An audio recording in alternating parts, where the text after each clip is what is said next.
about the president, and so Whitaker was on deck. And so Rosenstein still remains, but if he has lost his authority and he has expressed faith in Mueller, which he has publicly, will he resign? So is this one other way of decapitating the Justice Department? And then Congress also, I mean, Schumer just said this, but, you know, there's been legislation that you got to protect the Mueller investigation. And you could get that passed in the House in 5 seconds. But, does Rosenstein stay, number one? Well, and if he's not overseeing the investigation and he resigns, if Whitaker oversees that investigation, remember, one possibility is that he fires Mueller, tries to end it. The president said something very different today. The other thing is that Whitaker could limit the scope of the investigation, could start to weigh in on privilege questions that come up once a report is out. These are our big questions. Let's not forget that Jeff Sessions, among Republicans in the Senate, was very well liked. He's a former U.S. Senator from Alabama. He was the first Republican senator to endorse Donald Trump, and the way he was treated by the president after all those rallies in Alabama and all that, it was a pretty sad moment. And a lot of Republicans in the Senate right now, like Jeff Sessions, they're not going to be happy the way he was. But here's a question to Gloria's point, though. Are the post-election statements of those Republicans, do they match up with their pre-election statements? Lindsey Graham said, you know, Jeff Sessions might have to go at some point, but we have to leave Mueller alone. We'll applaud Jeff. John Cornyn, the number 2 Senate Republican, just issued a statement saying Jeff Sessions is a great man. He has done great service. It says nothing about what about the key investigations. John Cornyn had been one of those saying, everybody calm down. Laura let Bob Mueller Jarrett, finish our Justice Department reporter, is now saying that Whitaker is expected to take charge of the Mueller arrest. Of course, the press conference today. But look, look how prescient the words of Rod Rosenstein were just 2 weeks ago, 3 weeks ago, when he was talking about how the American people should be assured that there is a lot of faith to be had in the Mueller investigation, in the probe, that it's not a witch hunt. Perhaps he read the tea leaves far sooner than even Jeff Sessions did today, and noticed that the line of succession normally would be, if Jeff Sessions leaves, he automatically becomes the acting attorney general, would never disrupt the actual line of investigation over the Mueller probe. Now that we have the president saying, I'm going to name a successor who would not normally be in the line of succession, he essentially is saying, given the op-eds have been written before, given the notice of noticing that the president believes that this person will serve the country well in light of Mueller's probe going too far, in Matthew Whitaker's own words, you have the writing on the wall. Now, the question will be, where does the report go? Because while people have been looking at the midterm elections, Mueller has not been sitting around twiddling his thumbs. He's been waiting to abide by the Justice Department's internal rule that you will not disrupt the election. So the expectation could be perhaps there's already things ready to go. Now, whether or not Whitaker will curtail or undermine the expose of what's already been done is a question, but he still is in a very powerful position. Plus the Southern District of New York. We're talking about Bob Mueller. A lot of the Trump finances, Trump organizations, the things Matthew Whitaker wrote about in that CNN op-ed, that's been handed off to the Southern District of New York. They cut the deal with Michael Cohen. They cut the deal with the chief financial officer of the Trump organization. Those investigations that get to the president's company, the president's business, the president's associates are not Robert Mueller's anymore. They've been handed off. So that's another question for the new. I want to bring in CNN legal commentator Jeffrey Toobin. Jeffrey, your response to this, what do you think this means? President Trump effectively firing the Attorney General, and instead of having the Deputy Attorney General, Rod Rosenstein, act as acting Attorney General, bringing in the Chief of Staff, Matthew Whitaker, who is on record supporting the President's interpretation of the unfairness of the Mueller probe. Well, it means that the president is taking charge of the Mueller investigation, and the Senate is going to do exactly nothing about it. I mean, remember, we just had this election yesterday where Trump Republicans did great and expanded their majority. So the idea that this Senate will exercise any sort of reluctance, hesitance, control over the president, I think it is folly. I think this is going to be a rubber stamp Senate. The fact that Jeff Sessions is a former senator and liked by several of his colleagues, I think, is totally irrelevant at this point. Donald Trump cares deeply about limiting the authority of Mueller, if not firing him altogether. And I think he's taking steps right away to take charge of the Mueller investigation, and I don't think this Senate, is going to do a thing about it. Very interesting. Thank you so much, Jeffrey Toobin. And one of the things, David Chalian, that's going to be an interesting test is what happens with this incoming Republican Senate. What happens? What will their reaction to this be? Will there be enough? I guess if they have a 55 vote seats, then the question is, will 6 of them be willing to join with the Democrats to take action to protect Mueller? I don't know that that's actually needed. That maybe the House can just hire him if actually Mueller is fired, which hasn't happened. But are there 5 or 6 Republicans willing to buck President Trump? I don't think so. I don't know. And to your point earlier, you said you called this Senate Republican conference Trumpier than before. So the numbers don't stack up that way. Who these are now? Does a Ben Sasse or a Mitt Romney all of a sudden come in and feel they want to play? Collins, Murkowski. Yeah, and Collins and Murkowski. That's 4. Well, that may be they may only be at. That's not 6. No, it's not 6, but they may not need 6. We don't know how the total numbers are going to go. McConnell, I'm sorry to interrupt, but McConnell has said let Bob Mueller finish his job. He has. Post-election, answer. Speak up. That's his. But he says it and he moves on from it. I really think if you listen to the president at the press conference today, the president of the United States, to my ear, was reasserting his belief that he has total control over the Mueller probe, and that he can end it no matter what. And yes, he hasn't done it, and he's let it play out. But I think he was sending a message in that press conference today that was just about, this is up to me. I get to decide if the Mueller probe ends, and this is the step that this is. Can I say a contrarian thought? Maybe I'm just being naive here, which is, do you really think I know the president likes all fights. Do you think he wants this fight? Sure. Yeah. Why not? Why would he not like it? He maintains he's done nothing wrong. Right. It feeds into his sense of grievance. He doesn't. There's a plenty of stuff but in he there that invites doesn't a want war. exposed. If like he said today, there's nothing to hide. Let it play out. They won't find anything. He uses that as a bigger club before 2020 and in the run up to 2020 more than if he completely cuts it off and has everybody on him. But he does like fights. It does bait the Democrats. At this moment where Nancy Pelosi tried to be calm and measured, now this happens an hour later. Yeah. The progressives who want to impeach him are going to come running out saying, see, there he goes.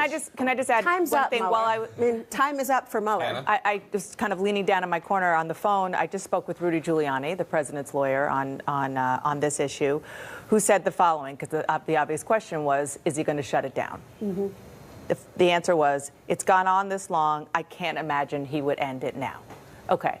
That's the. Who said that? Rudy Giuliani just said that to me, meaning can't imagine that the president would end it now, which backs up what you just said. Let it play out. They claim and they insist that they have nothing to hide. We have been reporting that the president has, or his lawyers, I should say, has written questions about whether or not there was collusion, limited to the time before the presidency started during the campaign, and we'll see where that goes. Now, I also want to caveat, a big caveat, not ending it, allowing it to play out, is very different from a president guiding it and how it plays out. Well, that's the point. And that is really important. Well, that's what he's doing. That's what he's doing by replacing, Sessions, putting in somebody who agrees with him on the Mueller investigation. Mm-hmm. We don't know what this means for the status of Rod Rosenstein. And so what he's doing is, he's being the puppet master here. But at a time we know the question soon to come from Mueller to whoever his boss is at the Justice Department, what do I do with this Roger Stone piece of the investigation? Yeah. I've had everyone before the grand jury. Here's my evidence. Roger Stone, was he or was he not coordinated with WikiLeaks? Did he pass on some heads up to the Trump campaign that the Russians, or at least that the WikiLeaks had, whether or not he knew they got them from Russia, had these emails and they were going to release them? And should we weigh in on when they released them? We don't know the answers to those questions, but we know Mueller's investigating them, and we know the grand jury has been very busy, and we know he was waiting until just after the election to bring it to the floor. Jerry Nadler, the congressman from New York, who is the ranking member of the House Judiciary Committee, is expected to become the chairman of the House Judiciary Committee. He just tweeted this in response to the president. Americans must have answers immediately as to the reasoning behind Donald Trump removing Jeff Sessions from the Justice Department. Why is the president making this change, and who has authority over Special Counsel Mueller's investigation? We will be holding people accountable. We have an answer at large. Jared has already told us that now Matthew Whitaker, the acting attorney general, has the supervisory role over the Mueller investigation, taking it away from Rod Rosenstein, the deputy attorney general. So we have an answer to that. In terms of his reasoning, the president doesn't have to have reasoning. He can fire the attorney general if he wants. But can I just say one thing, which is I think we're missing the bigger picture here, which is after President Trump fired James Comey, I said that we are all going through a slow motion, multi-month Saturday Night Massacre, where when President Nixon fired, was it Leon Jaworski, the special counsel looking into Watergate, and there was a whole bloodbath that went through with the Attorney General Elliot Richardson resigning, and then the Deputy Attorney General resigning, et cetera.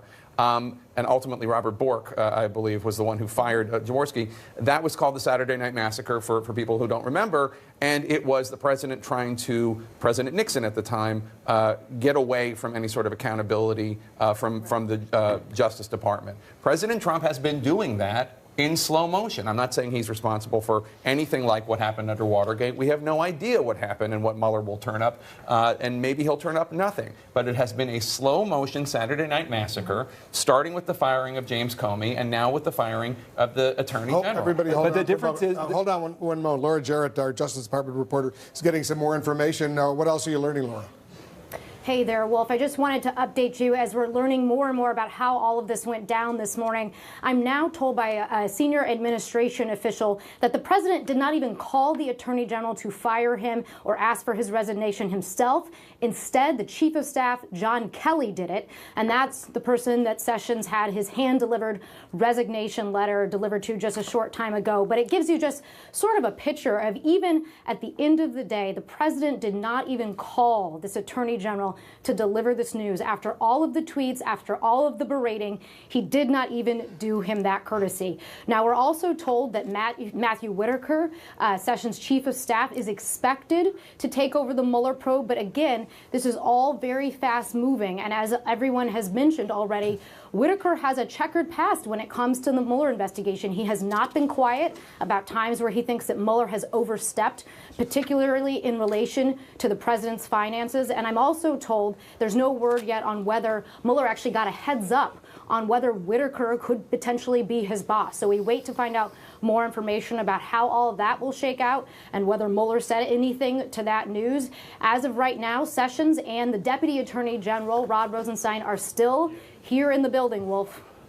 Very interesting. And didn't even have the courtesy to call him up and say, you know what, it's over. It's a grand irony of the Trump presidency that somebody who is best known for the catchphrase, "you're fired," actually in real life never has the stomach to actually say it to anybody, whether it is James Comey or Omarosa or now Attorney General Jeff Sessions. Can I ask a question? Maybe, Dana, you know the answer to this, which is, could Democrats try and do something with like-minded Republicans in a lame duck session over this? You mean to try to get the legislation to protect Mueller? Yeah, I mean, is there anything that could be done? Maybe if they're feeling theoretically, maybe sure. theoretically, yeah. But remember, there could be. So Paul Ryan on the way out the door in the middle of this, Jim Jordan, Steve Scalise, Kevin McCarthy, balance to succeed, and House Republicans are going to. He's done. But I think, the bigger question is the Senate, because that's where this started, and Mitch McConnell has been resistant.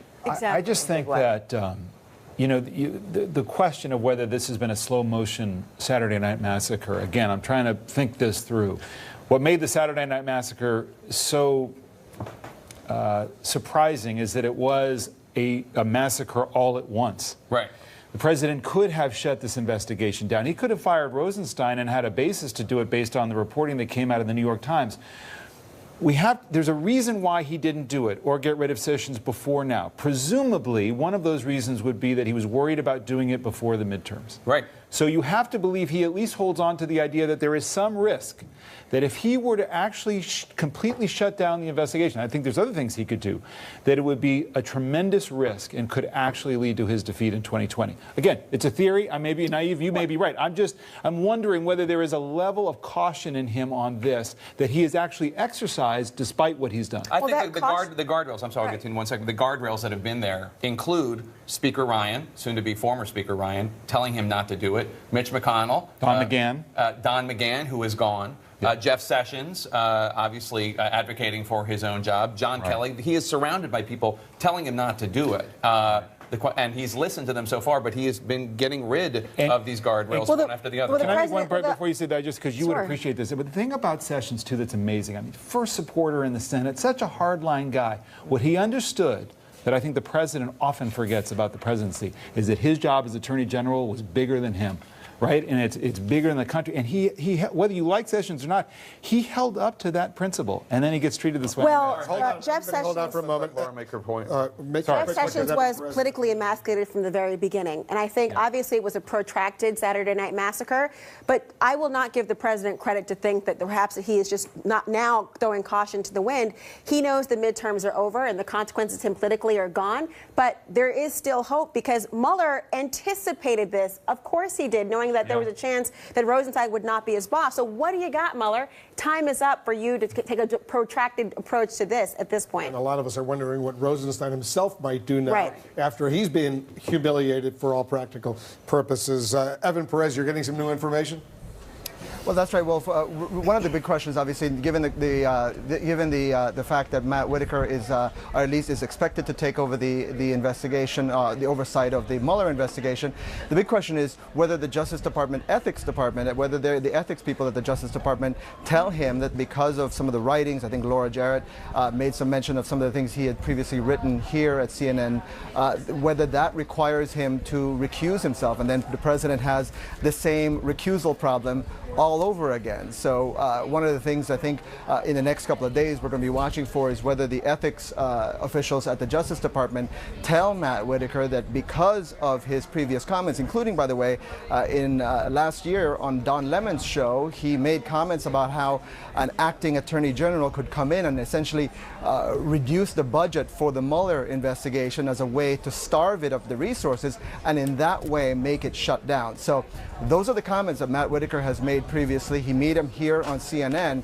and those comments are now going to come into play for the ethics officers at the Justice Department as they review whether he can indeed oversee the Mueller investigation. Let me just read one sentence from that article that he wrote, Matt Whitaker, for CNN, CNN.com. Mueller's investigation of Trump is going too far. And it's very significant because he's now going to be in charge of overseeing the Mueller investigation. Quote, "It is time for Rosenstein, who is the acting attorney general for the purposes of this investigation, to order Mueller to limit the scope of his investigation to the four corners of the order appointing him special counsel." But Evan Perez, let me just ask you, when Jeff Sessions sought advice from the ethics attorneys at the Department of Justice, and they told him he needed to recuse himself, that wasn't because of his opinion about the Russia investigation. It was because he had talked and met with Russian officials while he was a surrogate for the Trump campaign. Right. That's not legally binding, though, right? That's advice from ethics lawyers. He doesn't have to take it. Right. Well, the way the rules of the Justice Department are, Jake, is that by and large people accept that opinion because if you don't accept it, then any decisions you make could be challenged. It becomes a legal problem for the department. So that's the reason why when you seek that ethics opinion, you respect it, and that's why Jeff Sessions himself has said he had no choice but to accept that because anything that he did in oversight of the investigation would then be questionable because of that. So once you have the ethics opinion from the Justice Department, by and large, I mean, you generally have to accept it simply because, again, it calls into question anything that you touch that has to do with the investigation. And so that's the reason why I think it's going to be very interesting to see whether or not the writings and the comments that Whitaker has made in the past, whether those are enough for the ethics officers there at the Justice Department to say that he needs to recuse. Keep in mind, it's not just his role here or his comments, it's any appearance of bias that might come into play. So people at the Justice Department are required to avoid any appearance of bias. So that's the big question that I think is going to be decided by the ethics officers. The former Attorney General Eric Holder during the Obama administration just tweeted this, and I'll read it. "Anyone who attempts to interfere with or obstruct the Mueller inquiry must be held accountable. This is a red line. We are a nation of laws and norms, not subject to the self-interested actions of one man." Very strong statement, Laura, from the former Attorney General. But Pamela Brown, you're getting more reaction at the White House as well. Well, I can tell you, Wolf, that some senior officials here at the White House were caught by surprise with the timing of this announcement, with the president asking for the resignation of Attorney General Jeff Sessions. And we're finding out more about how this all played out. In fact, a source telling my colleague Laura Jarrett it was the president's chief of staff, John Kelly, who called the Attorney General this morning, the former Attorney General, we should say, he has now resigned, Jeff Sessions, to tell him that he needed to submit his resignation letter. So the president himself did not even call then Attorney General Jeff Sessions to ask for the resignation letter. This was all before the press conference that the president had today, where he was asked about Jeff Sessions and what would happen to him. And he sort of tap danced around it, saying essentially, I'll get to that at a later date, but I didn't want to make any moves before the midterms. And now we know that this had already happened even before the press conference. And it is pretty significant. We know, Wolf, that he has had discussions with Matt Whitaker in the past, the now acting Attorney General, about taking on this role. But at the time, those in the White House told the president that there could be issues where he would have to recuse himself because of his past writings and his past comments. As Evan pointed out, his comments about the Mueller probe and suggesting that his budget should be suppressed. All of this, of course, will now be under scrutiny, and the White House knows that. Yeah, very, as you were saying, Jake, the president, he may have had the phrase "you're fired" when he was a TV reality star, but in reality, he doesn't like to personally fire. No, we don't have any examples of him actually doing it himself. He always has somebody else do it for him, whether it's Comey or Omarosa or whomever. This is just another example of the president destroying basic norms when it comes to law and order. Earlier today, the president of the United States threatened Democrats if they intended to investigate his administration. He said that he would investigate them, and he said, and he thinks he's better at that game than they are. In fact, threatening to use the FBI as a way of threatening Democrats who want to do their constitutional duty and investigate and conduct oversight. And now we have the President of the United States, because of Jeff Sessions' recusal on the Russia investigation, he fires him. Can I just posit something here about the timing of this and why he did this? And David, you spent your whole night looking at the exit polls. One exit poll that struck me was that Bob Mueller's popularity was underwater. And remember his popularity had kind of gone up, and then it went down. And in the exit polls last night, where was he? At 46 disapprove, 41 approve of the way he handled it. Right. So his disapproval was higher. I'm sure the president noticed that poll on Bob Mueller, and clearly he's been planning to do this. Because he could use the Vacancies Reform Act and put someone in there for a couple hundred days and sort of go around the Congress, and may feel that he has public opinion on his side right now when it comes to Bob Mueller. But that's why Jeff Sessions is so witty in a way in this, because you're right about the Vacancy Reform Act. They could appoint somebody if they resign for about 210 days, right, or until the next Congress lapses in January, or you could have the recess appointment. I think Senate has been out for at least 10 days. It could qualify. But Jeff Sessions, that actually, you can't force the firing of the person. They have to actually truly resign. That's kind of the question in the law. And so when Jeff Sessions talks about, at your request, I am submitting a resignation, he's almost signaling to his colleagues in the Senate and the House to say, remember your old friend and the rule of law? Well, we know that the Vacancies Reform Act says I actually have to really resign, otherwise I force the Saturday Night Massacre again. So it may be that was more than simply a comment on I am not going of my own accord, but also a signaling of, excuse me, this is not just bucking the norm. There's a protocol in place under the act itself. Yeah, I want to bring in Pamela Brown at the White House now. She has some new information. Pamela? I just spoke to a source close to the president who tells me that the idea of the new acting Attorney General Matt Whitaker ending or suppressing the Russia probe is not part of the plan as of now. The feeling here at the White House and among the president's legal team is they want this to wrap up, and they feel like they're on the home stretch. We know that Mueller's team has submitted questions to the president, and they have been looking at those questions. And the expectation is that Robert Mueller will submit a report to Deputy Attorney General Rod Rosenstein about his findings before the end of the year. And so we're sort of in that window now where they expect this to wrap up. And the plan as of now, and of course, as we know, it can all change, is for there to be no interference in terms of the Russia probe and this new acting Attorney General. Yeah, and I just want to point out that when he was interviewed by Don Lemon in July of 2017, Whitaker, who's now going to be in charge of the Russia investigation, said this: "So I could see a scenario where Jeff Sessions is replaced with a recess appointment and that Attorney General doesn't fire Bob Mueller, but he just reduces his budget to so low that his investigation grinds to almost a halt." Well, we can't say we weren't warned. Yeah. I mean, he said it to Don Lemon, and then magically, President Trump has decided to put him as acting attorney general. So, I mean, this idea that sources, and I'm sure Pamela's sources are believing what they're saying, that that's not the plan as of right now to limit and curtail the Mueller investigation. I'm sure it isn't their plan as of right now, but who knows what President Trump will do in 15 minutes. No doubt about it. Laura used the word witty. Is that what you described, Jeff? I tried. Okay, yeah. Clever. I just want to highlight a piece of Mitch McConnell's statement on this. Another glowing statement about Jeff Sessions, former colleague, dedicated public servant, ends with this line of the statement: "I wish him well and look forward to working with him in any future endeavors." Doug Jones, the Democrat from Alabama, in the Jeff Sessions seat, is up for re-election in 2020. And wouldn't it be the sweetest revenge for Jeff Sessions to actually run for the Senate again, assuming that Alabama behaves like Alabama behaves politically, gets elected back to the United States Senate, and becomes a thorn in this president's side? Will you get a mega rally? You get a mega rally in Alabama? Re-elected. It just is a really interesting line here that we may not be done from Senator McConnell's perspective with Jeff Sessions. Well, let's get some more reaction from Capitol Hill right now. You make a good point, as you always do, David. Manu Raju and Sunland Sarfati are standing by. They're both getting reaction.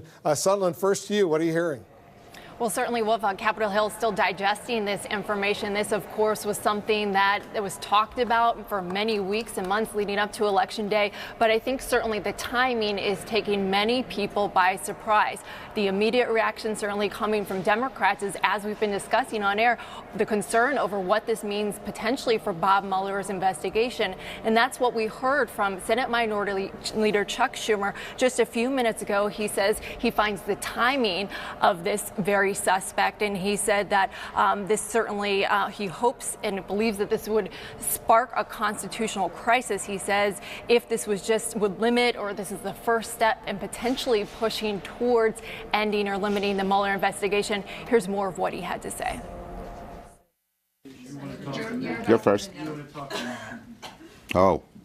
You're concerned about that decision, requesting him to resign. Well, I'd say this. I've just heard the news, but I'd say this. Protecting Mueller and his investigation is paramount. It would create a constitutional crisis. Now, meantime, we all are also hearing from House Democrats, too. Jerry Nadler, Congressman Nadler, he's the ranking member on the Judiciary Committee who stands to likely indeed be that chair next January when their new Congress is sworn in. He said he wants to hold the administration accountable here. He wants to know, of course, why the specific change, and specifically who has authority over the special counsel. And certainly as Congress continues to react, the discussion very quickly, very likely will turn to what legislation potentially can be put in place and can be proposed again to potentially protect the special counsel. You'll remember that this is something that a bipartisan group of senators brought before Mitch McConnell earlier in the year, and he said at that point that he did not think this was necessary, so he was not going to bring such legislation to the floor. Back to you guys. Sunland, stand by. Manu Raju, you're also getting some reaction up on Capitol Hill. What are you hearing? Well, Republicans are actually meeting this news with a collective shrug of sorts, saying that they expected this to happen and not raising concerns about the prospects of taking up a new Attorney General nominee, someone who probably have to deal with in the new Congress when the Republicans will have more seats in the Senate. Now, for weeks before, Republicans had been raising serious concerns about the prospect of removing Jeff Sessions, but as it appeared to be more and more inevitable that this was going to happen, some came around to the idea that this was going to happen post-election. Now, Mitch McConnell privately met with Jeff Sessions last week. We tried to ask Sessions as he was leaving if he discussed the possibility of resigning with Mitch McConnell. He did not comment at that time. Now, today I got a chance to ask McConnell directly if he were comfortable with the prospect of Jeff Sessions stepping aside. Would you be comfortable with Sessions being replaced? It's not up to me, Manu, to tell the president who to put in his cabinet. They serve at his pleasure, and if he makes changes, we'll be dealing with whoever is sent up.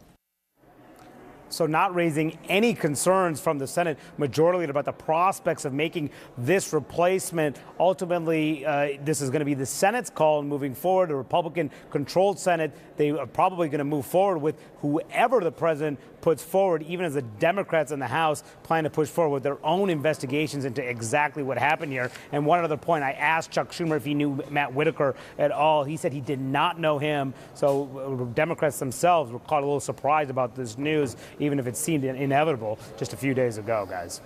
All right, Manu Raju and Sunlen Sirfati on Capitol Hill, thanks so much. We'll come back to you in a bit. I was talking earlier, pardon me, about Watergate and the Saturday night massacre. President Nixon ordering his Justice Department, his Attorney General, Deputy Attorney General, to fire the investigator, Special Prosecutor Archibald Cox, and all the firings that were taking place. Let's bring in somebody who knows a little bit more about Watergate than I do.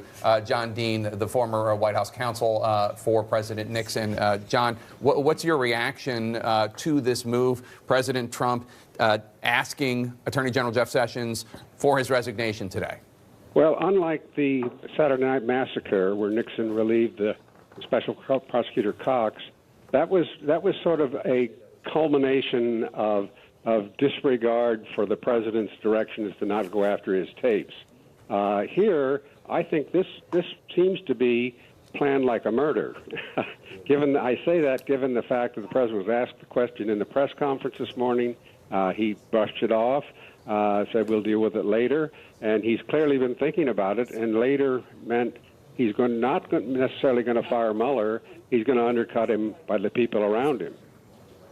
Do you see this as part of an attempt to undermine the Mueller investigation? Obviously, Matthew Whitaker, who's now the acting Attorney General, has been very upfront and honest about his belief that Attorney General Sessions, now former Attorney General Sessions, should be replaced by somebody who could then use the budgetary process or other ways to restrict the Mueller investigation. It is almost impossible not to interpret this any other way than a fact to undercut Mueller. But I also think Mueller has been well aware of that and probably has planned for that contingency. How would he plan for such a contingency like that? He could have sealed indictments. Grand juries are strange animals. They're neither fish nor fowl in the sense they don't belong to the executive branch. They don't belong to the judicial branch. They might have a very sharp foreman of the grand jury. He'd go ahead and release the indictment or indictments if he thought necessary.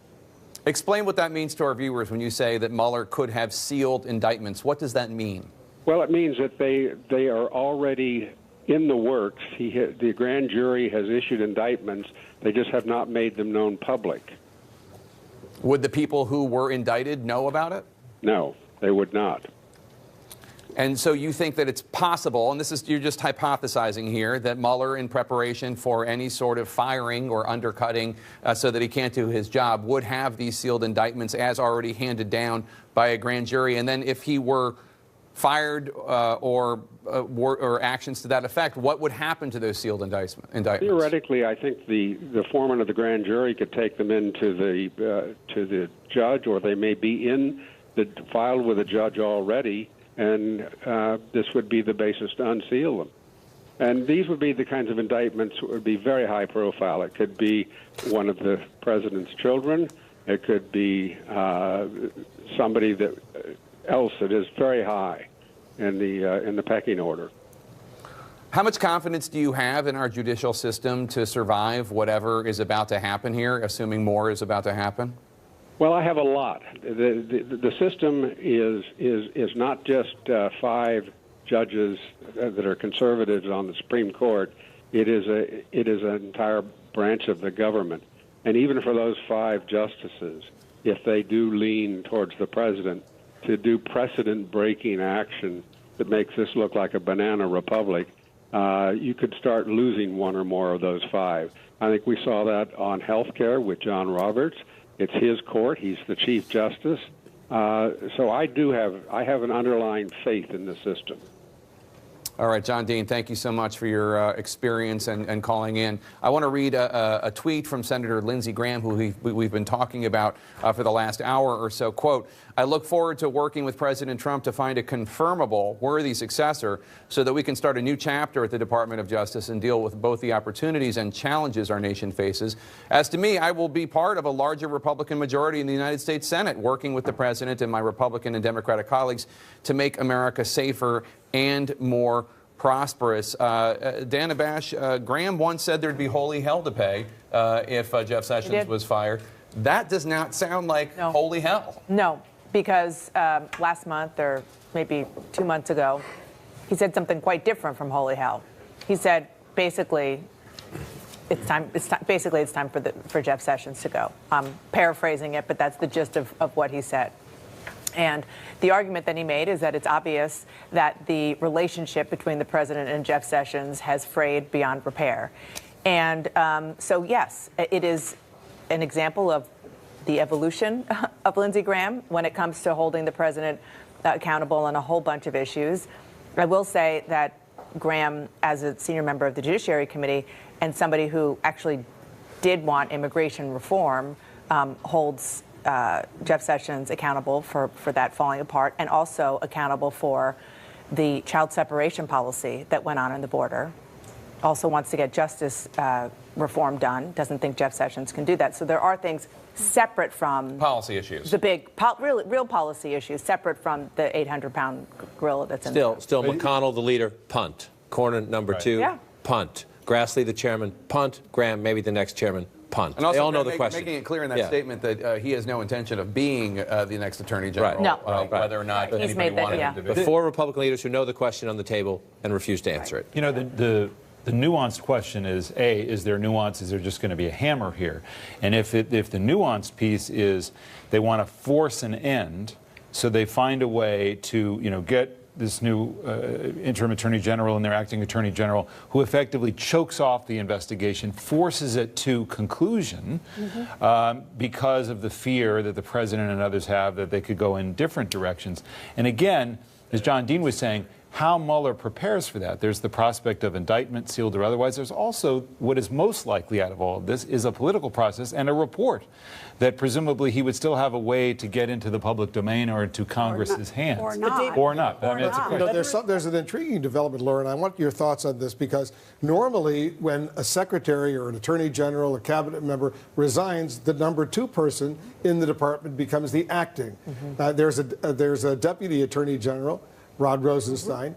He was humiliated just now, but when the president said somebody else is going to be the acting attorney general, that's a real snub of the number 2 at the Department of Justice. It was, and I'm sure that it was predictable in his mind, because remember, this is somebody who the President of the United States has been critical of in the past. I know they have now a kind of a newfound bromance following the New York Times article about a statement about wearing a wire, and they had a coming to Jesus moment of some sorts.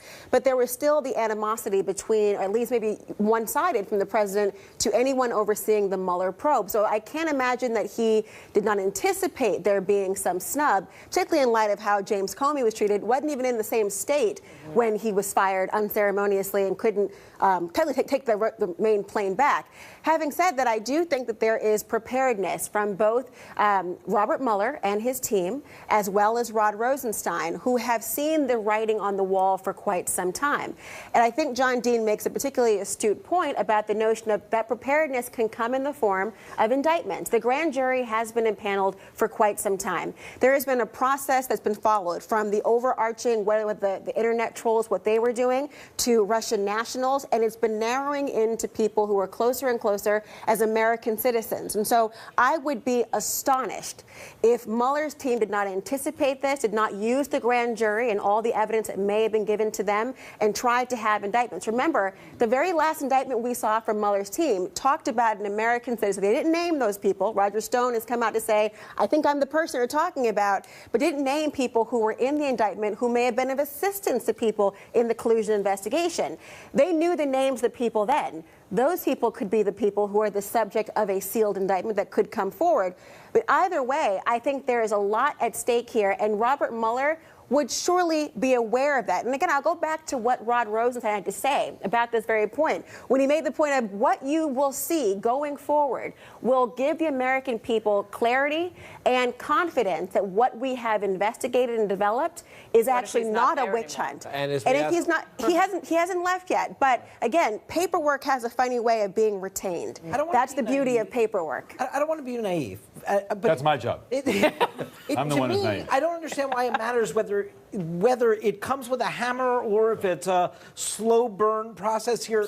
There is a clear effort on behalf of the president with his action today of firing the attorney general to accelerate the bringing to an end of this investigation. Right. And this is an investigation that is set up to be independent of the president. I understand the chain of command. I mean, I get that he's not going to have control over it. No, I'm just saying the fact that the president is now taking steps to be in control, at least in lighting a match and accelerating the end of this, get to the conclusion of this, to me is just an encroachment on the whole concept of what the special counsel investigation should be, which is really apart from the president since he is being investigated. And as we try to answer all these legal questions, I just want to come back to the point that we're trying to answer them in a very different political environment. Remember those midterm elections? They seem like 6 months ago now. They were yesterday.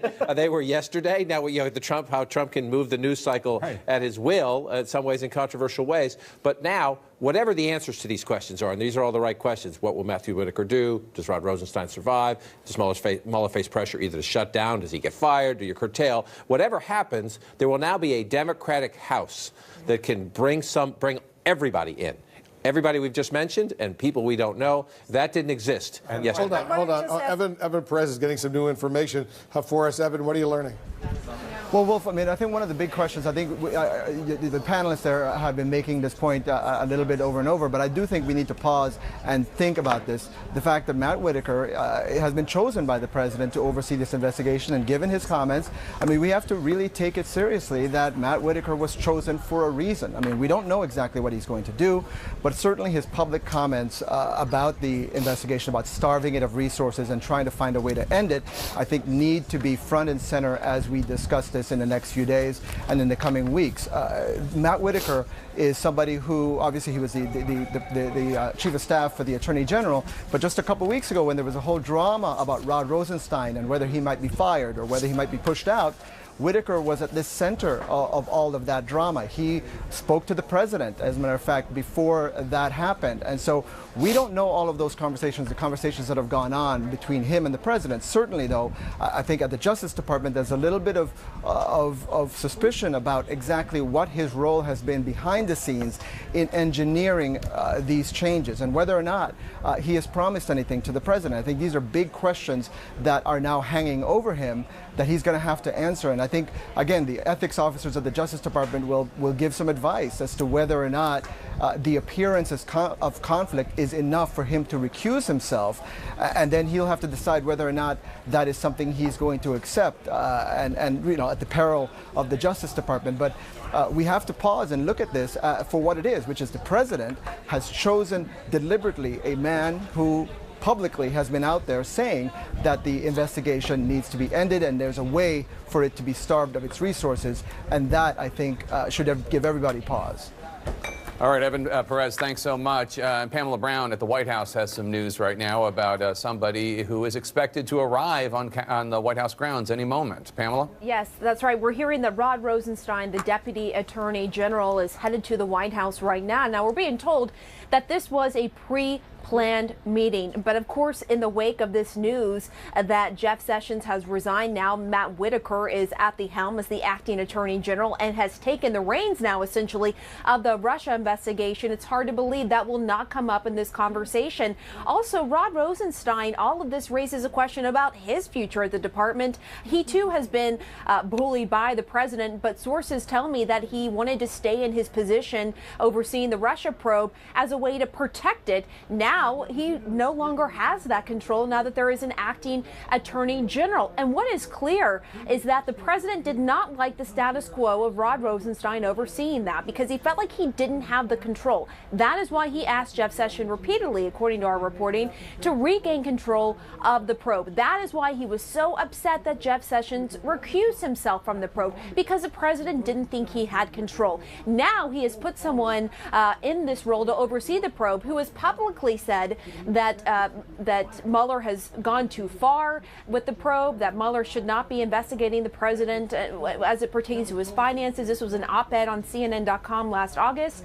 Matt Whitaker said this. He's come out and said on CNN, suggested that there could be whoever takes over Sessions' role should perhaps limit Mueller's budget. And so while sources close to the president are telling me, my colleague Dana Bash, that the plan is not for Matt Whitaker to end or suppress the Russia probe, this is someone who is on the record as saying it should be limited at the very least. And so this will no doubt have an impact moving forward. It certainly will, and none of us should be surprised if Rod Rosenstein decides maybe this is a time for him to move on as well, now that he's been embarrassed and humiliated once again by the president, who named someone else to be the acting attorney general, not the number 2 at the Department of Justice. We just received a statement from Democratic Senator Mark Warner of Virginia, the vice chairman of the Senate Intelligence Committee. Let me read it to our viewers. No one is above the law, and any effort to interfere with the special counsel's investigation would be a gross abuse of power by the president. While the president may have the authority to replace the attorney general, this must not be the first step in an attempt to impede, obstruct, or end the Mueller investigation. Senators from both parties have repeatedly affirmed their support for special counsel Robert Mueller's investigation. Every one of them should speak out now and deliver a clear message to the president that the special counsel's investigation must continue without interference. Well, think about this, okay? President Trump knew that he had asked Sessions for his resignation and was going to replace him with somebody who had publicly made it very clear he thinks that the Mueller investigation should be undermined one way or another. He knew that before he held his press conference. And what did he do at that press conference? He shamed Republicans who distanced themselves from him before the election and went on to lose their seats. He attacked the press for asking him questions. And then he also said to the Democrats, if you choose to conduct oversight and investigate my administration, I am going to have you investigated.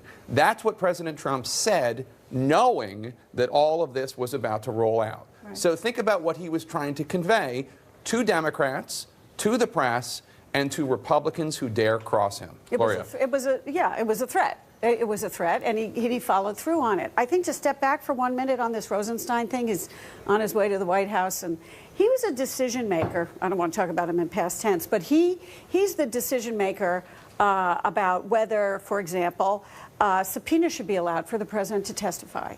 And before Mueller. And Mueller's team, as Dan and I have reported, and Pamela, and we've all been reporting this, that they're in the middle of negotiations with the president's attorneys. And you have to ask the question right now about whether they're at a point where, yes, they have written questions on collusion, but on obstruction, Mueller reserved the right to question the president personally. And you have to sort of ask the question about whether, and we need to report this, about whether something is going on vis-a-vis the president's testimony that he didn't want to happen. So everyone stick around. Attorney General Jeff Sessions has been fired by President Trump. We're going to squeak in one quick break. Our special coverage continues in a moment. Stay with us.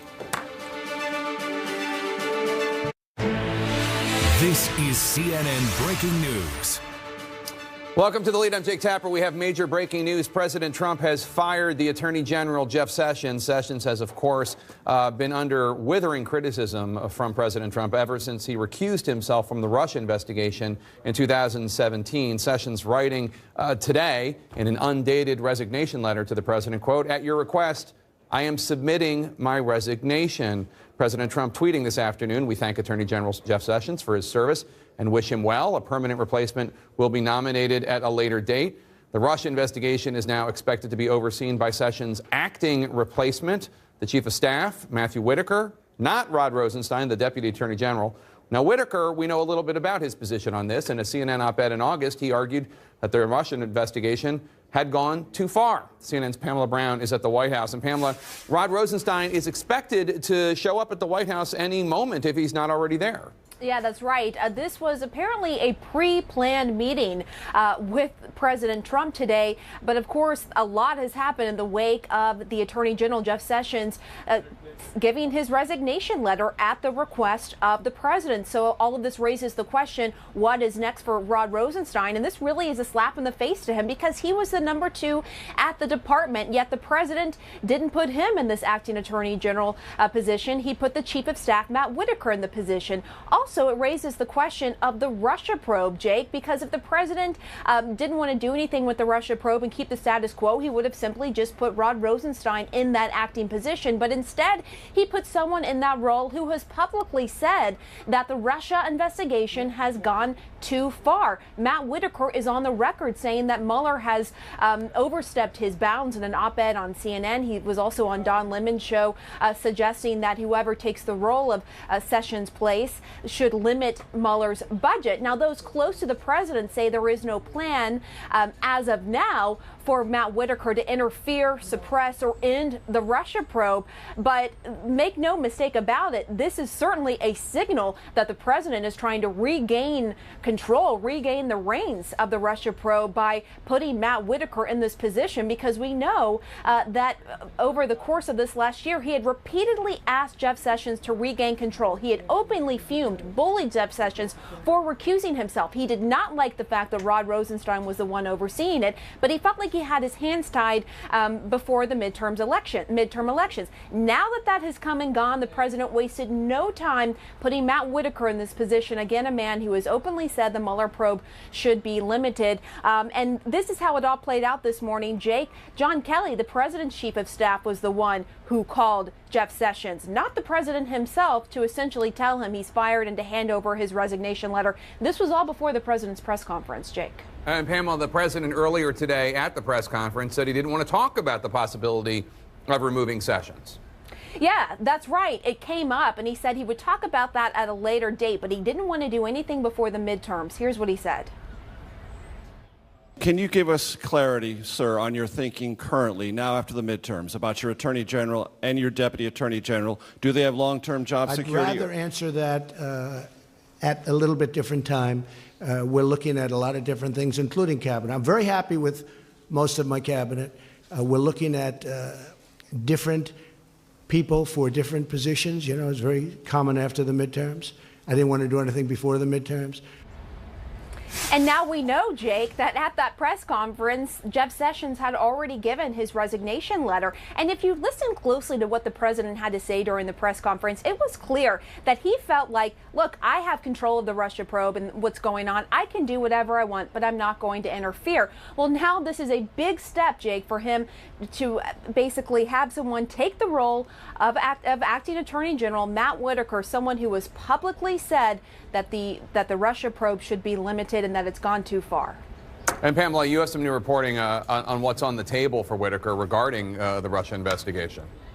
Well, that's right. And so you know that there are these writings from Matt Whitaker that I just referred to, what he has said on Don Lemon's show. So ethics officials at the department, the Justice Department, could scrutinize that. But here's the thing. Matt Whitaker is not bound by whatever the ethics officials suggest. Jeff Sessions, of course, as we know, took the advice of the ethics officials, recused himself, much to the dismay of the president. But that's not necessarily the case with Matt Whitaker. He can take over the reins of the Russia probe and basically do whatever he wants at this point. All right, Pamela Brown at the White House. Thanks so much. This just in, Senator Mark Warner, who's the ranking Democrat on the Senate Select Committee on Intelligence, he just reacted to this news. He said in a statement, quote, "No one is above the law, and any effort to interfere with the special counsel's investigation would be a gross abuse of power by the president. While the president may have the authority to replace the attorney general, this must not be the first step in an attempt to impede, obstruct, or end the Mueller investigation." Joining me on the phone right now is Democratic Congressman Ted Lieu of California. He's on the House Foreign Affairs and Judiciary Committees. First of all, Congressman Lieu, your reaction to the news, Jeff Sessions has essentially been fired. Thank you, Jake, for your question. Look, Attorney General Jeff Sessions' hardline ideology was completely in sync with Donald Trump, except on the Russia investigation. So it seemed like the only reason Donald Trump fired him was to interfere with the special counsel's investigation. If that's the case, that could constitute obstruction of justice the same way that firing James Comey was obstruction of justice. Well, you are part of the new Democratic majority. In January, you will all be sworn in, and Nancy Pelosi presumably will be Speaker. What will, I suppose, the House Judiciary Committee, of which you're a member, what will you do about it if that's your view? I believe we need to be sending out, first of all, document preservation letters to the special counsel to make sure that during this transition there's no shredding of documents or any documents that are lost. We could also have hearings. We could also conduct our own investigation. We could build upon what the special counsel has done and then continue it in the House Judiciary Committee. There are a lot of ways that we can hold Donald Trump and his administration accountable. Can you do that right now, or do you have to wait for the Democrats to take power in January? If Republicans put country over party, we could do it next week. If they don't, we're going to have to wait till January. Okay, so it'll happen in January. The Chief of Staff to Jeff Sessions, Matt Whitaker, will be the new acting Attorney General. Whitaker told CNN last year that he could envision a scenario where the new Attorney General could reduce Mueller's budget so low, make it so small that the Mueller investigation would grind to a halt, essentially. Do you fear that Whitaker, as acting Attorney General, will have that happen? He is exactly the wrong person to oversee the Mueller probe. The whole reason there was a special counsel investigation is because there was a conflict of interest for the president to oversee this investigation through the White House. To have Whitaker there is exactly the same problem. And I also note that under the Vacancies Act, it is unclear if Whitaker could even be in that position. He is not Senate confirmed, and then there's a issue about what position he has, would it qualify to be under the Vacancies Act. So I think that is still somewhat of an open question. Do you expect Mueller to act quickly with any possible announcements now that the midterms are over and the Attorney General has been fired? I believe Robert Mueller is a very smart man and that he has contingencies in place. We're also going to be sending letters to both the Attorney General's office as well as Special Counsel to say if there's been any change in the scope of the investigation, they need to inform members of Congress and specifically the Judiciary Committee. Do you think that Mueller's job is in jeopardy until Democrats take over the House of Representatives, presumably in January? I do not believe Robert Mueller's job is in jeopardy right now. I think the president does see that as a red line. I do believe putting Whitaker in is probably a red line as well, but we'll see what Whitaker has to say. And in terms of firing Robert Mueller under Department of Justice regulations, he could still only be fired for good cause. He can't just be fired just because Whitaker doesn't like him or what he's doing. You think that President Trump is not willing to cross the line to fire Robert Mueller or have Robert Mueller fired? Did I get that right? I do believe that. And also, if the president believes that the only way to clear his name is for the Mueller investigation to clear his name, then he would not fire him, because otherwise there's no way Donald Trump gets his name cleared. Do you actually believe that, or are you just trying to convey that to President Trump? You're trying to convince him psychologically, some sort of Vulcan mind meld here, that don't do this, President Trump, because you want to clear your name. Do you actually think that he has this red line? I do, because I think he would have actually, in fact, executed the firing of Robert Mueller. I think he does think in his mind that the majority of American people would rise up against him, and that the Judiciary Committee and now Democratic control of the Congress would be a check and balance on his ability to do that. All right, Congressman Ted Lieu, thank you so much. And presumably, congratulations on your re-election. I'm assuming if you're talking to me, you won re-election last night. Yes, thank you, Jake. Okay. The resignation of Jeff Sessions as Attorney General has, frankly, been a long time coming. And as CNN's Laura Jarrett reports, the frustration and tension between Sessions and President Trump goes both ways. At President Trump's request, Jeff Sessions is out as Attorney General, submitting his resignation letter to the president.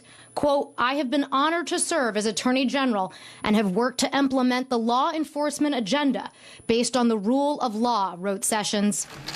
Trump has made no secret of his disdain for his Attorney General. I'm disappointed in the Attorney General for numerous reasons, but we have an Attorney General. I'm disappointed in the Attorney General for many reasons, and you understand that. Come here, Jeff. The long-expected departure of one of President Trump's earliest supporters, Attorney General Jeff Sessions, coming after months of blistering attacks. I said on the Department of Justice I would stay uninvolved. Now, I may get involved at some point if it gets worse. At one low point, Trump even going so far as to declare, quote, I don't have an Attorney General. It's good to be with you. All because Sessions stepped aside from overseeing the Russia investigation, something that overshadowed nearly all of his 20 months at the Justice Department. He took the job, and then he said, I'm going to recuse myself.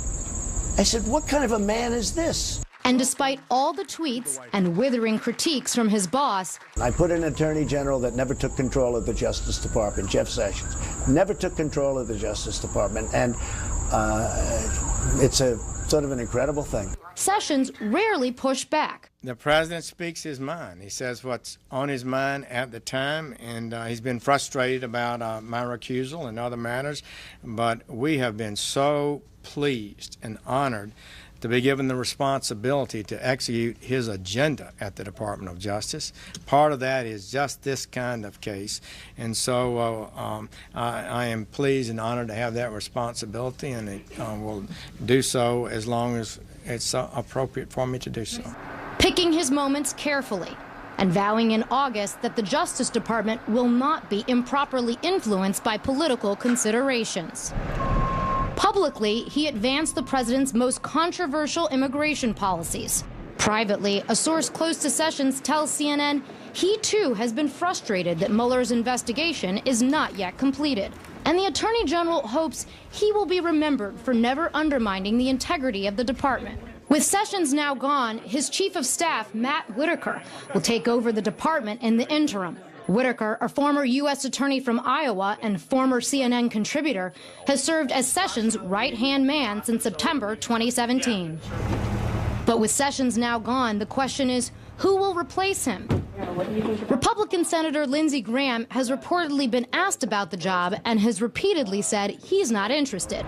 Others said to be in the running include former federal prosecutor and current Republican Congressman John Radcliffe, Boeing General Counsel Michael Luttig, and others potentially in the mix are federal appeals court judge Edith Jones, who sits on the Fifth Circuit, and Janice Rogers Brown, who used to sit on the D.C. Circuit, though a source close to Brown tells CNN she is likely not interested. Laura Jarrett, CNN, Washington.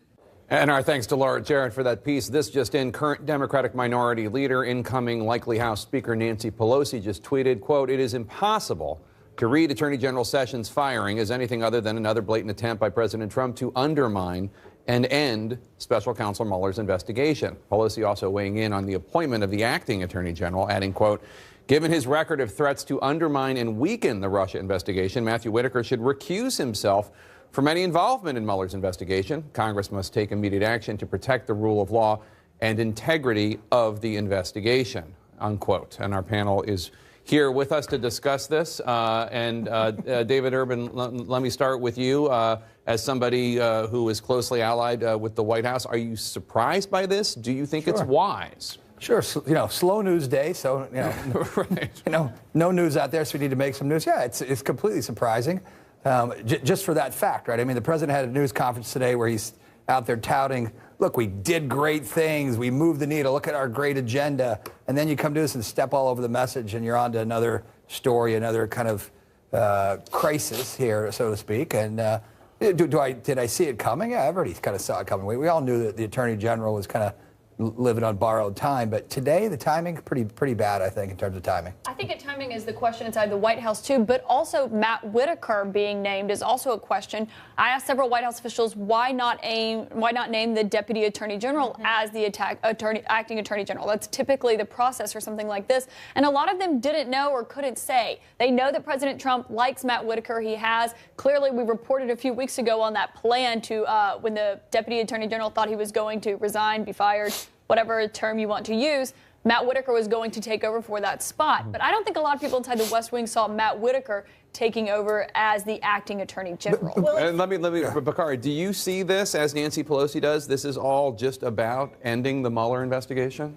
This is about ending the Mueller investigation, and I think there's a lot of angst in the White House. And there are 3 quick points. To David's point, if everyone else saw this coming, we know Robert Mueller saw this coming. And so I do think that there's a high probability of some high-profile targets. We hear these stories about Donald Jr. all the time, having sealed indictments out there just waiting, and I think that Mueller has done a great job of protecting his investigation. But I disagree with Nancy Pelosi, because if she thinks that Whitaker is going to recuse himself, I think those chances are between statistically 0 and 0, right? Yeah. That's not happening.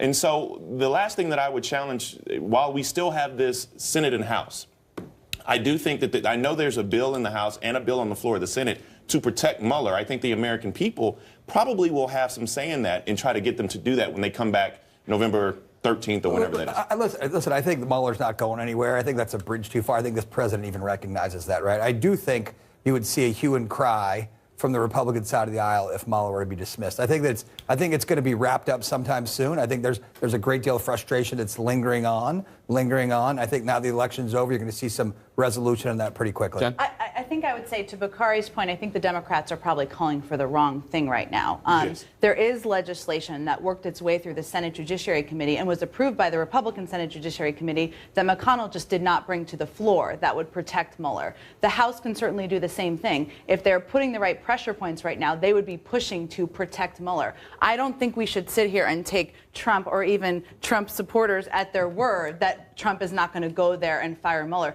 He put Matt Whitaker in place because Matt Whitaker is more sympathetic to his views on Mueller than Rosenstein, and that's an important piece of this. Do you agree, Mary Catherine, that that it's a bridge too far for President Trump? I think it's likely that it is, but things can change every 15 minutes, as we have seen. Look, the improbably successful campaign to make Jeff Sessions sympathetic to basically everyone continues apace. That is something I've always been surprised about here. And I'm going to make a political point just because we've got the moral and legal points covered as well. But today was actually a pretty decent day for Republicans.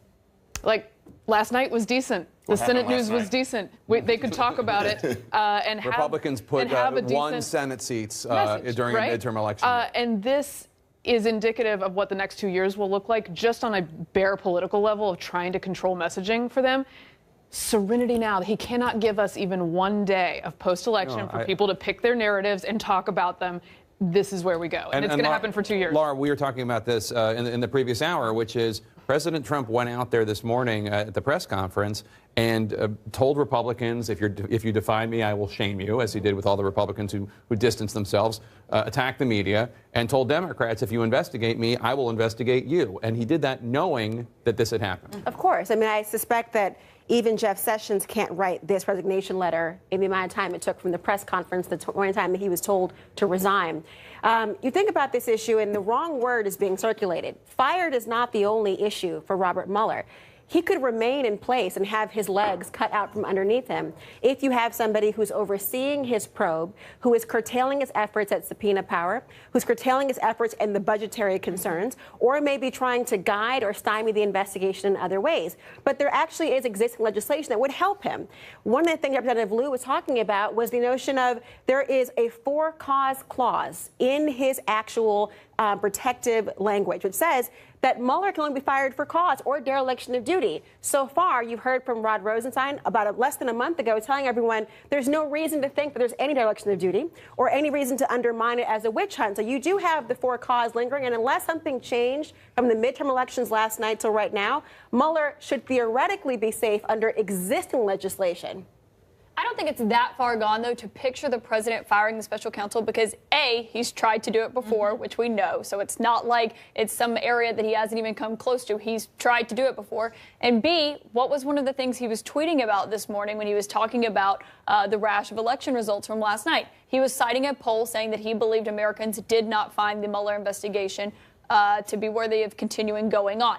So the president can use that mentality, or he clearly has that mentality. He thinks that his supporters, and he's been surrounded by them for 2 weeks now, saying witch hunt and having the crowd cheer, agree with him that this is a waste of time and that he should end it. That is how the president reasons things, not by being worried about what people on Capitol Hill are. All right, everyone stick around. We've got to take a quick break. Another man fired by President Trump just tweeted, quote, "It's danger time." And I'll talk to him next. Stay with us.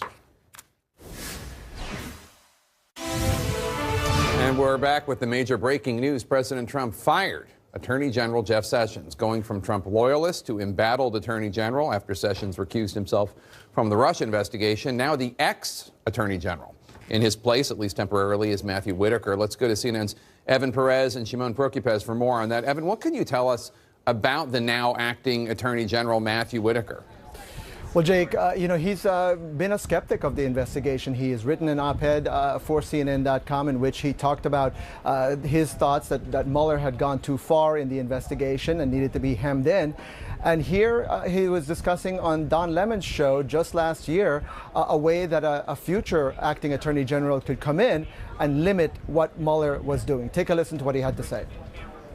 I can see a scenario where Jeff Sessions is replaced with a recess appointment, and that Attorney General doesn't fire Bob Mueller, but he just reduces his budget so low that his investigation grinds to almost a halt. And Jake, obviously now this is a big thing for Matt Whitaker to deal with. Certainly the Justice Department's ethics officials are going to have a say as to whether or not they believe this constitutes an appearance of conflict and whether it means that Matthew Whitaker needs to recuse himself from this investigation. Obviously, this is something that is simply an advice that they will get from people at the Justice Department. He doesn't necessarily have to follow it. Jake. And Shimon, we saw Senate Minority Leader Chuck Schumer and incoming likely Speaker Nancy Pelosi call on Whitaker to recuse himself from overseeing the investigation. I don't imagine that's going to happen, but is there any indication that it's even being considered? No, there isn't. And really, his opinions of where this investigation was, certainly when he was on CNN and when he wrote the op-ed, he was in a very different place when he gave that opinion. We don't think that he's been briefed on any aspects of this investigation. It will be now his job to get briefed by Robert Mueller and his team, certainly the special counsel team, on where things stand. And the other thing, Jake, I think that's important to keep in mind, right? Rod Rosenstein was overseeing the investigation, would give Robert Mueller certain permission. Mueller would have to go to him and say, hey, I want to subpoena this one, I want to do this in the grand jury. And then the big question is, remember, is whether or not, if the president has refused to answer questions by the special counsel team, would Robert Mueller and his team subpoena the president? That now ultimately lies with Whitaker. He would have to ultimately tell the special counsel, okay, go ahead, since the president is refusing to answer your questions, you can go ahead and subpoena him. That's obviously unlikely to happen now. And that is where I think issues can come up in this investigation, because this is the guy now that could tell Robert Mueller, you need to speed this up. You can't do this. You can't do that. Let's go. We're done here. That could happen in this case. And, one other point I want to make, Jake, is that we know, certainly Evan and I, and from people we've talked to, that there were contingency plans in place for something like this. The Justice Department has been prepared for this. And certainly, most importantly, is the FBI, where all of this evidence lives, all of this intelligence lives, where all the witnesses live. All of that information, you can be rest assured, and I think the public needs to know this, is that is going to be preserved by people at the FBI.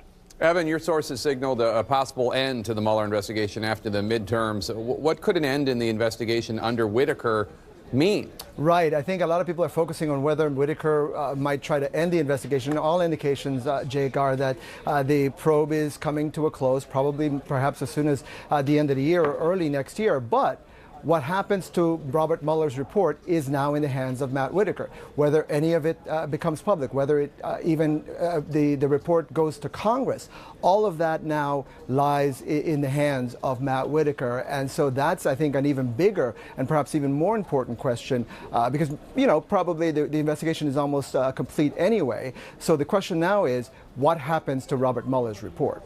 All right. Thank you so much, Shimon and Evan. Joining me now is Preet Bharara. He's the former U.S. attorney in the Southern District of New York, also dismissed by President Trump. Preet, many speculated that Attorney General Sessions would be out after the election. What does this mean for you? What does this mean, in your view, for the Mueller investigation?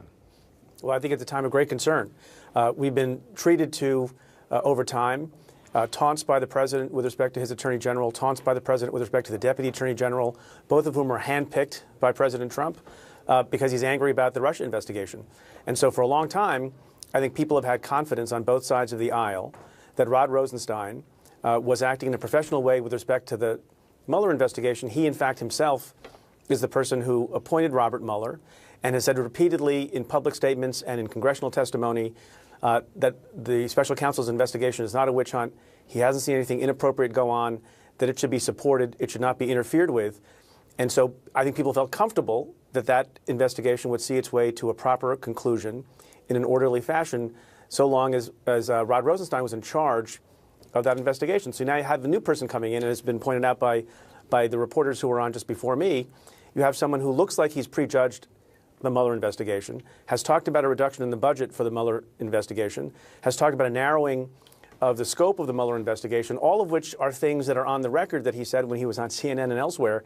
And so you have a concern that there might be an undue restricting of that investigation and that it's not going to be allowed to complete its course.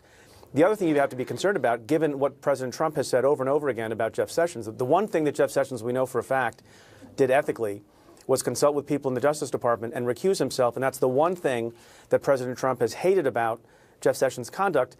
So you got to believe that the president got a different kind of understanding in a conversation with Mr. Whitaker. Now, it may be that the Justice Department has cleared it and the ethics people think it's okay for him not to recuse himself. But given the statements that he's made and the prejudgment that it sounds like he's engaged in, I think you have cause for great concern that he is not going to view that investigation in the way that he might otherwise. And he was making those statements, by the way, before even knowing anything at all about what the special counsel was considering.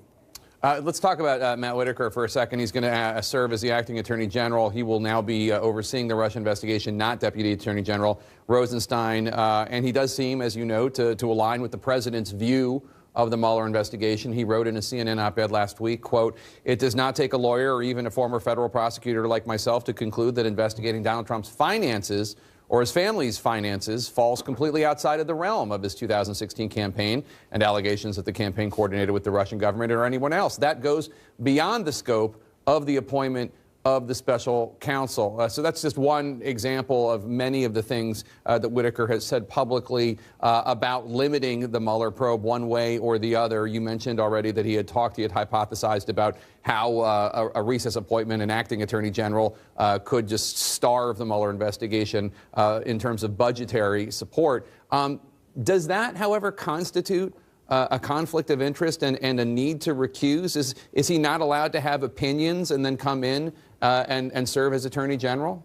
Yeah, look, I don't know all the facts. I don't know all the things he said. I don't know exactly what the internal folks at the DOJ would say about it. I do think it raises a concern. Look, I had issues from time to time as U.S. Attorney where it seemed like the best thing to do was to recuse myself, and there were times where the internal ethics folks said specifically, you don't have to recuse yourself. And then sometimes, given the nature of the issue and given what people might think about it, sometimes even if your ethics people tell you, and any lawyer I think worth his salt would say the same thing, it's still better to step away from the case or step away from the investigation so that people have full confidence. And given the stakes involved here and how much people are watching and how long it's been going on, the things he said are going to cause people to have a question about what he does if he decides to restrict the investigation in some way. And by the way, the other thing that seems odd and wrong about the statement you read from that op-ed by Mr. Whitaker is he doesn't know the basis on which the Mueller investigation may have been looking at the finances of the president,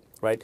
The appointment letter by Rod Rosenstein makes very clear that the scope of the investigation was supposed to be relating to the campaign and possible collusion, but then also says, and also any matters that arise from this investigation. So, for example, if there were things that happened in the course of the Mueller investigation that brought to light other kinds of crimes that were taking place and came to their information and came to their knowledge and attention directly because of the investigation, that's covered in the scope of what Rosenstein said. So he was speaking a little bit out of school when he said those things. Preet, if Whitaker comes in and decides to limit the Mueller investigation one way or the other, would we ever know?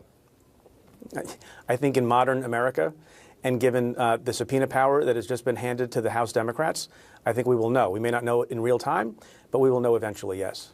The president did make the argument today that if he wanted Mueller fired, he would have fired him already. Yeah, but look, the president is a little more shrewd than people give him credit for. He does some things out in the open to make it seem like he's got nothing to hide, but they also may be evidence of criminal conduct or abuse of power, and the House may consider that at some point.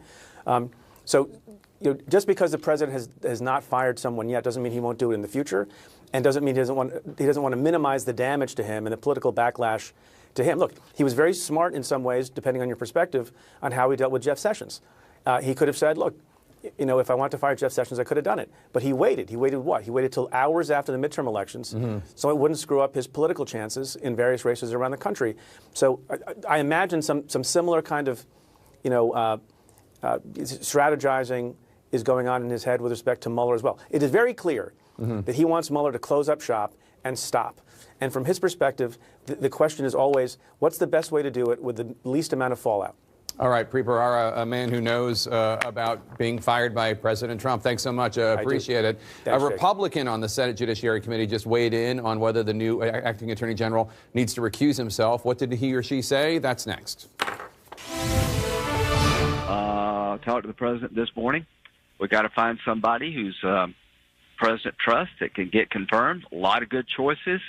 I'm looking forward, not backward. We've got a new chapter at the Department of Justice, and I'm excited about the opportunity. Gosh, he's a positive person. That's an optimistic Republican Senator Lindsey Graham moments ago reacting to the news that Attorney General Jeff Sessions has been fired. And because Sessions had recused himself from overseeing the Russian investigation, his dismissal means his replacement, Matthew Whitaker, not only takes on the job of Attorney General, but also becomes Robert Mueller's boss. Let me start with you, Bakari, because Lindsey Graham at one point said there would be holy hell to pay if President Trump ever fired Jeff Sessions. He revised that a little bit a couple months ago as it became clearer that this relationship was not going to last. What do you make of what he just said? I don't know who Lindsey Graham is anymore. I mean, I served. You've known him for a long time. Yeah, I've served in the South Carolina General Assembly for 8 years, and run statewide before in South Carolina. Know Lindsey Graham very, very well. He's always been afraid of his shadow somewhat, and he's always in campaign mode. He's always afraid of that challenge from the right. And people used to look at Lindsey Graham as being the sane senator we have from South Carolina when we had Jim DeMint there, somebody who you could go to get things done. But I think he's the prime example of when Donald Trump breaks an individual. Now Lindsey Graham is very weak-kneed. He's no longer putting the country first. He's putting his party first. And there are a lot of us who've known Lindsey Graham for a long time, even Republican friends you talk to who say, I have no idea who this man is. On the other hand, Whitaker. You know Matt Whitaker, the acting attorney general. What can you tell us about him? He's got a whole trail of tweets expressing a lot of skepticism about how Bob Mueller's been doing his job. Matt's a conservative guy, believes God and country kind of guy, right? President likes him, has a lot of faith in him, and look, I think he's very intelligent. Obviously, political. Ran for Senate in the open seat there, which Joni Ernst ended up winning, and so. Matt is a very bright guy, was a U.S. attorney for the Southern District in Iowa. Look, I don't think he's going to go out and do anything rash and get rid of Mueller here. I think he's a really bright guy. He's going to stay the course. But I do believe that he does believe there are certain limits, as he expressed in this article, about what can and can't be investigated, the scope of the special counsel. Jen, Minority Leader Chuck Schumer released this statement, quote, given his previous comments advocating defunding and imposing limitations on the Mueller investigation, Mr. Whitaker should recuse himself from its oversight for the duration of his time as acting attorney general. Do you think there is any chance of that happening? And is this even a battle Democrats should be waging? He should. There doesn't seem to be any appetite. You need Republicans as well to partner to push him to do that. And there doesn't seem to be any appetite to do that. I think there's a very interesting timeline right now because we have about 6 weeks until the end of the year. Whitaker can't serve indefinitely as acting attorney general. He could recess appoint him, but a recess appointment only lasts through that Congress, which there isn't a lot more time for. I think the timing of this is very calculated by Trump in perhaps a smart, wicked political way, in that he saw that he has more space on the Senate. Maybe he wants to get his attorney general confirmed, but he'd have to probably think about that starting January. And at that point, Democrats have the House. So Democrats are calling for a lot of things right now. They don't have a lot of power. They will have a lot of power in January that will allow them to do a number of things. And Mary Catherine, obviously Whitaker has been a skeptic of the Mueller investigation before he took on this role as Jeff Sessions' chief of staff and now acting attorney general. He wrote an op-ed for CNN last year, and on the topic of whether or not Mueller could investigate Trump's finances, he said, quote, "It's time for Rosenstein, who's the acting attorney general for the purposes of this investigation, to order Mueller to limit the scope of his investigation to the four corners of the order, appointing him special counsel. If he doesn't, then Mueller's investigation will eventually start to look like a political fishing expedition." Do you have any concerns about whether or not he can supervise the investigation? I think in cases like this, it's best practices to, if you've opined on this specific subject, to make sure that people have confidence by not putting yourself in that position. So you think he should recuse? I think that's probably the right thing. I think Jeff Sessions did the right thing, and it has ticked off Trump as we've seen ever since then. But I don't want to dismiss the idea that, special prosecutors should have limits on them. It's a long time and fair concern about these types of investigations. But he's specifically commented on this, and I will say, look, it's going to be difficult for both Republicans who went after Peter Strzok to say that having opinions did not allow him to do his job properly, and Democrats to say who said, "Oh, Strzok's totally fine. He's a great public servant." Everybody's going to switch teams once again and say that having a political opinion makes you unqualified now. What happens if he refuses to recuse himself, which I think we would all bet money is going to happen? He'll continue to serve as the acting AG. I mean, he's not required to recuse himself. The distinction between himself and Jeff Sessions is that Jeff Sessions was a part of the campaign and, in fact, a noted surrogate, and the campaign itself was being investigated. That was the basis on which the people who were internally in DOJ said, you should recuse yourself. I will say, however, that the idea of him recusing is best practices. That's absolutely the case. But the thing about this particular individual is that he has not only done what people do not want a Justice Department official to do, which is to show that Lady Justice is not blind. He has preconceived notions on the individual case, and I want to hold him to his actual words. He's absolutely right. Rod Rosenstein and Robert Mueller should be held to the four corners of the investigation, which includes whatever follows from the collusion investigation, including finances. That's part of it, and if he wants to be held to his word, then he should welcome any opportunity to venture past the initial. So I was just going to say, remember, we used to have this independent counsel statute that both sides got rid of because it was a license to fish. Very narrow. This is supposed to be much more narrow. We didn't want those things. We shouldn't have it here. All right. The new acting attorney general's not been shy about his feelings about the Mueller probe, even tweeting about it. What did he tweet? That's next. Breaking news, the United States now has a new acting attorney general. That man, Matthew Whitaker, will oversee the Russia investigation, and he's made his feelings pretty clear about the Mueller probe on Twitter. In August 2017, Whitaker responded to a National Review article headlined, "Mueller is squeezing Manafort," with this comment, quote, "One thought is Mueller trying to catch Manafort in a lying to Congress case to exert pressure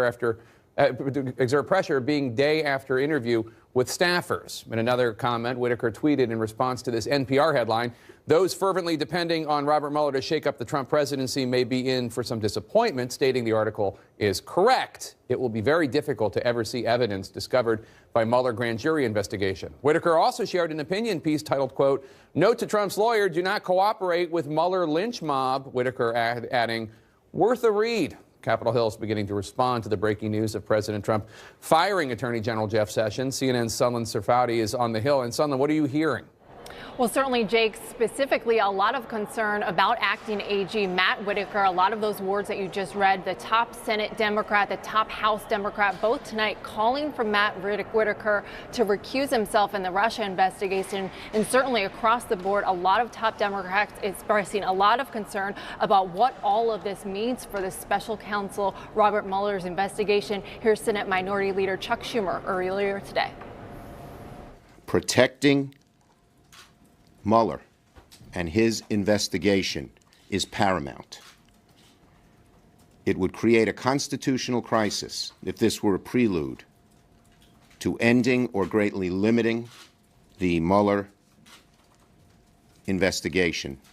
And I hope President Trump and those he listens to will refrain from that. And we are also hearing from key House Democrats as well. Jerry Nadler, who stands to potentially take over the House Judiciary Committee, he raised obstruction concerns earlier today and says that he could potentially investigate this decision to fire Sessions. Meantime, similar sentiments coming from Elijah Cummings, the Democrat who likely will take over the House Oversight Committee. So certainly a lot of top Democrats in their newfound majority in the House emboldened by this news and their reactions tonight. Jake. All right, Sunland Sarfati on the Hill. I want to bring in Josh Campbell, former special assistant to former FBI Director James Comey. And Josh, the president's been pretty transparent about his frustration with now former Attorney General Sessions. What do you make of this decision? What do you make of the timing? So I don't think any of us are surprised. In fact, I've been talking to some of the former colleagues inside the FBI, and one person described it as, as the media prepares obituaries, for example, to have on the shelf. This is what they were expecting with Attorney General Jeff Sessions. They knew that his time was limited based on all the back and forth that's been going on with the president. One person, though, described this as a very dangerous time, potentially because of the person that they're now bringing in, Mr. Whitaker, and the fact that he's already been on record criticizing the Mueller investigation. Obviously, there's a conflict of interest there. And one thing that's interesting is that, in any case, Jake, it is inappropriate for the White House to be even perceived as influencing an investigation, doubly so when that investigation pertains to the president himself. So I don't think we can overstate the gravity of what's going on here. I want to show some video right now of Deputy Attorney General Rod Rosenstein leaving the White House. We just saw him. He was at the White House. We're not exactly sure why he was there. We're told it was for a previously arranged meeting, although obviously eyebrows being raised at his presence at the White House right now. Josh, knowing what you know about Bob Mueller, would this change anything from his focus on the Russia investigation? So it's not going to change Bob Mueller's focus, though, but he may not be the person making the decisions here. Now, up to this point, the conventional wisdom has been that Bob Mueller was protected so long as Rod Rosenstein was there.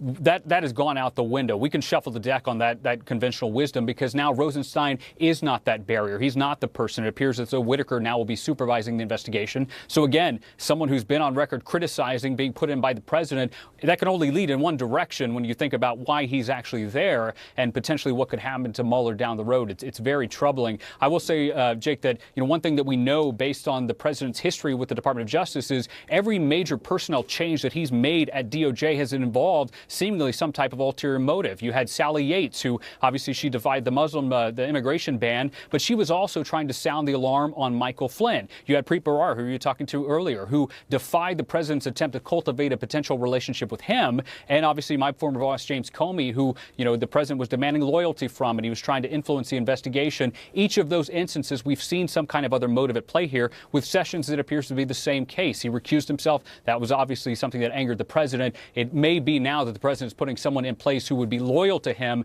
based on some of the past statements that Whitaker has been on record saying. And Josh, how's this going over with rank and file in DOJ, the Justice Department, and the FBI?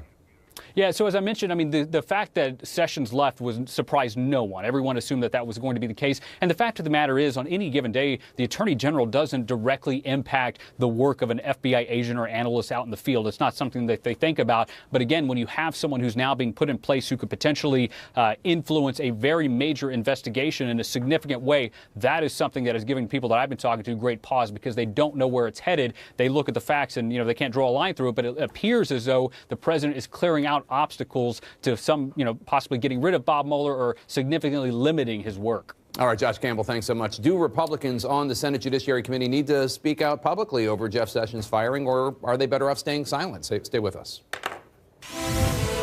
Welcome back to breaking news coverage of President Trump's firing of his Attorney General Jeff Sessions. The two men had been at odds over Sessions' decision to listen to the ethics lawyers at the Department of Justice and recuse himself from the Russia investigation. Joining me on the phone is Democratic Senator Mazie Hirono of Hawaii. She serves on the Senate Judiciary Committee, and she was reelected last night with, I think, just 71% of the vote. Senator, congratulations. Your reaction, Thank you very much. Your reaction to today's developments? It didn't take long for the president to act immediately to protect himself, because it's always about him all the time, every time. So first he fires Jeff Sessions, and then he names Matthew Whitaker as the acting attorney general. Very, very troubling, knowing Mr. Whitaker's views about the investigation. So I think it's, it raises, of course, a conflict of interest with regard to Whitaker, and it certainly goes to the obstruction of justice by the president. So this is why Congress has to pass legislation to protect the Mueller investigation. So you and your colleagues on the Senate Judiciary Committee already passed out of the committee legislation to protect Mueller. Senator Mitch McConnell, the majority leader, did not bring it up. I think he said he didn't feel there was any need to do so. Do you believe that there will be any appetite by Republicans to do so? And will there be perhaps a push by somebody like you or others to do so before the end of this Congress when you lose even more seats in January? Well, we passed the Mueller investigation basically to protect any special counsel out of the Judiciary Committee in a bipartisan way. And the only reason that McConnell didn't bring it on the floor was he says, oh, well, we don't need to do that because nothing's going to happen to Mueller. And I don't know what it's going to take. Maybe a ton of bricks has to fall on McConnell's head before he realizes or recognizes what is actually going on. So certainly I expect that the Democrats in the Senate, as well as the Democrats in the House, will push to protect the Mueller investigation because that has to go on. And the president's actions are so blatantly political to protect himself that, as I said, it didn't take long for him to do it. Obviously, your party's your powers as being part of the party, the minority party in the Senate, are limited compared to your Democratic colleagues in the House, who are going to soon have the majority. What do you want them to do that you are not able to do? Certainly, they'll be able to investigate what's going on with the president. And my friend Jerry Nadler, with whom I served for 6 years in the U.S. House, I know that he has already said that he wants to know what the president's motives are. I think we can pretty much conclude what his motives are, and that is to protect himself. So I expect Jerry Nadler to be chairing the Judiciary Committee in the House, and then to proceed with what he needs to do to get to the bottom of this and to protect the Mueller investigation. Do you think that this is where it ends, that he appoints Matthew Whitaker as acting attorney general, and Whitaker maybe tries to shrink or contract the bounds of the Mueller investigation, or do you fear that there more is going to happen? I think as long as the Mueller investigation continues, that this is yet more actions by the president that goes to obstruction of justice. Doesn't President Trump have the right to have as Attorney General whoever he sees fit, as long as that person is ultimately confirmed by the Senate? I think motives matter, and this is why the obstruction of justice is such a big issue for Mueller. And obstruction of justice is really, it's a pattern. It's a cumulative effect of all of the actions that the president takes, the motives behind those actions. And if he were just doing this as one-off, then maybe so, but it's not. If it's a pattern of obstruction, there's no question that he's been wanting to end the Mueller investigation from the very beginning, calling it a witch hunt. So in spite of the fact that the Russians interfered not only with the 2016 elections, but this election, 2018 elections, the president is totally motivated by the desire to protect himself. I hope everybody gets that. So your leader, the Senate Minority Leader, Democrat Chuck Schumer, says that the interim Attorney General, the acting Attorney General, Matt Whitaker, should recuse himself from the Russia investigation because he has said things about how he thinks that the Russia investigation could theoretically be starved of funding, or it needs to be limited in scope. First of all, why would he need to recuse himself? I understand why you don't trust him to lead the investigation, but is there actually like a legal or ethical reason why he would need to do so? There are some parameters to when a recusal is required, which is what led to Jeff Sessions' recusal. So Whitaker made statements such as it would be out of bounds for the Mueller investigation to go into Trump's family and his own finances, and that it wasn't a problem for the Trump people to take the Trump Tower meeting. So these are all matters of interest, and But surely he's allowed to have an it opinion. should He's be. allowed to have an opinion on these matters. And does his expression of those opinions mean that he needs to? I'm not an attorney. You are. So is there some sort of legal reason why somebody who expresses an opinion could therefore not supervise an investigation about, the opinion of which he talked about? When you express an opinion, that's fine, but when you put it in the context that he is actually going to be the person making decisions and overseeing the Mueller investigation, that is an entirely different proposition altogether.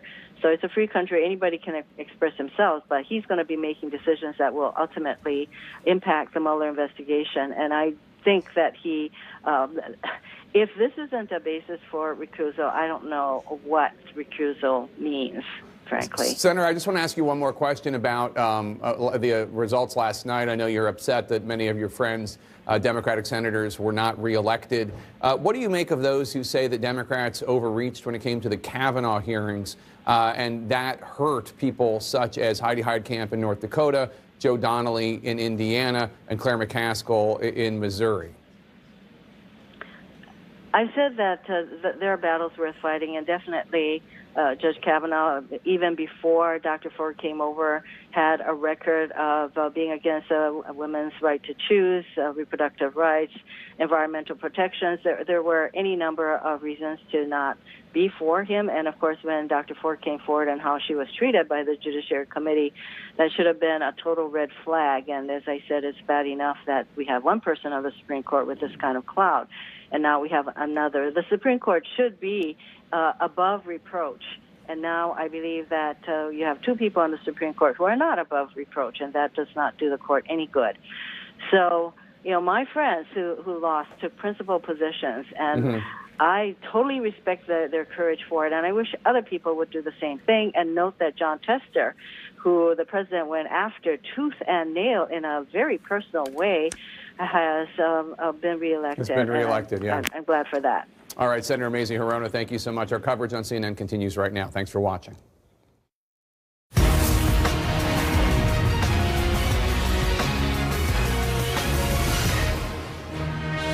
This is CNN Breaking News.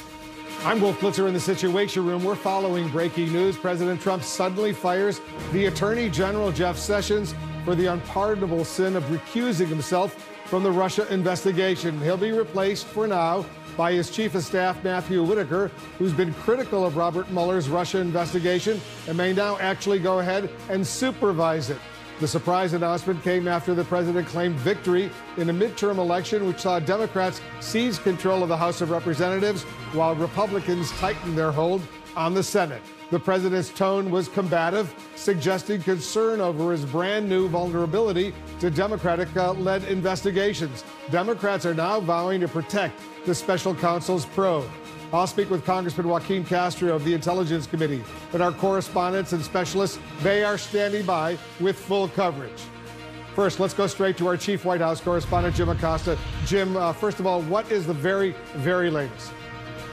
Wolf, well, we have a new acting attorney general. His name is Matt Whitaker. He has been a CNN legal contributor in the past, but has also been the chief of staff to the outgoing attorney general, Jeff Sessions.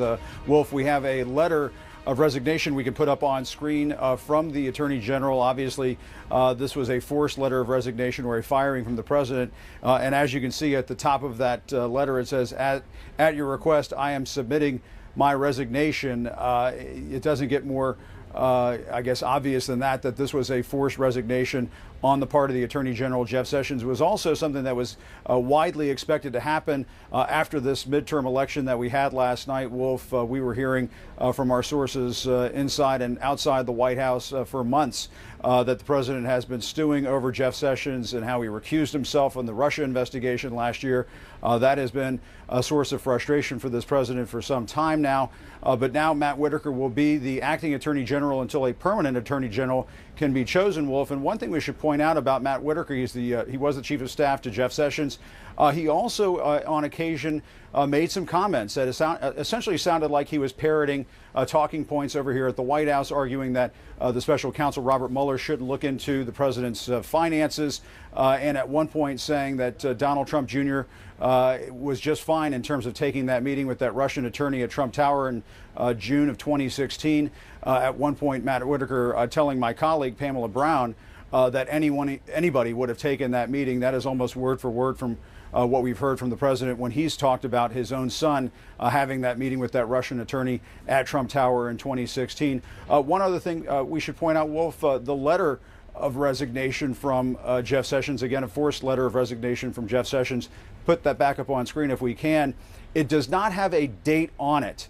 And there have been questions raised throughout the day. Well, is the fact that there was no date on it, does that mean that Jeff Sessions had this letter sort of ready to go and was going to fire it off whenever President Trump wanted it? I'm told by a senior administration official just in the last few minutes that no, that is not the case, that essentially they just did not put a letter or a date on that letter earlier this morning when it was sent over to the White House. The Chief of Staff, John Kelly, was apparently pressing the Attorney General on behalf of the President as well that this resignation was wanted over here at the White House.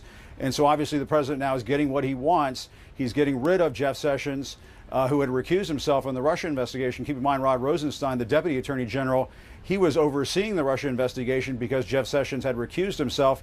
Now that is no longer needed. Matt Whitaker is free to oversee this investigation in terms of how the Justice Department and the White House, how they both view it at this point. And so that is a favorable development, obviously, for the president to have somebody like Matt Whitaker, who, as I said, has been parroting what the White House has said about this investigation, what the president has said about this investigation, is now in charge of the investigation and overseeing the investigation. Wolf. What are you learning about how it was actually done, how the president fired Sessions, and in Sessions' letter, he begins with these words, "At your request, I am submitting my resignation," meaning he was fired. Exactly. From what we understand, this pressure has been going on for some time now. Obviously, the president has been talking about this. He's confided to aides. He's confided to outside advisors and friends for months, almost a year now, more than a year now, probably, that he has wanted to see his attorney general go. From what we understand, this has been building for some time. And there are some up on Capitol Hill who were expecting this to happen. I talked to a source, GOP source, leadership source earlier today, Wolf, who said that it was widely expected among the Republican leadership up on Capitol Hill that the president would do this. And so what the president doing this today, forcing Jeff Sessions to resign, while it did change the narrative, did change the news cycle from a president who was claiming that everything had gone just fine last night. Now we're all talking about Jeff Sessions being out the door instead of what happened last night in the midterms across the country, Wolf. All right, Jim Acosta at the White House for us. Thanks very much. Let's get some insight from our political and legal experts. And Evan Perez, you cover this for us. What does the firing of Jeff Sessions mean as far as the Russia probe is concerned? I think there's some real questions, Wolf, as to what happens to the investigation. Obviously, Matt Whitaker has made clear his points of view that Mueller has gone beyond his charge, has gone outside the lines of what he was supposed to be doing. We know he's written these comments. He's made these comments in an op-ed here at CNN and also in comments here on the air at CNN. And so it does raise the question of whether or not Matt Whitaker should be the person who's in charge of this investigation. This is something that obviously the Justice Department's ethics officials are going to have to review and see whether or not the appearance of conflict is enough for Matt Whitaker to recuse himself. Obviously, this is something that it is clear that the president deliberately chose somebody who he already knows has some strong opinions about the Mueller investigation. Exactly. He's made his feelings pretty clear. And it's hard to think that the president and Matt Whitaker had never discussed this before, because Matt Whitaker was seen by a lot of people inside the West Wing as this liaison between the Justice Department and the White House. He was the one who, when President Trump sometimes went for weeks or days without speaking to the Attorney General one-on-one. We know they rarely ever met one-on-one. Matt Whitaker was the one who really kind of guided the conversations between the White House and the Justice Department. So it's not by accident that he picked Matt Whitaker to take over this position. And Matt Whitaker is described by people who know him as kind of this bull in a china shop, this gregarious personality. He's someone who is going to make his feelings about something that if he doesn't think the Russia investigation is credible and noteworthy, he's going to let the president know that. And I'm sure that played into a lot of the reason the president picked him to take over this job instead of picking the Deputy Attorney General Rod Rosenstein, as would be the norm here. And my colleague Laura Jarrett and I are being told, in addition to this, a little more detail about what happened with the resignation of Jeff Sessions today.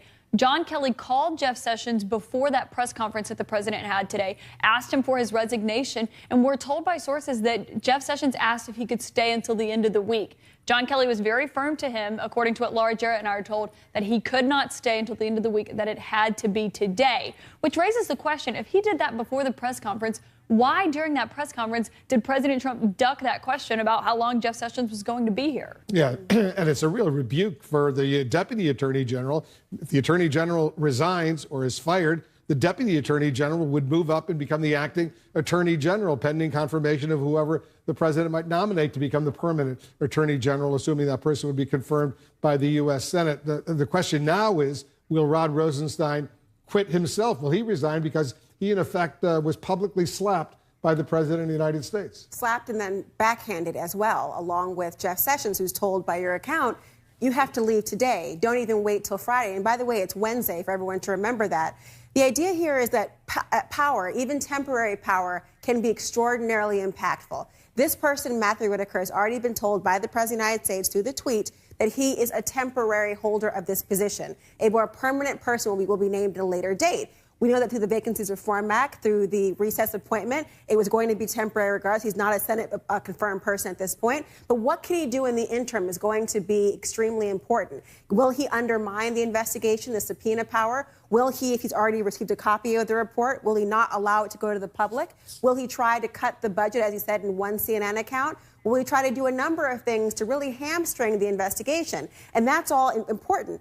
But it also may be reversible. Remember, a lot of this is being preserved by the FBI. All the documentation, the support, the logic, the follow-through of Robert Mueller is in the hands, eventually, of a Democratic-led House who can actually look at the information come January regardless. So although it's very impactful now and certainly one that was meant to denigrate not only Jeff Sessions and Rod Rosenstein and to subordinate them immediately, it can be reversed. The question is, what will he do in the interim? Josh Campbell, how do you see it? Yeah, so I think two things. First of all, if you think about all the issues that the Justice Department deals with, all the cases under their purview, all the crimes, there is singularly one investigation that the president cares about, and that is the investigation into his campaign. When you look at these past statements that Whitaker has made on record criticizing, Mueller and talking about this red line, that's obviously something that would resonate with the president, who simply wants this investigation to go away. Now, up to this point, the conventional wisdom has been that Rosenstein was the barrier. He was the one who protected Mueller so long as he was there, with the responsibility now shifting over to Whitaker as far as the purview of the investigation. We no longer have that barrier. So again, it seems to be leading in that same direction. The second thing I'll say to Laura's point there as well, as far as the preservation of documents, one thing that we have to keep in mind, and this shows the importance of elections and this continued collision of politics and law enforcement, is that the importance of that Democrat win last night in the House of Representatives, because every single FBI agent, analyst, prosecutor working on Bob Mueller's team right now is a potential witness. And if they try to make this investigation go away, they being the president and Mr. Whitaker, all of those people could be subpoenaed to then come back and explain, okay, they've shut this investigation down. You tell us what you actually found. So I think that they're on dangerous ground if they think that getting rid of Mueller is going to make this whole thing go away. What do you know, Evan, about the relationship between Jeff Sessions and Matt Whitaker?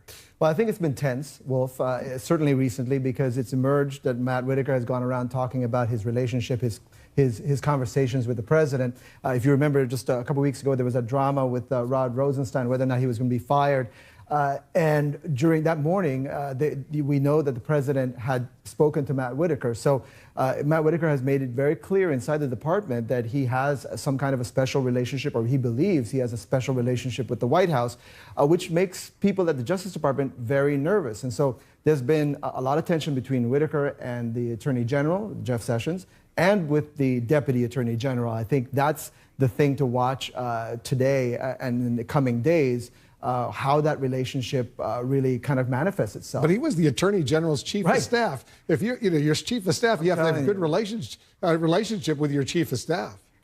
Exactly. I mean, normally a chief of staff is, has the back of his boss. In this case, it appeared to be some kind of Shakespearean drama going on behind the scenes where the knives were out and no one knew who was going to get stabbed next. And so that they sort of forced him on Sessions, right? Yes, they did. This was something he didn't really have a relationship beforehand. And so this is one of those things where there was a lot of suspicion about Whitaker and whether or not he was there as some kind of spy for the White House. Whitaker has total disdain for the Mueller probe, Laura. I want you to hear what he said. Listen to this tape.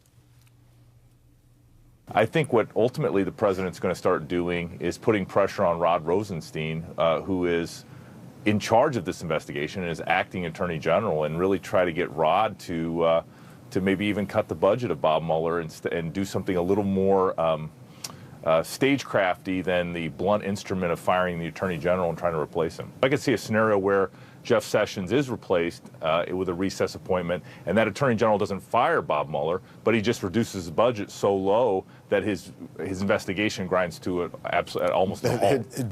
Yeah, that was in July of last year with Don Lemon. You were on that panel with him. Basically said, you know what, you can't just get rid of the Mueller probe, the Russia probe, but you could starve it to death.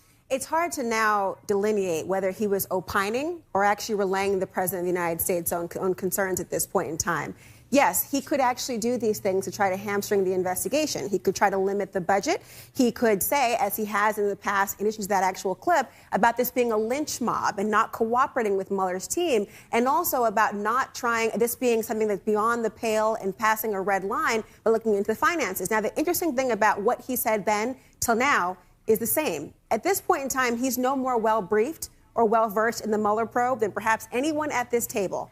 And the reason for that is because as chief of staff of Jeff Sessions, who has been recused, he also should not have been privy to the information. So he'll have to be essentially briefed in at this point in time. And he may have some revelations about his own words. They may come back to haunt him. There actually may be some credence. And by all accounts, including Rod Rosenstein, just 3 weeks ago, that the American people should have confidence in what the investigation holds and is forthcoming, and it's no witch hunt. And that raises the biggest question in America right now, which is, did President Trump ask Matt Whitaker whether or not he would recuse himself from overseeing the Russia investigation before he tapped him to become the acting attorney general? That's going to be a big question that we're likely going to find out soon. But also, White House officials are questioning the logic of the timing here.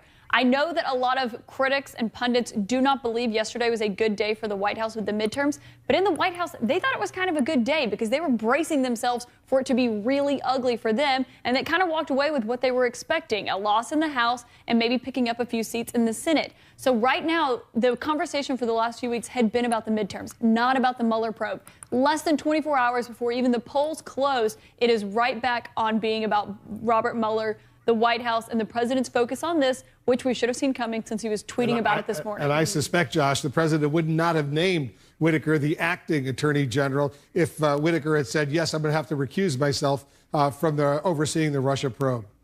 That's right. We know his disdain that he's expressed to Jeff Sessions, for example, whenever he recused, actually did the admirable thing and said, look, I'm conflicted here. I think one thing that's important to point out here, Wolf, is that I don't want us to walk away today thinking that Jeff Sessions is somehow a victim. Now, obviously, he's taken a lot of barbs from the president.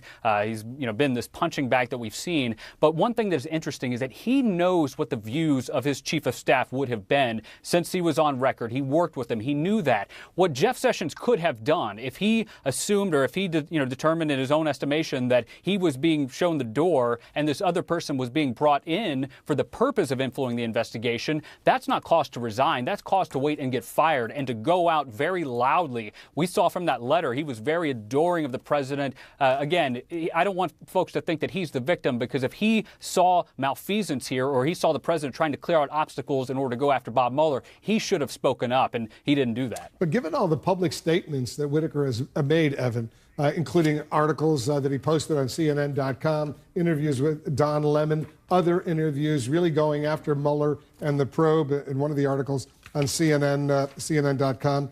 He actually wrote this sentence, and I'll read it to our viewers. It is time for Rosenstein, who is the acting attorney general for the purposes of this Russia investigation, to order Mueller to limit the scope of his investigation to the four corners of the order appointing him special counsel. The ethics office over at the Department of Justice, they have pretty strict rules. Can they force him, given all the public statements going after the Mueller probe, can they force him to say, you know what, you got a problem, you can't oversee this, you have to recuse yourself? Well, I think, first of all, they have to look whether or not it's an actual conflict or it's just an appearance of conflict. At this point, Wolf, based on the writings, based on his appearances on television, on CNN, it appears to be more of an appearance of conflict. And so if the ethics office comes back and says, we think you should recuse because of the appearance of conflict, then he can choose to ignore it. He can say, I'm not going to, I think you're wrong, and I'm just going to stay in charge of this. And so then, of course, it becomes an issue for people outside and whether or not they want to pressure him to do it otherwise. But really,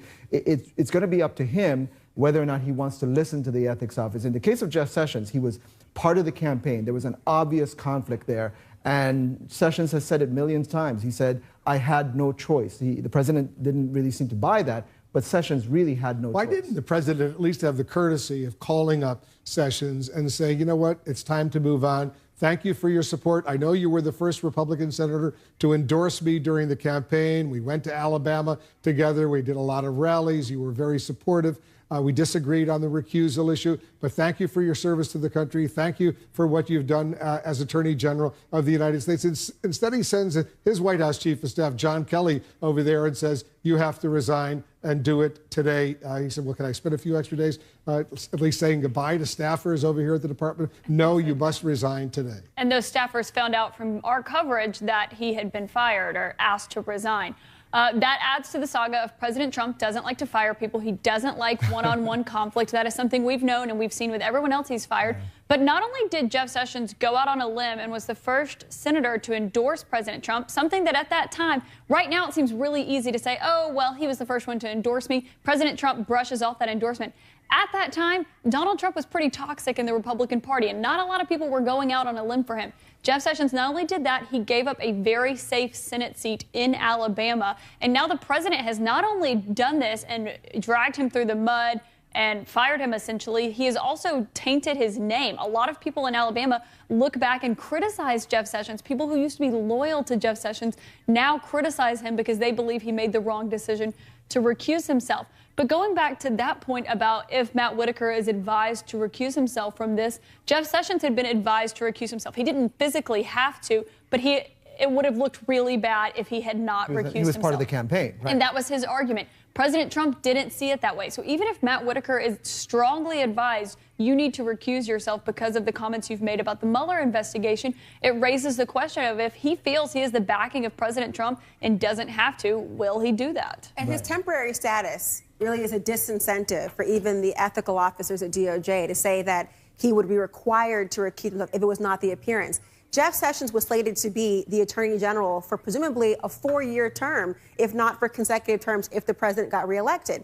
You're talking about somebody in Matt Whitaker who is not confirmed by the Senate. Therefore, he could not serve more than 210 days, if at all, under the Vacancies Reform Act. Somebody who, if he was appointed under the recess appointment, can only serve until January. It may be a cost-benefit analysis, unlike what happened with Jeff Sessions, to say, you can choose to stay on because your power, while wielding very strongly, is going to be temporary.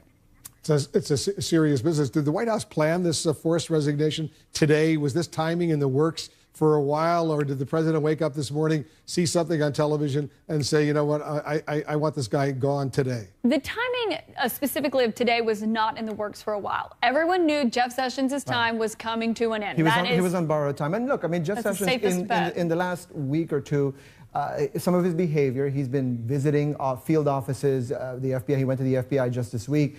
And some of the outward behavior of Jeff Sessions was of somebody who was saying goodbye to the department. So I think internally he knew that this was very much a high possibility. But now that they've lost the House of Representatives, the Republicans, are other things lined up what the president might be planning on doing? Is he about firing more people? Yes, that was essentially a big staff shakeup. Has been in the works for weeks now, and essentially what everyone's deadline has been is I'm going to hang on until the midterms, and then I'll leave after that. And that advice actually worked for President Trump. He was convinced to not fire Jeff Sessions before this. But it's also interesting to see the timeline of how this has evolved, because when President Trump first started attacking Jeff Sessions, he didn't even know how to respond. He was shocked to his advisors. He said he was just going to keep his head down and do his work. And then as those criticisms and those attacks, very public attacks, continued to build, Jeff Sessions actually dug his heels in and said he was going to make Trump fire him because this is his dream job. He was going to stay there. And if President Trump wanted him gone, he was going to have to fire him. But we reported in recent weeks that he was essentially resigned to the fact that he was going to be fired. He was mentally preparing for it. That behavior that he's been doing the past 2 weeks also contributes to that. So he was ready for this to come. Very quickly, Josh, go ahead.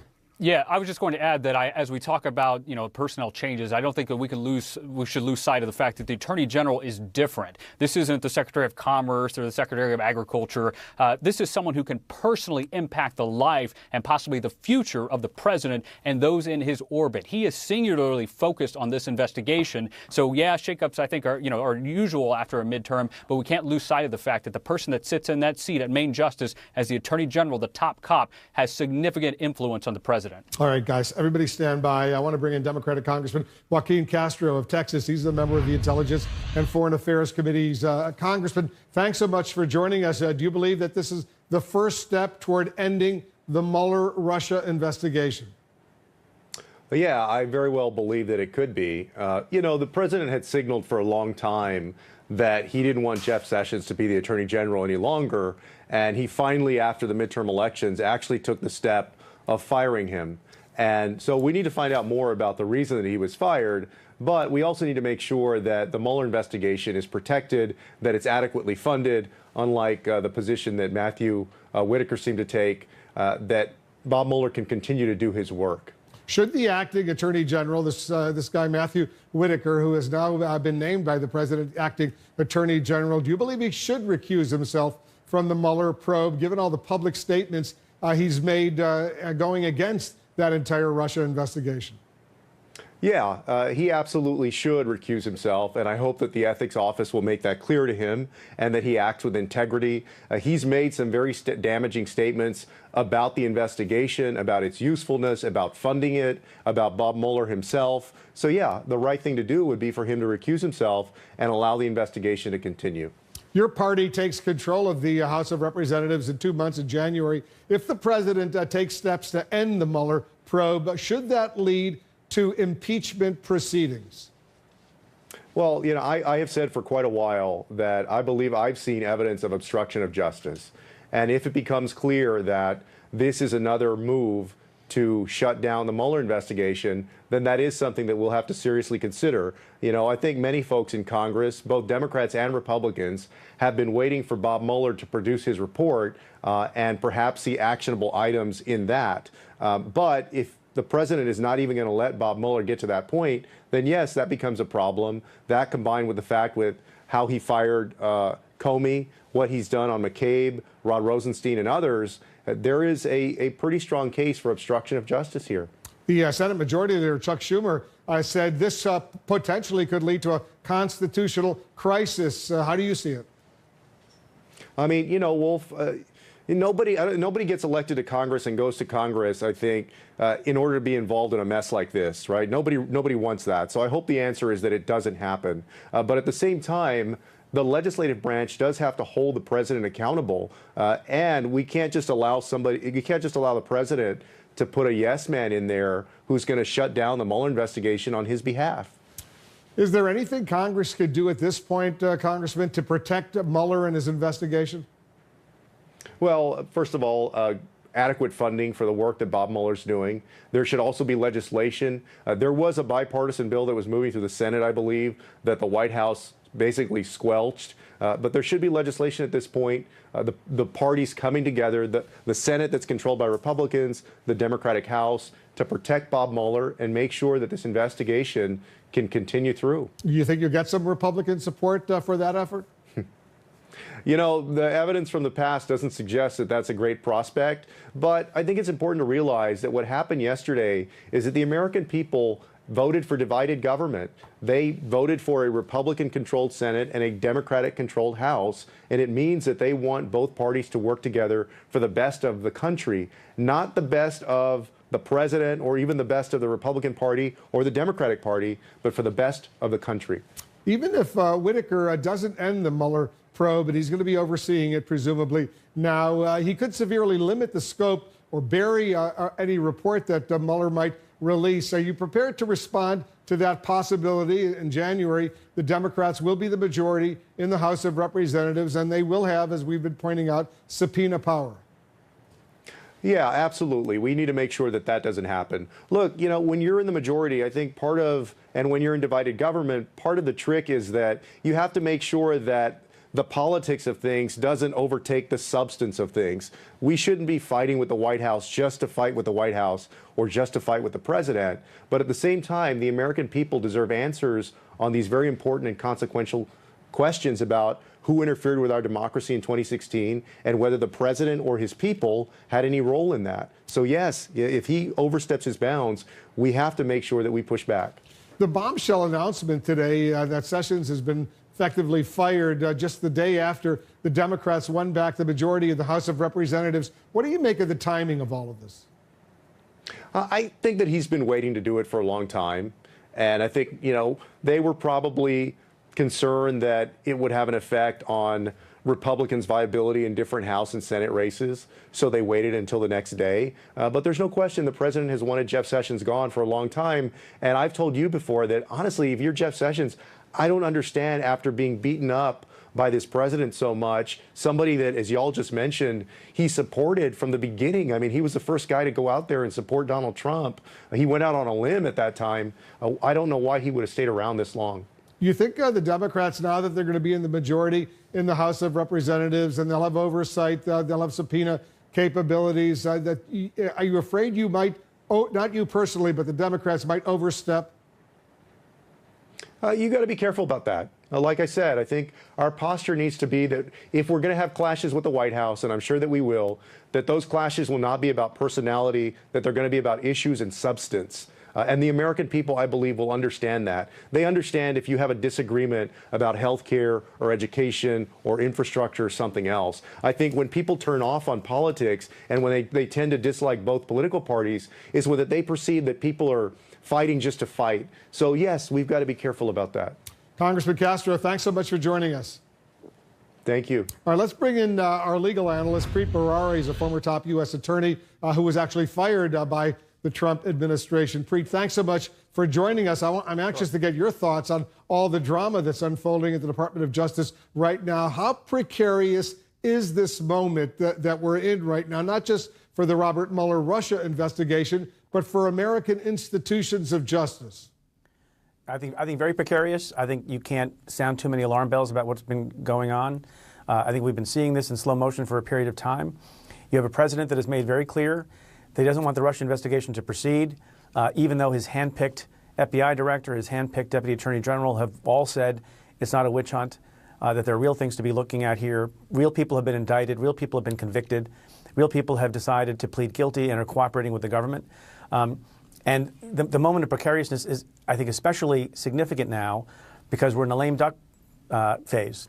And so to the extent that there could be a check on the president because the House of Representatives changed to the other party, that doesn't take effect until next January. So you have an acting attorney general who has already indicated that he has some problems without knowing all the facts in prejudging what the Mueller investigation is about, what it should be about, and how much it should be funded. You have an opportunity to do something very damaging to that investigation, as I mentioned. But then to your larger point, the crisis a little bit is what does Congress do when you're in a lame duck period?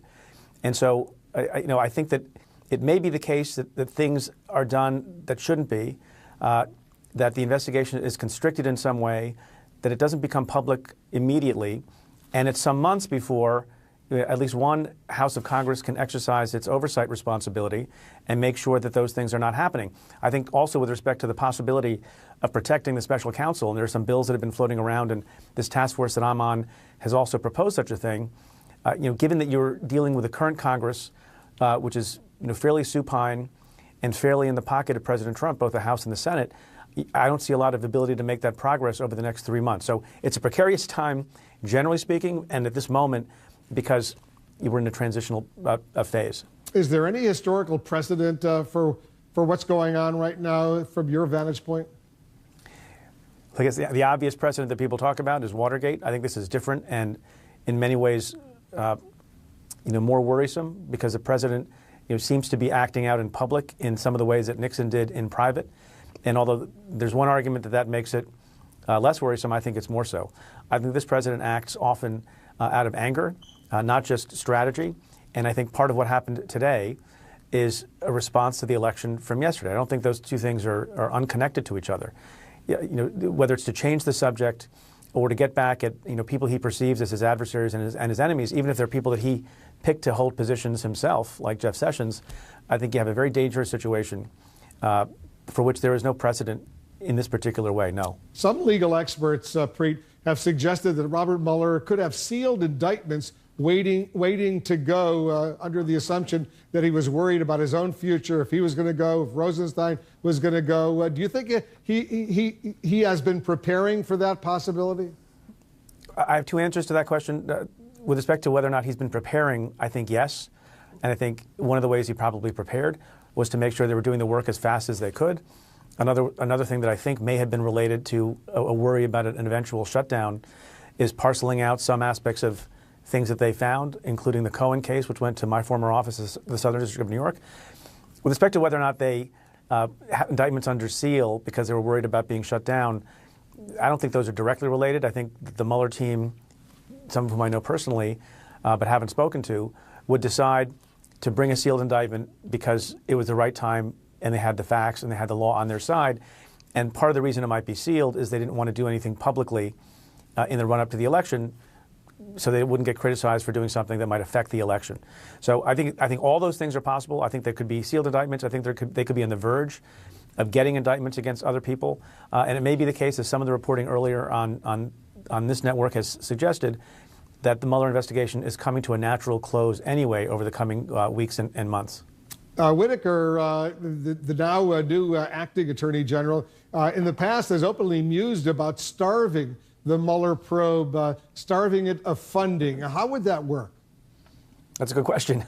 The way he talked about it in the op-ed that he wrote was through the power of the attorney general generally, who has the ability to send certain resources to certain parts of the department and not to other parts of the department, just like, United States Attorney has the ability to decide they're going to staff their cyber Hold squad. on one second. Hold on, Preet. We're looking at live pictures now from the Department of Justice. There's the now soon-to-be former Attorney General. He's leaving the Department of Justice, saying goodbye to some of his associates there. Laura Jarrett, our Justice Department reporter, is watching all of this unfold. Laura, this is a moment that Jeff Sessions probably anticipated, but not necessarily today. It's a pretty incredible scene out here in the Justice Department courtyard. Well, I would say really dozens of officials, both career. By the way, Laura, I'm going to interrupt for a second. That was Whitaker saying goodbye. Whitaker, his chief of staff, now going to be the acting attorney general. You see the round of applause that Jeff Sessions is getting from officials over there at the Department of Justice. Last time he's there, getting into his vehicle, saying goodbye, and then moving on. A brief little farewell for the Attorney General of the United States. Laura, go ahead and tell us what else you know. He is joined here, but you can also see the Solicitor General, Neil Francisco, as well as his former Chief of Staff, Joey Hunt, and, of course, Rod Rosenstein, the Deputy Attorney General. And it's really quite a scene here, Wolf.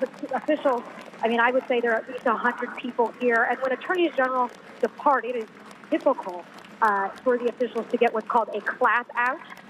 Usually it would happen outside the office, but of course this is an extraordinary circumstance, and the situation is anything but typical in this instance. But clearly everyone wanting to see him off in style, wanting to say their goodbyes and show really a level of support that is unusual here, in a place that is filled with lawyers and not typically a scene where you see clapping like this. Yeah. All right, let me get back to Preet. Laura, stand by. Preet, what do you think of that, little farewell for the Attorney General? A little bit of deja vu all over again. I was fired at a certain point a couple of years ago and had the experience of walking out of my building, 1 St. Andrews Plaza, in front of all the people who I had served with and who I respect so much and whose mission is incredibly important to the country. And I've been critical of Jeff Sessions, as a lot of people have been, with respect to some of his policies and how he's undone some, I think, civil rights initiatives in the department. But I never have doubted that Jeff Sessions loves the department, loves the lawyers who work there, and was very honored to be in that position and humbled by being in that position. So, after several weeks and months, in fact, of being humiliated by the president who appointed him and being taunted by the president who appointed him, I think it's fitting that he got a graceful exit, such as it was. Yeah, it was graceful. Evan, you got some more information too. That was a staged event. Obviously, there was an attempt by people around the Attorney General, the Deputy Attorney General Rod Rosenstein, Noel Francisco, the Solicitor General, other people trying to give the Attorney General a graceful farewell. But it was a staged event to sort of show like some kind of like show force, to sort of show solidarity with him. But let me tell you, I mean, there was a lot of weirdness to those pictures. This is, by the way, this is the way you traditionally say goodbye to attorneys general. I was there when Eric Holder walked out of the building. There were tears. People were clapping, just exactly like this. Obviously, the circumstances today are so different because Eric Holder wasn't fired as this attorney general was today. I'm anxious to get your thoughts on the treatment of Rod Rosenstein, the deputy attorney general. How much of a slap in the face is it for the deputy attorney general, the number 2 person at the Department of Justice, to be bypassed by the president naming naming Sessions chief of staff to now become the acting attorney general instead of Rosenstein? I don't know if it's any more of a slap in the face than the embarrassing things that the president has been saying about him from time to time. We had that moment a few weeks ago when it appeared that he had been summoned to the White House and he was going to be fired, and that didn't happen. And there were these periodic statements that they were going to get together and discuss Rod Rosenstein's fate, keeping him dangling to make sure that he knew his place. So I guess it's a bit of an insult, but I don't think that Rod Rosenstein didn't expect this kind of a thing to happen or that this was a possibility.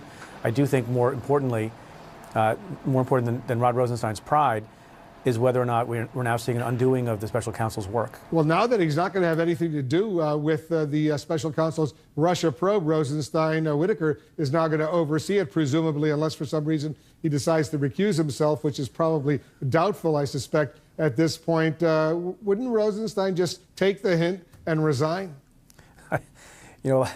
I'm only laughing just because I'm tired. Everyone's been up all night.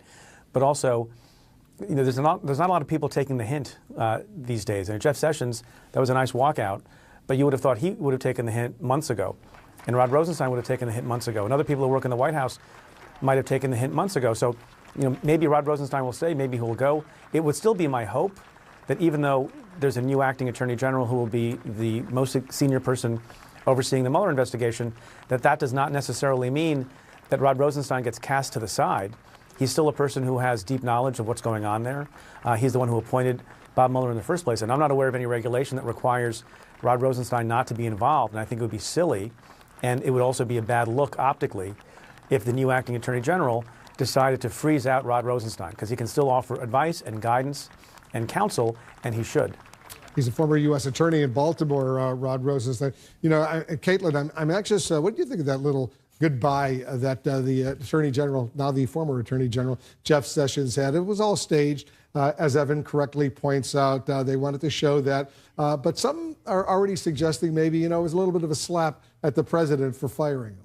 Well, of course, and we've seen Jeff Sessions take those actions over the past year when President Trump has criticized him. He went to dinner that one time really publicly with Rod Rosenstein at a very popular Washington restaurant, and a photo of them dining with the Solicitor General quickly surfaced. And that was actually a photo that incensed President Trump after it surfaced online. So that's what likely this was. It's, look at me, I'm walking out, and you can see the faces on those Justice Department employees as Jeff Sessions is leaving. They're not pleased. They're clapping, they're thanking him, but no one looks pleased to be there, to be watching Jeff Sessions marched out like this. And a lot of people in the White House also feel similar to that. They do not think Jeff Sessions deserves the treatment that he's gotten from President Trump. They think it's unfair, but a lot of people don't stick up for Jeff Sessions because they see it as just this futile attempt to do anything like that.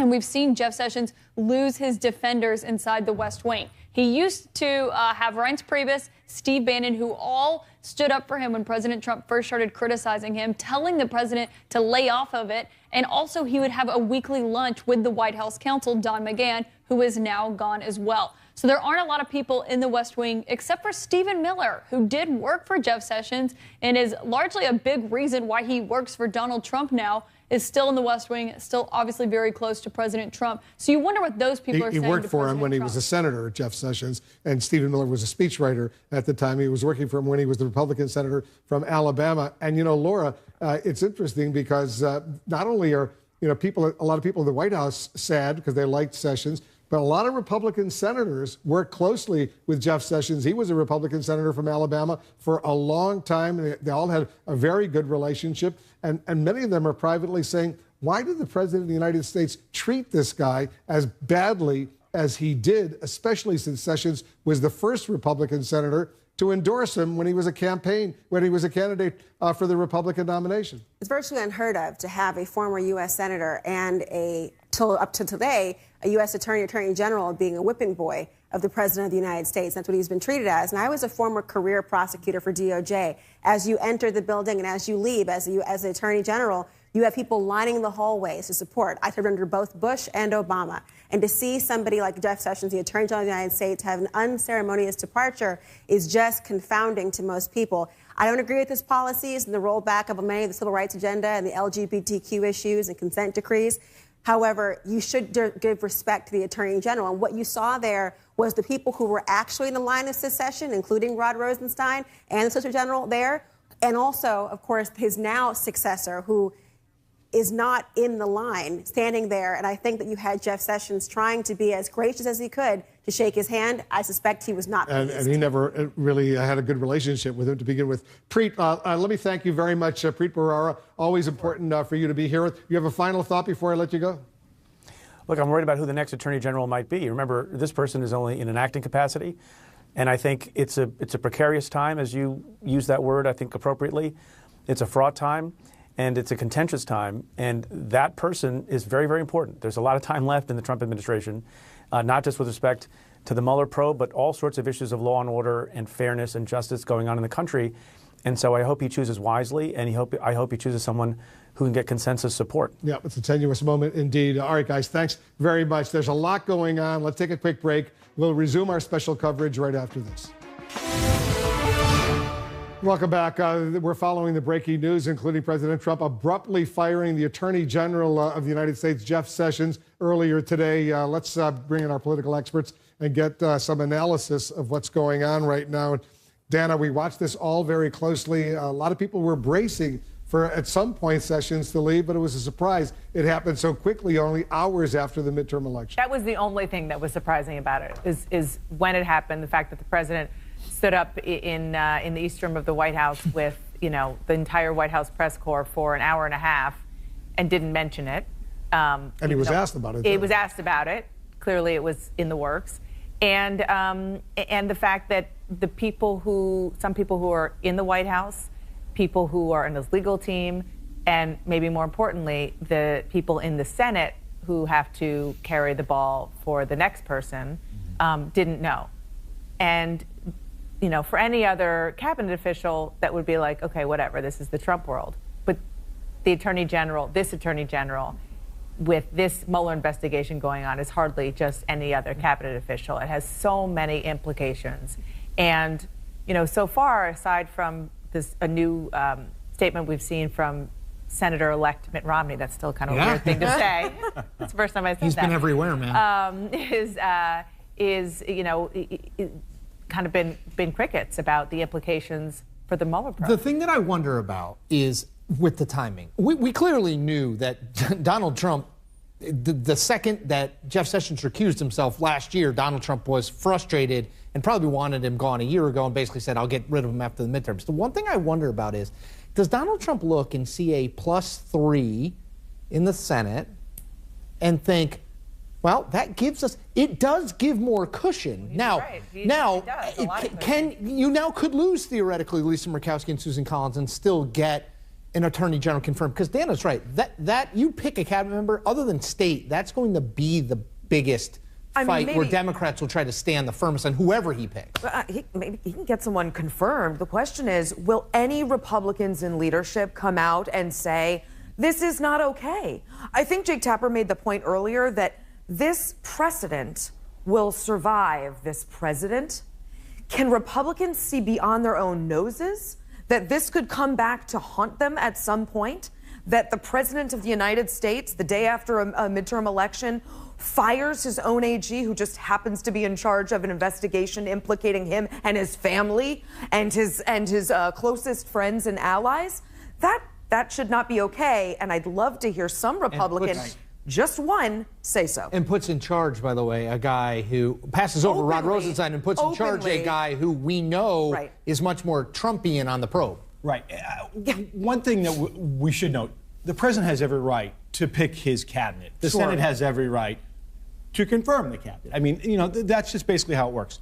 However, the tone of his news conference today, and then an hour later finding out that Jeff Sessions was getting fired, you got to put two and two together. He came out very combative, very tired. He didn't look like look, I haven't slept. I slept 45 minutes last night. I think he still looked I look pretty darn good right now. No, but seriously, he looked really tired, drawn out, and he was girding for a fight no matter what. And not only did he fight with Acosta, he fought with just about every reporter in He's that not room. surrounded by friendlies anymore. Scary. April, you were there at that news conference today. Tried to get a question to the president. He didn't want to talk to you. No, he didn't. But, you know, speaking of that press conference, and you guys are right, the fact that he was asked that question and he did not answer it, and he went around it, knowing what was happening an hour later. But yes, I in the middle of the president finishing an answer to a reporter and then calling on another reporter, I found a space to ask the president a question about the issue of voter suppression, and he responded. And I took that as he was calling on me, so I stood up.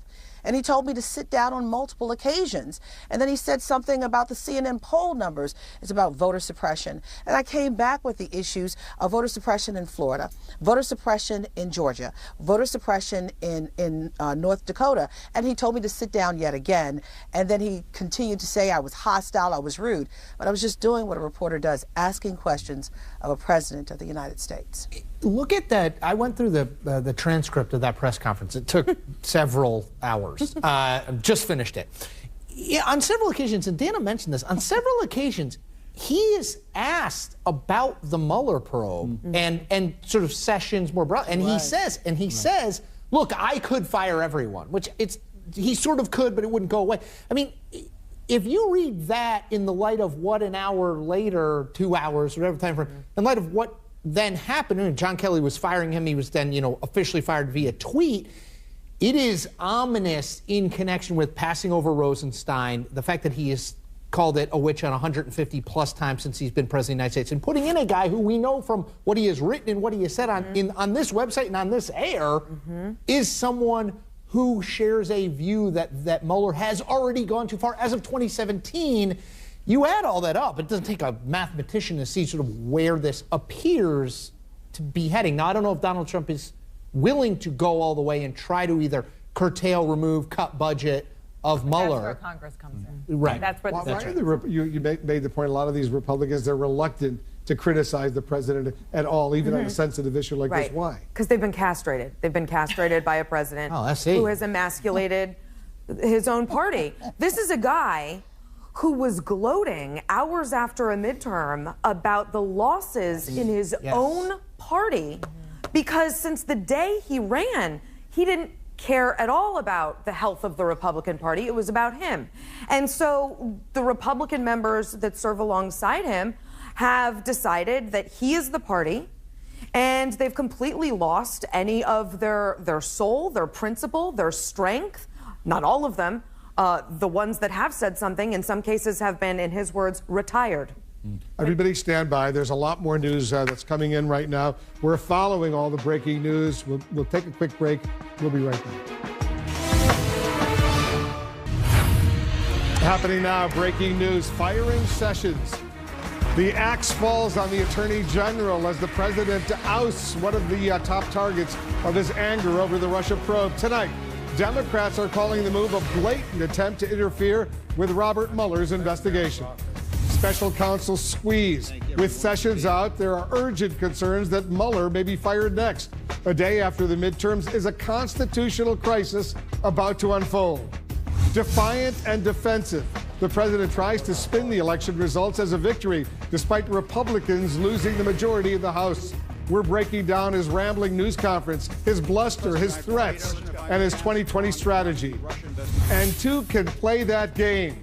As newly empowered House Democrats consider new probes of the president, Mr. Trump is warning that he'll turn the tables and encourage Senate Republicans to go after Democrats. Will dueling investigations paralyze Washington for the next 2 years? We want to welcome our viewers in the United States and around the world. I'm Wolf Blitzer. You're in the Situation Room.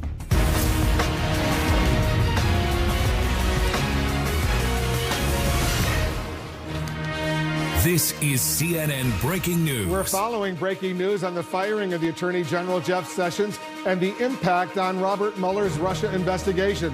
President Trump forcing Sessions out just hours after the midterm election, acting on his seething anger at Sessions for recusing himself from the Russia probe. The new acting Attorney General is a vocal critic of Mueller's investigation. He's now expected to oversee the special counsel, bumping the Deputy Attorney General Rod Rosenstein, another target of Mr. Trump's wrath.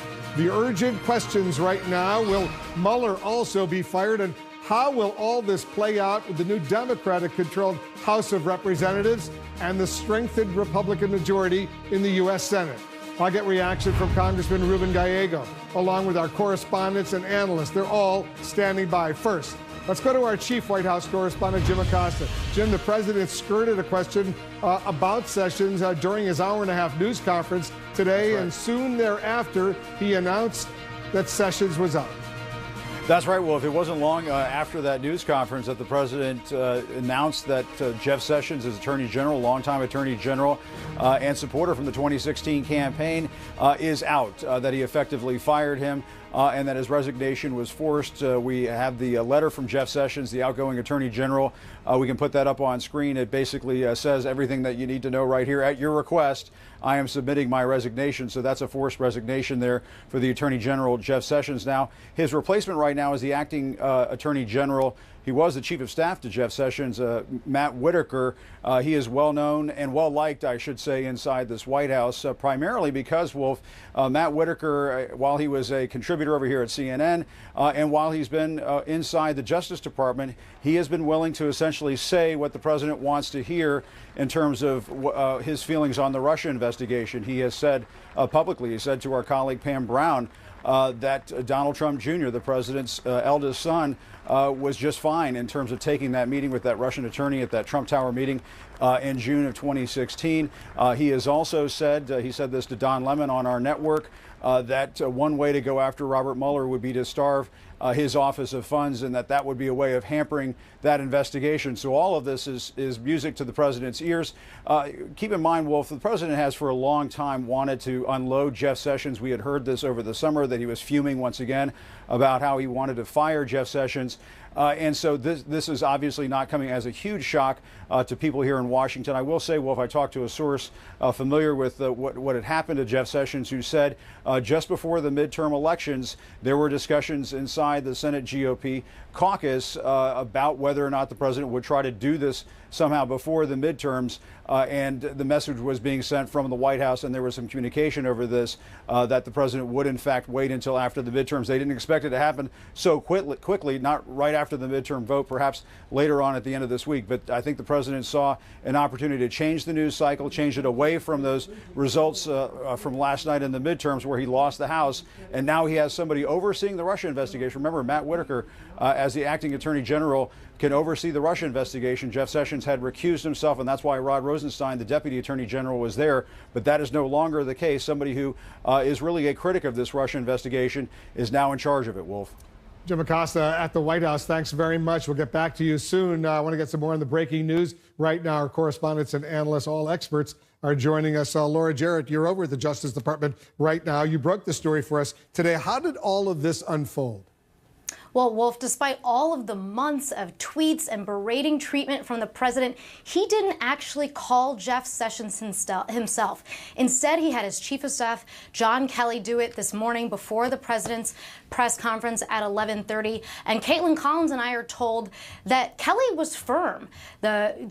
Sessions wanted to try to stay on at least through the week, but Kelly was firm and said today is the day. And obviously we saw that letter where he says, at your request, making it very clear that although this was a resignation letter, this was coming at the president's request. And of course, we had all expected this for quite some time. It was never a question of when. It was always a question of when, not a question of if. But the Attorney General really had tried to put his head down and do his job throughout all of the attacks. He really rarely pushed back, Wolf. We only saw him hit back on 2 occasions when he believed his integrity was questioned, but today was the final nail in the coffin. Yeah, in that letter to the president, Jeffrey, he writes, first sentence, at your request, I am submitting my resignation, which means, in effect, I'm fired. Oh, yeah. You know, Casey Stengel, the famous baseball manager, once said, we call it discharged because there was no question that I had to go. He had to go. I mean, you know, the fact that it was today and that the president wanted to heap on the additional humiliation of making him leave today as opposed to the end of the week, and it's only Wednesday, it just shows, you know, how angry the president was. And the fact that he installed Mr. Whitaker suggests that this is the first step in trying to limit or eliminate Robert Mueller.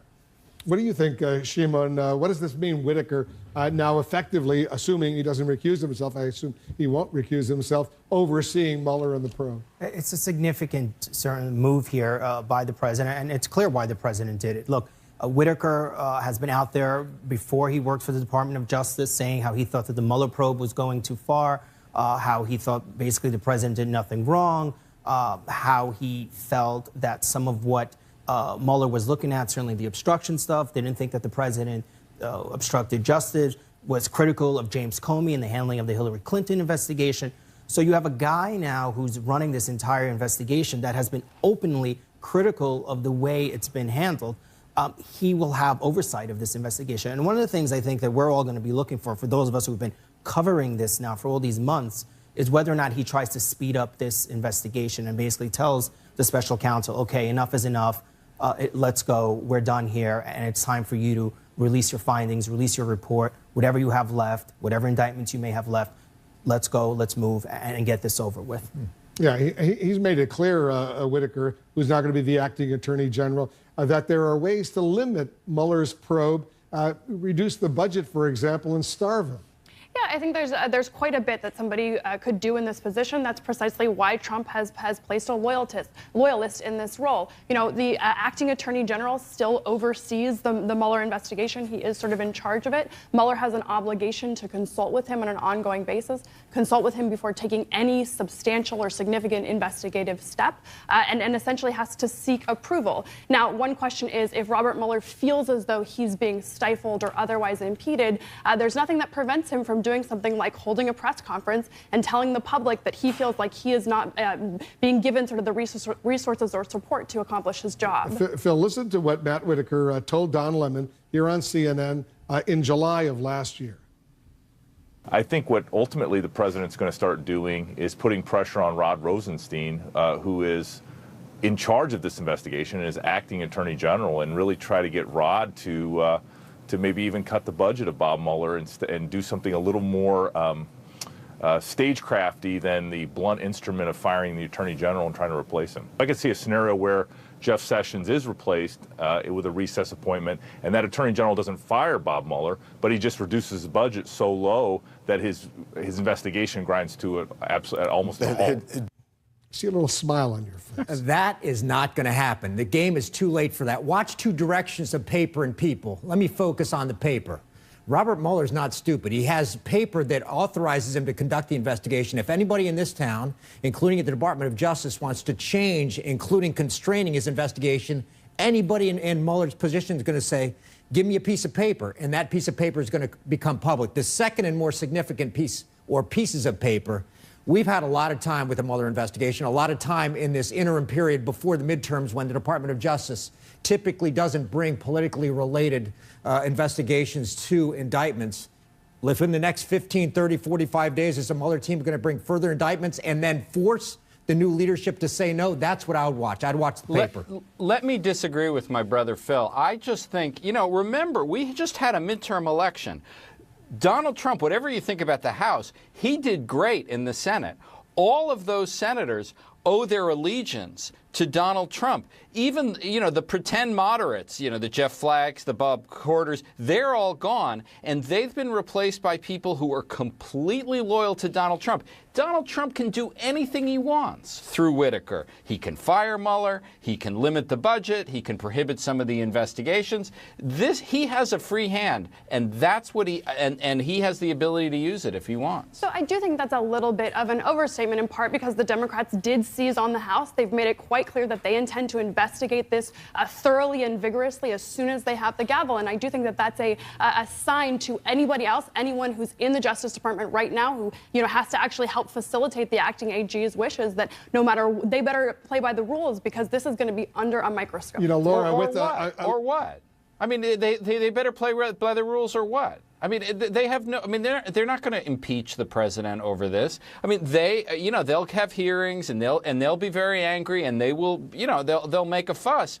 But remember that it's the Senate that confirms Attorney General nominees, and they will confirm anyone, including Mr. Whitaker, if he's nominated to be the Attorney General, or Chris Kobach, who just lost the election for governor of Kansas. He might be the Attorney General. Donald Trump can pick anyone he wants. Well, let me ask Laura. Laura, if the Democrats are the majority in the House, and they will be starting in January. They have subpoena power. They can get documents. Presumably, they'll have access to whatever Mueller is concluding.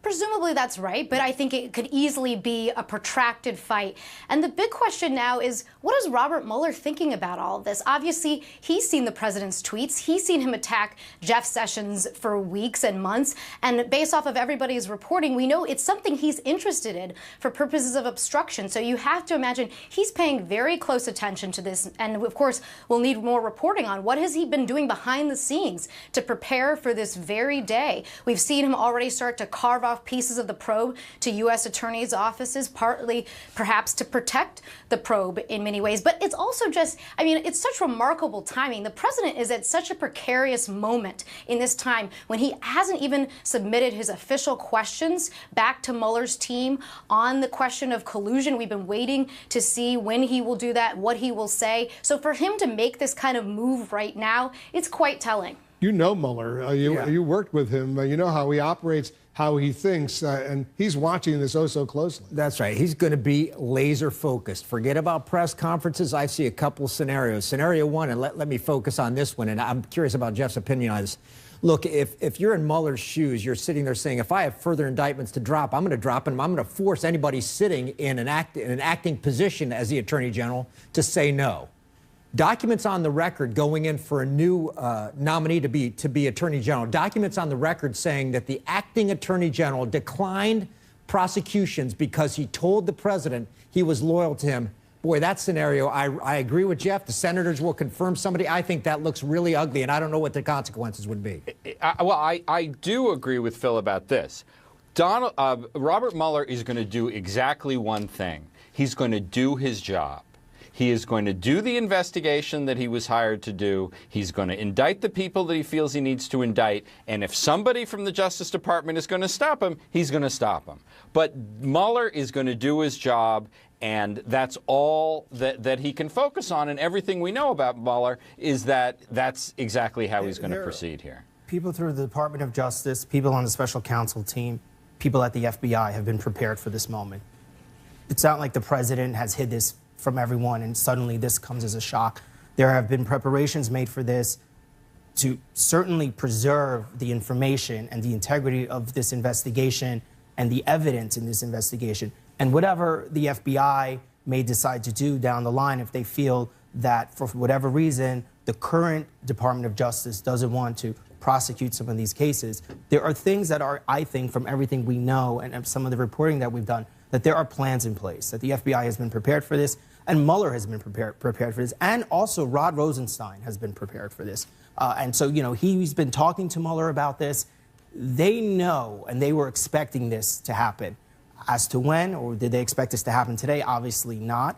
But there have been plans in place for this moment. And we will see. It could be, as Phil said, that Mueller feels more pressure now, and therefore we could see indictments by the end of the week. We could see a report that they've been working on and is probably in some ways almost complete, except for whatever the president's part is and how he's going to respond to some of the questions. And that's all that they may be waiting for. But people have been prepared for this moment, and we will see how Mueller responds. Could the House Democrats, once they were in the majority, the Oversight Committee, the Judiciary Committee, the Intelligence Committee, call individuals like Rosenstein to come up and testify, appear before the committees, and tell them? Because the allegation is, the suspicion is obstruction. Sure, so that is sort of the classic tool of oversight. You bring members of the executive before Congress and you make them tell their story under oath. One of the more significant things here might be the way that they wield the subpoena power. As people have mentioned here, there is extensive documentation. And so if Mueller has taken steps to preserve that documentation, do it in a way that is amenable to congressional subpoena, that means that Democrats in the House are potentially going to be able to access that information. And I think it's fair to assume that it's not going to stay secret for very long. Mueller, people working for the special counsel and people working for the DOJ fully expect there to be oversight hearings once this investigation is complete, and that's why they're keeping a record. As there should be. And Mueller certainly feels that he's going to get called to testify before Congress once he's complete and once he can talk about it. And that may be the one and only time we will ever hear from Robert Mueller about this investigation, because he's not the type of guy who would hold a press conference or release information. I think there will be another time we'll hear from him. And this is what I find, one of the many things I find fascinating about today. The question about indictments is one issue. There's another question about a closing document, whether the special counsel's office offers a narrative of this is what we found, this is what we chose not to pursue. And that goes in the past up the line to Rosenstein when the Attorney General was recused. I had thought in the past that would then be declassified and the Congress gets a piece of paper that says, wow, this is everything the special counsel chose not to prosecute. We're now going to look at that ourselves. Now with an acting attorney general, I think there's an additional question. Will he allow that closing document, that narrative of the investigation, go over to the Congress? That'll be interesting. Tell us, Laura, about the relationship that Sessions had with his chief of staff, Matt Whitaker. Well, if this is not someone who I would say was a Sessions loyalist, the Attorney General has brought over a fair number of people that he had by his side in the Senate. Matt Whitaker is not one of them. He was a U.S. attorney in Iowa in private practice for some period of time, but this is not someone that the Attorney General was close to before he took the job of Chief of Staff in September of 2016. And it's pretty extraordinary. I mean, he has now taken his boss's job. As we reported a couple weeks ago, justice officials were making plans when we all expected the Deputy Attorney General to be fired after that explosive reporting about him musing about the 25th Amendment and wearing a wire. We all thought that Rod Rosenstein would be out of the job, and at least at that time, the expectation was that Whitaker would take his place. We know that Whitaker had talked with the president about it, and it was all set to go, except for the fact that Rosenstein did actually not get fired, did not resign, and continues here in the Justice Department. And so clearly, Whitaker has been making moves for quite some time behind the scenes, Wolf. And I want you to show I'm going to show you some video, Jeffrey, at this little farewell that they staged for Sessions today as he was leaving the Department of Justice. There was an awkward handshake he had with Whitaker. Take a look at, watch this. I assume you can see this. You see him, he's sort of saying goodbye right there. He's waving, getting some applause from various Justice Department officials. He looks a little teary, but you saw that handshake. It was a little awkward. The whole thing is incredibly awkward. I mean, here's this man, he achieves his life dream of becoming Attorney General. He gives up a safe seat in the United States Senate, and all for the privilege of being humiliated day after day after day by his boss, the President of the United States, being told that he's Mr. Magoo, being told that he's incompetent, that he regrets hiring him, and now he's fired in such a way that he has to leave on Wednesday. He can't stay till Friday. I mean, the whole thing is just an exercise in humiliation. You don't have to admire Jeff Sessions' politics, to feel somewhat sorry for the way he's been treated. It's also it's awful. In many ways, the person that's replacing Sessions, is this guy Whitaker, obviously. But it's a lot of people at the Department of Justice have felt that he was a plant by the president there. There's not a lot of trust, from everything that we sense. People in all levels of the Department of Justice right now don't trust this guy. So it's going to be kind of interesting to see how, if he makes any effort to gain their trust. It's an important thing, I would think. Yeah, look, I mean, we should keep in mind that he's also the acting attorney general in general, right? He's not just overseeing the Mueller investigation, but we shouldn't kid ourselves here. Matt Whitaker was selected for precisely the views that he has expressed about sort of the Mueller investigation, and all of the available evidence, every last lick of it suggests that. And we know that the president selected him individually because they circumvented the ordinary DOJ line of succession to do so. And so, it's pretty clear that that was the intention all along. Yeah. And if I can add just one more point, he has never been confirmed for anything, not as an assistant attorney general, not as solicitor general. So there is some uncertainty about how long he can serve in this role. Because, if there is a confirmed person like Noel Francisco, who's the Solicitor General, the law allows them to serve for an extended period of time as the acting Attorney General. Whitaker's never been confirmed for anything, and his status will be open to some question, especially if he stays for a while. I think he was a U.S. attorney in Iowa, and that would require Senate confirmation, right, Jeffrey? But I thought that was under the George W. Bush administration. So it has to be in the current administration? Yeah, I mean, he has to be a confirmed official. Right. It was an earlier administration where he was confirmed as U.S. attorney. Laura, go ahead. No. Well, just one point on that. Under the Federal Vacancies and Reform Act, because Whitaker is a certain level at DOJ and he's been here a certain amount of time, he can serve here, I believe it's roughly around 210 days or so. So he can stay here on a permanent basis as the acting. What he cannot do is become the permanent selection while becoming acting. And we haven't seen any reporting to suggest that the president is considering him to be the permanent selection. But he can stay here on a temporary basis until the president picks someone else to actually go through that Senate confirmation process. All right, good point. Everybody stand by. There's a lot more we need to assess. But right now I want to bring in Democratic Congressman Ruben Gallego. He's a member of the Armed Services Committee. Congressman, thanks so much for joining us. What do you think of this move by the president? Do you believe it's the first step in an effort by the president to end the Russia investigation? 100%. The president clearly is scared that there will be oversight coming from the Democrats in the House. He believes that also, in my opinion, that Mueller is about to release a report or come down with indictments that are going to affect the investigation. He clearly has set this up in motion even before, obviously, this firing.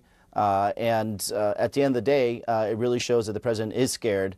And he wants to move fast to try to basically snuff this out. Do you agree with the Democratic leadership that Whitaker, the acting attorney general right now, needs to recuse himself from involvement in the Russia probe, given all the public statements he's made about Mueller and trying to diminish how significant that whole investigation is?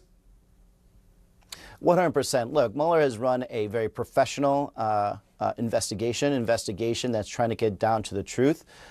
Whitaker has clearly been put in this position to hobble this investigation, not necessarily fire Mueller, but will try to find a way to hobble the investigation or shut it down in a manner that maybe doesn't get as much ire from the crowd. But it's really against, I think, our American values that we're not going to allow this investigation to go through. This is all about the rule of law, and the president should respect that, since he just basically ran a whole campaign about not breaking the law. Now that you and your fellow Democrats have won the majority in the House, and you'll get that majority starting in January, what do you plan to do about all of this? Well, look, we're here to do our constitutional duties, and our constitutional duties are to be a check and balance against the executive. And we need to go back and reinvestigate, the investigation that happened, especially in the House Intel Committee, where there really wasn't more oversight. It was just a rubber stamp. Truly get to the heart of what occurred during the election and what occurred after the election. And instead of what we saw happen under this last House Intel chairman, where it was essentially an excuse to basically paper over what actually happened.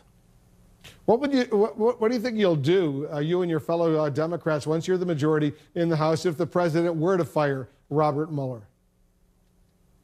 Well, I think we have a lot of options in the House. And number one, we could request a lot of the materials that Robert produced and the investigation produced, and for us to actually look at and obviously disseminate to the public.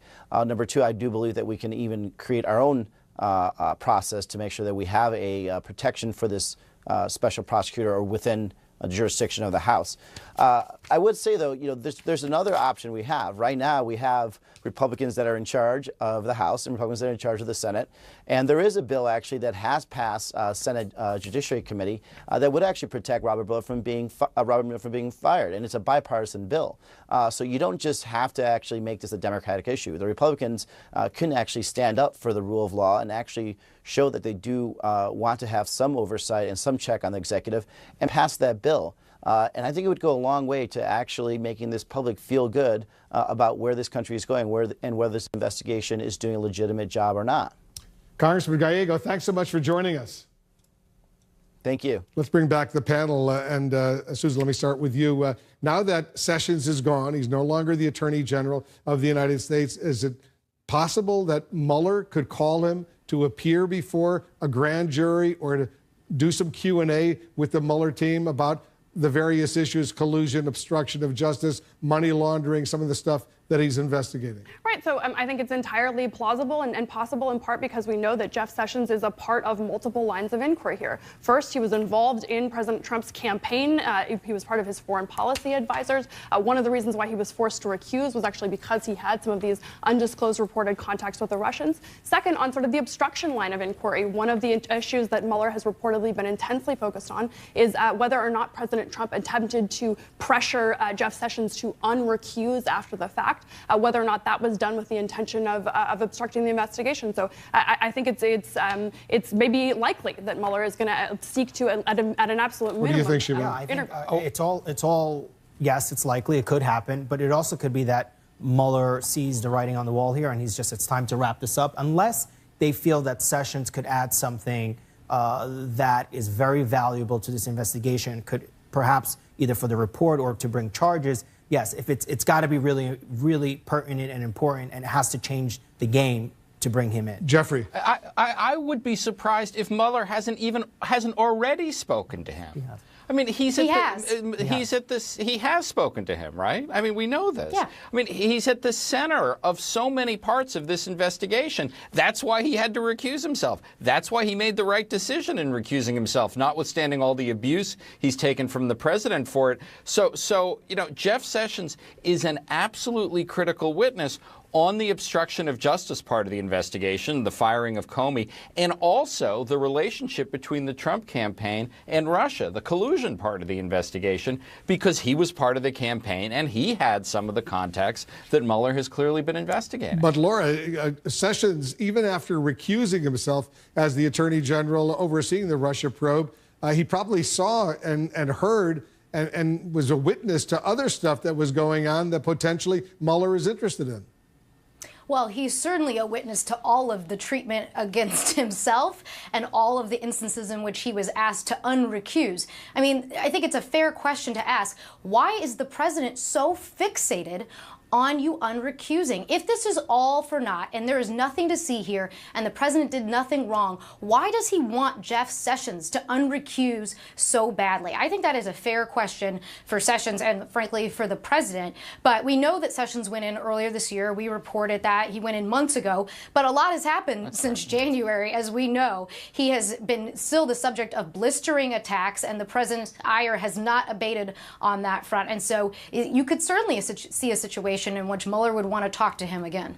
I'm on Team Tubin here. I suspect they've spoken already. Look, forget about all the politics of this. We have a witness. Let me give you two facts. A witness to the relationship between the campaign, including the campaign's relationship with Russian Ambassador Kislyak. The former Attorney General knows this, and also what happened during the Comey takedown. That's an obstruction issue. So I suspect they've interviewed him already and they have what they need. I mean, Laura, it's one thing to interview someone who's still a sitting, attorney general. It's another thing to interview a guy who's just been fired. He might be willing to open up a little bit. That's a good point. Go ahead, Laura just said that they have reported that he had been interviewed. So it's not Team Toobin, it's the team journalist over there who actually knows what's going on. But Jeffrey, Susan makes an important point. It's one thing to be interviewed as a sitting attorney general. It's another thing to be interviewed as a fired attorney general, now a private citizen. Yeah. I certainly think that's fair. Yes. Yeah, but I mean, he is even more free to tell Mueller what happened and what he thinks. And this whole effort to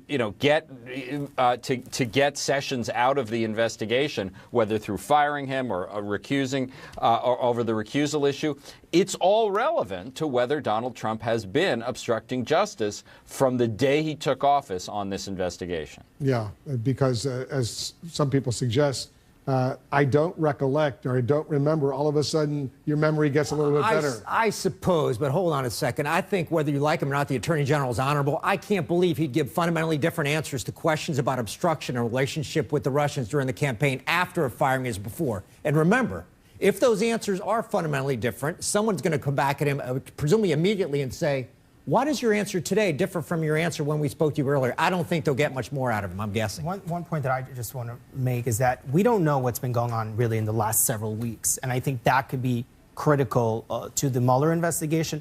And also it's going to be critical to what members of Congress are going to decide to do. And all this can come out in public eventually, once in the new year, once these hearings get underway. You think Rod Rosenstein will quit now that he's been slapped so publicly? No. Humiliated once again? No. Public servants in that position are going to say, I have a responsibility to the people that's bigger than whether or not I've been humiliated or not. He's got to watch the Mueller thing till the end, unless he's forced out or asked to resign. If you're asked to resign, then he's got to choose. Let me ask your brother, Jeffrey Toobin. What do you think?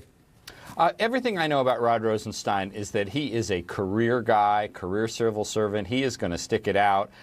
He's been humiliated and embarrassed enough. I think especially with the installation of Whitaker, who is perceived, I think correctly, as a political choice. The fact that Rod Rosenstein, even though he is a political appointee, the fact that he is a career Justice Department person, a U.S. attorney under Democrats and Republicans alike, I think he is going to want to be the ballast for the traditional independence of the Justice Department for as long as possible. Yeah, all right, excellent points all around. Everybody stick around. There's much more.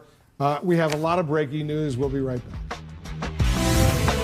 We're back with the breaking news. The Attorney General of the United States, Jeff Sessions, fired by President Trump, potentially endangering Robert Mueller's Russia investigation. The president keeping the announcement under wraps until after he held a lengthy hour-and-a-half, often rather confrontational news conference about the results of the midterm election. Let's go back to our chief White House correspondent, Jim Acosta. Jim, the president tried to spin the midterms his way, but then upstaged himself by firing Sessions. That's right, Wolf. The firing of Jeff Sessions certainly changed the news cycle, which may be what the president was looking for after losing the House to the Democrats last night in the midterms. And as you said, a news conference that went right off the rails.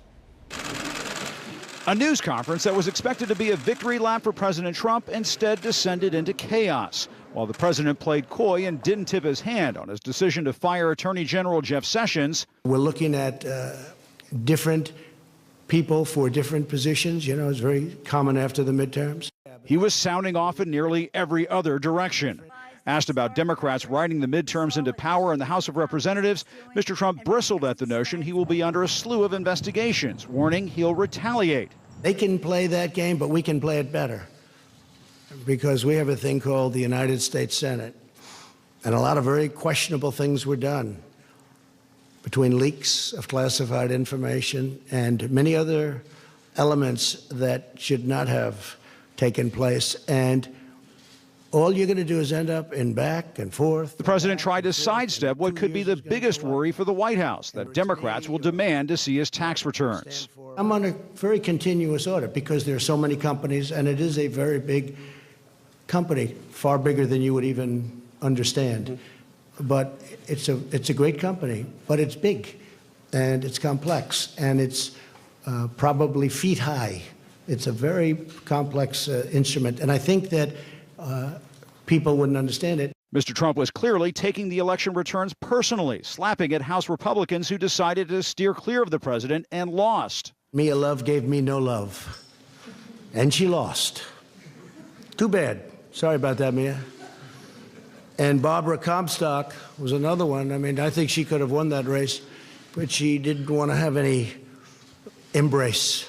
Then Mr. Trump started taking swipes at journalists over questions about his false claim during the campaign that a migrant invasion was underway on the border. They're hundreds of miles away, though. They're hundreds and hundreds of miles away. That's not an invasion. Honestly, I think you should let me run the country. You run CNN. All right. And if you did it well, your ratings would be much better. If I may ask one other question, Mr. President, if I may ask one other question, are you worried? That's enough. That's enough. Mr. President, I was going to ask one of the other folks. That's enough. Pardon me, ma'am. Mr. President, that's enough. Despite the pipe bomb sent to CNN and other Democratic politicians, the president returned to his favorite insults for the media. Okay, just sit down, please. Well, when you report fake news, when you report fake news, which CNN does a lot, you are the enemy of the people. The president also lashed out at reporters who simply asked why he considers himself a nationalist. Why do I have among the highest poll numbers with African Americans? I mean, why do I have my highest poll numbers? That's such a racist question.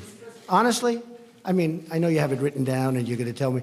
Let me tell you, it's a racist question. And whether Mr. Trump is in fact a racist. And I don't use racist remarks. And you know what? If I did, you would have known about it. I've been hearing there are tapes for years and years. There are tapes. Number one, I never worried about it because I never did. I never used racist remarks. I've never used racist remarks. Now, after unloading Jeff Sessions, the president may be tempted to fire the special counsel Robert Mueller, but a top Republican congressional aide told CNN that would be a bad idea up on Capitol Hill. In the words of this aide, the president would be playing with fire if the president tried to do that. And that is a sentiment that was echoed earlier today by an incoming senator from Utah named Mitt Romney, the Republican Party's 2012 nominee for the White House. Mitt Romney said that the Robert Mueller investigation, Wolf, should remain unimpeded. Wolf. Senator-elect Romney. All right, Jim Acosta, thank you very much. Let's bring in our CNN political director, David Chalian. David, Republicans, they lose the majority in the House. The president declares victory, then fires the attorney general. What do you make of all of this? Yeah, I thought the president was going in to try to put his spin on an election night. Yes, he lost the House. We knew he wasn't going to focus on that, but he did pad his Senate majority. He did hang on to some governorships in key states, Ohio and Florida. There were things for him to tout, and yet he has this press conference where he relishes the fight with the press. He jumps right to threatening Democrats, don't dare you investigate me, or I'm going to use Senate Republicans to go right back at you. And immediately after he fires Sessions, because he didn't want today to be about the fact that the Democrats won the House of Representatives in a pretty sweeping result. What's your bottom line on how the elections unfolded yesterday? Well, as I'm saying, you and I were talking, Wolf.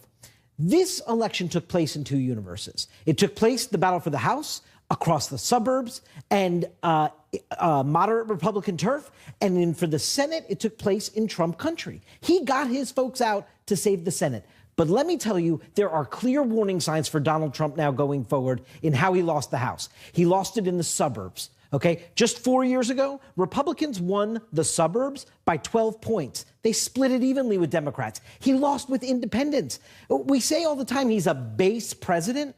Donald Trump won independent voters 2 years ago by 4 points. He lost them by 12 points last night. And women, this is incredible to me.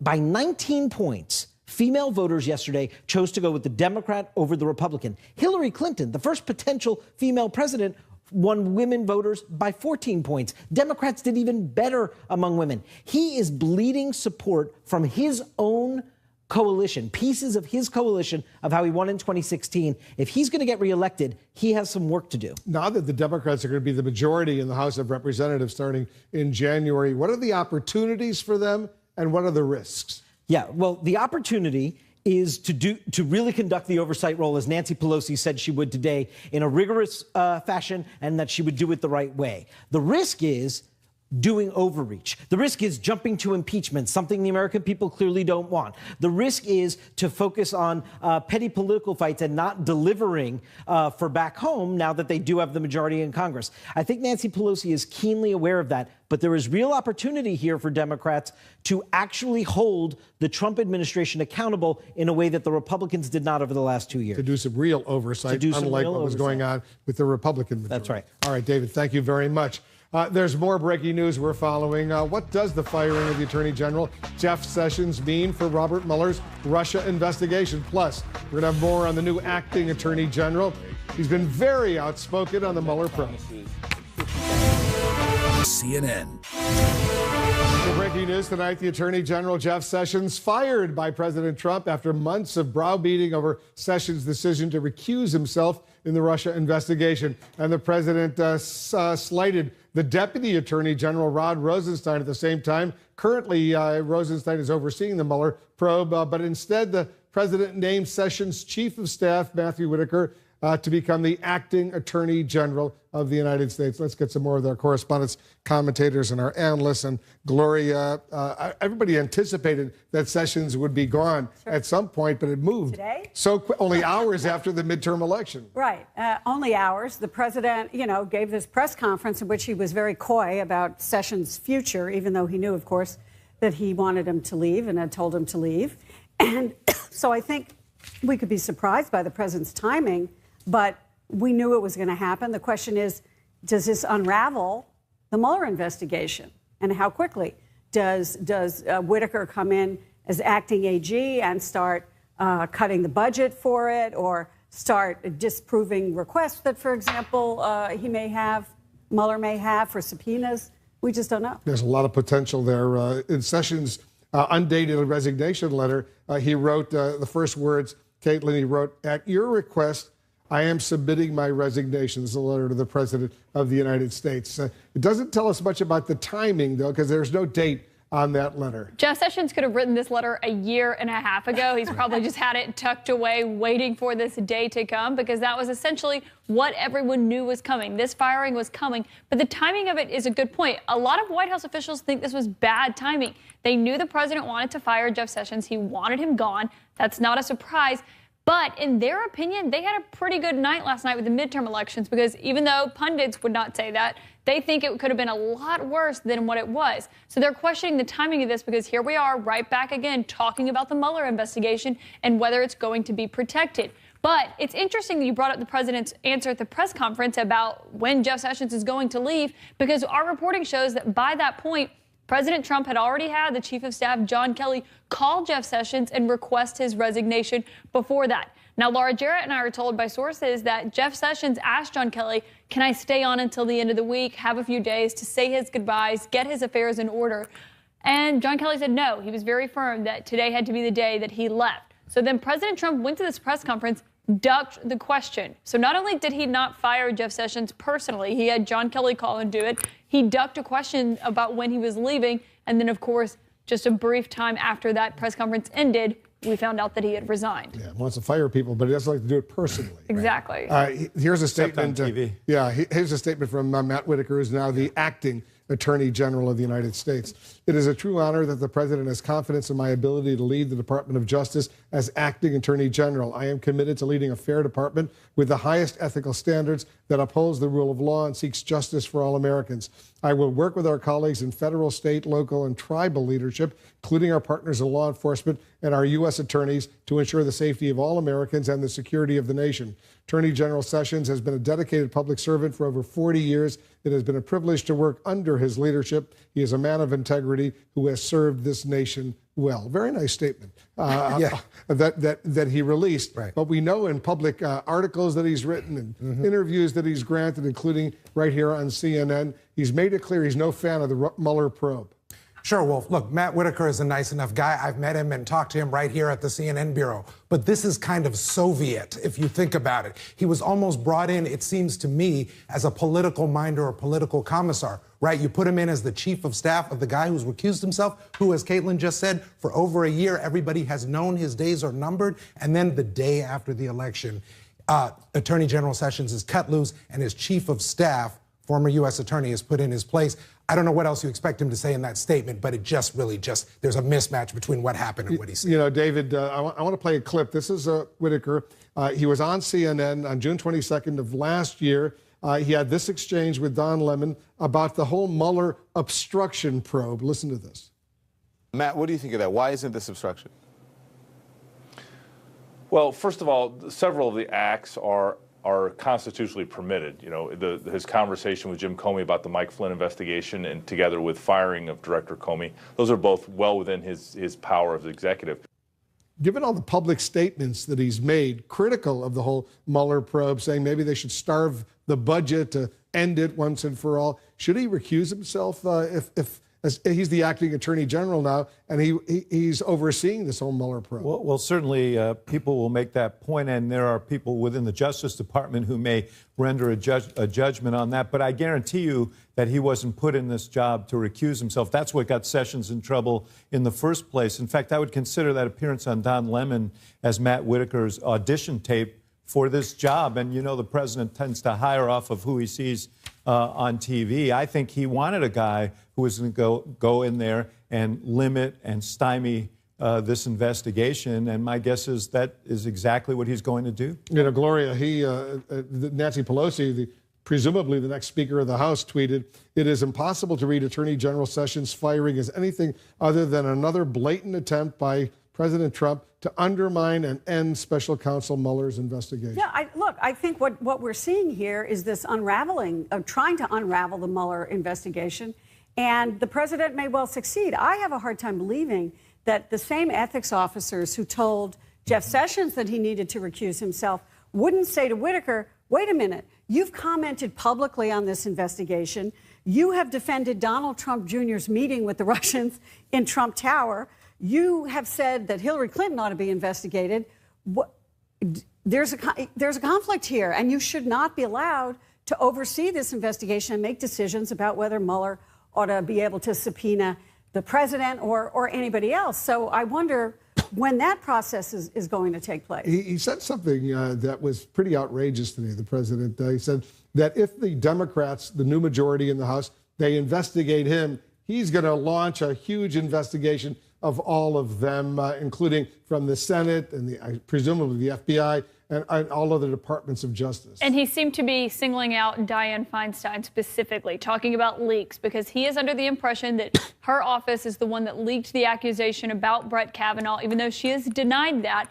But that was the president threatening to use his Republican-controlled Senate to respond to the House when they go after him. It's going to be a really ugly next 2 years. That's pretty much what all the White House officials are thinking, especially with Democrats taking over. And you saw the president come out today pretty muted as he began that press conference. But then after he was sparring with the press, you saw this change. He seemed to feel energized from that. Yeah. But I do think that President Trump prides himself on not being a figure of Washington. But I think because of that, he is not prepared for what the House Democrats are going to have the subpoena power to do. Everybody stand by. There's more news we're following, including some breaking news on North Korea right now. At his news conference today, President Trump said he's very happy with how things are going with North Korea, even though a high-level meeting with one of Kim Jong-un's top officials has just been delayed. I want to bring in Brian Todd, who's reporting on all of this. What are you learning, Brian? Wolf, tonight we are learning that despite the vague explanations from administration officials regarding why this meeting was postponed, that there's real frustration on both sides with the demands they're both making of each other. It was supposed to be a crucial meeting between Secretary of State Mike Pompeo and one of Kim Jong-un's most trusted aides, Kim Yong-chol, to lay the groundwork for another summit between Kim and President Trump. But very abruptly, as midterm election results were coming in, the State Department announced that meeting, scheduled for tomorrow in New York, was postponed with no explanation. They're trying to bury the news as much as they can, and announcing it on election eve when people are focused elsewhere is one way to distract attention from their failure to achieve a genuine breakthrough. The president played down the drama today, but didn't offer much of an explanation himself. We're going to change it because of trips that are being made. We're going to make it at another date.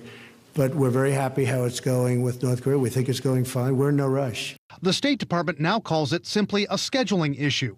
But two diplomatic sources tell CNN tonight this postponement was clearly a signal that North Korea has not been willing to cooperate with the Trump team's expectations in getting Kim to dismantle his nuclear weapons arsenal.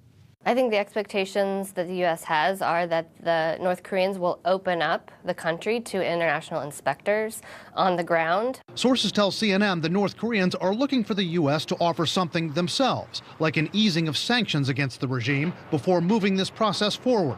The Trump administration is not budging, saying no sanctions relief until Kim offers solid proof that he's dismantling his nuclear arsenal. Is there any path forward here?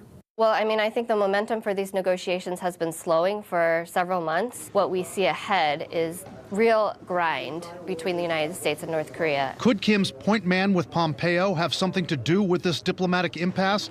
Kim Yong-chol is known as a henchman for the dictator, a former spy chief who masterminded high-profile attacks on South Korea, who had a big hand in North Korea's hack of Sony Pictures, and is so arrogant and ruthless as a negotiator that, according to North Korea Leadership Watch, he once told South Korean diplomats, quote, "Do you have another briefcase with you? Maybe you have another briefcase of proposals." But remember, this is truly one-man rule in North Korea. Kim Jong-un calls the shots. You can't possibly imagine that Kim Yong-chol or any other subordinate is going to cancel a meeting with Mike Pompeo without the say-so of the supreme leaders.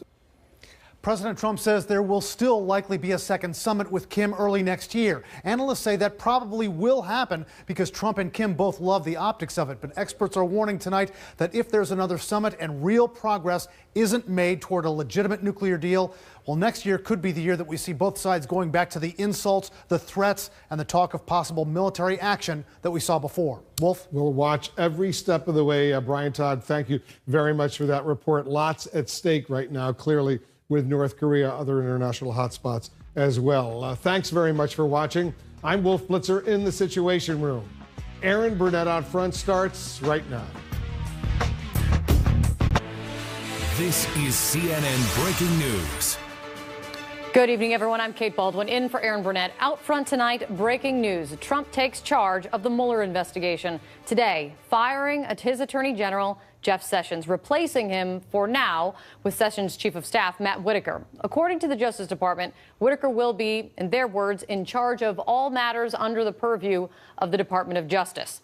All matters. That must mean he is now stepping in to oversee Special Counsel Robert Mueller's Russia investigation from Deputy Attorney General Rod Rosenstein. Just a short time ago, quite a scene we want to show you. Whitaker and Sessions seen together, shaking hands as Sessions left the Justice Department for the last time.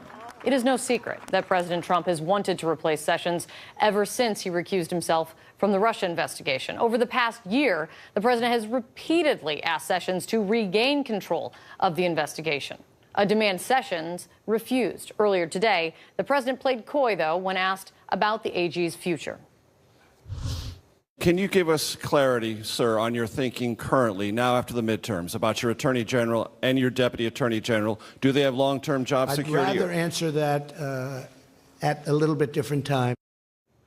The president saying that, knowing full well Sessions was gone. Sessions, in a letter then to the president, writing this: "At your request, I am submitting my resignation." So now the focus turns quickly to Whitaker, the man taking over for Sessions, who is in a twist only fitting for today's politics, has made no secret of his feelings toward the Russia investigation. Here he was on CNN in July of last year before he worked at Justice. Listen. I can see a scenario where Jeff Sessions is replaced with a recess appointment, and that Attorney General doesn't fire Bob Mueller, but he just reduces his budget so low that his investigation grinds to almost a halt.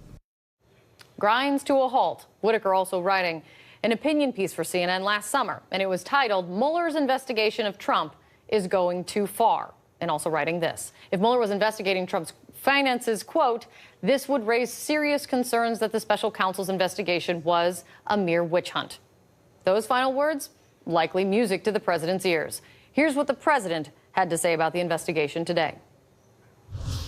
On the Russia investigation, are you concerned that that you may have. I'm not concerned indictments- about anything with that you the may have Russian indictments coming down? investigation because it's a hoax. Would you consider removing Mr. Mueller from his position? I could have ended it any time I wanted. I didn't. And there was no collusion, and there's no collusion. It was supposed to be on collusion. There's no collusion. Going back to the Russia investigation and the potential investigations from the now Democratic majority in Congress, some say that you could stop all this by declassifying. I could fire everybody right now, but I don't want to stop it because politically I don't like stopping it. Yeah. It's a disgrace. It should have never been started because there was no crime. A hoax, a disgrace. He could fire everybody right now. Little did anyone know at that time the president already had with Jeff Sessions. Pamela Brown is out front now, live at the White House for us this evening. Pamela, even the White House staff, it appears, was caught off guard by this. Yeah, that's right, Kate. President Trump's decision to effectively fire his Attorney General, Jeff Sessions, on the same day he was touting victory in the midterm certainly caught at least some White House staffers by surprise in terms of timing, though there was widespread understanding among aides that this was something President Trump wanted to do shortly after the midterms. But as we know, the president had openly been ridiculing Jeff Sessions for many months. He was upset that he had recused himself. But instead of the president calling up Jeff Sessions himself, he had his chief of staff, John Kelly, do so, calling him before that contentious press conference, telling him that he needed to turn in his resignation letter. And you saw there, President Trump was asked about Jeff Sessions, and he dodged the question, saying, I'll talk about that later. I didn't want to do anything before the midterms. But we know the president had repeatedly asked Jeff Sessions, who had recused himself from the probe, to regain control. That had been bothering President Trump. So the question now is what will happen to the Russia probe? Matt Whitaker, as you pointed out, had openly said, publicly said, that the Mueller probe should be limited. He suggested one way of doing that would be limiting funds. So now that he has taken the reins of the Russia probe as the acting AG, the question remains, what will happen now? If the president didn't want any oversight or any changes to it, he could have just had his number two, the Deputy Attorney General, Rod Rosenstein, become the acting Attorney General. But Whitaker is seen by Trump as a loyalist. The two had discussed taking this job before, and now it has happened with this news today that Jeff Sessions has resigned. Matt Whitaker is now the acting Attorney General. We should point out, Kate, that Matt Whitaker released a statement today saying that he plans to run the department with fairness. Good to hear. Pamela, stick with me. We've got a lot to discuss here. Out front with us also tonight, Evan Perez is here, CNN's senior justice correspondent, and Laura Jarrett, CNN justice correspondent, and Ann Milgram. She's a former federal prosecutor. It's great to see all of you. Evan, short of ending the Mueller probe altogether, what can Whitaker do to the investigation? Yeah, he has complete control. Look, I mean, as the Attorney General, he has a say on whether or not Mueller issues subpoenas, if there are steps, major investigative steps that Mueller wants to take. He has to consult with the Attorney General. In this case, he was consulting with Rod Rosenstein to get sign-off on pretty much everything he did. But going forward, I think even more important than the investigation is what happens to Mueller's report, okay? So when the final report, yeah, when that is finished, and by all indications, the investigation appears to be winding down. So when Mueller produces the report, that will go to Matt Whitaker, and he will control what happens then. If there are any additional charges that he recommends, that will go to Matt Whitaker, whether the report ends up with the hands of Congress, or if any of it becomes public. All of that resides in the hands of Matt Whitaker now. And I think that's a really important thing to keep in mind. It's also probably... It could be crucial. It could be the end. It's the final decision. It's the final decision. And I think the president had this in mind when he chose Matt Whitaker for that reason. Wow. Laura, you also have some new reporting on Sessions' view of the Mueller probe. What can you tell us? Yeah, it's interesting, Kate. We talk a lot about how frustrated Trump is with Mueller, but I'm told by a source familiar with Sessions thinking that he, too, is actually frustrated by the pace of the Mueller investigation, wishing that it would just go away, wishing that it would end. It's sort of taken on a life of its own, something that's unexpected. But he also is very supportive privately of Deputy Attorney General Rod Rosenstein, who before today had been overseeing the probe. Again, a source telling me that he really thinks Rosenstein just got this dropped in his lap. He didn't ask for this, and he basically did as good of a job as anyone could under the circumstances. But it's interesting, Sessions has no regrets about the recusal, despite the fact that it has now resulted in his abrupt firing. He has no regrets about taking the job. And at the end of the day, I think he hopes that he will be remembered, I should say, for trying to uphold the rule of law, trying to uphold the integrity of the department, despite all of these repeated attacks from the president, Kate. I think it's going to be a while before history can judge any of this chapter that we're looking at right now, though. And with so much, there's still so much kind of unknown about this tonight. If your concern is the integrity of the Russia investigation, what's your big question, I guess, tonight?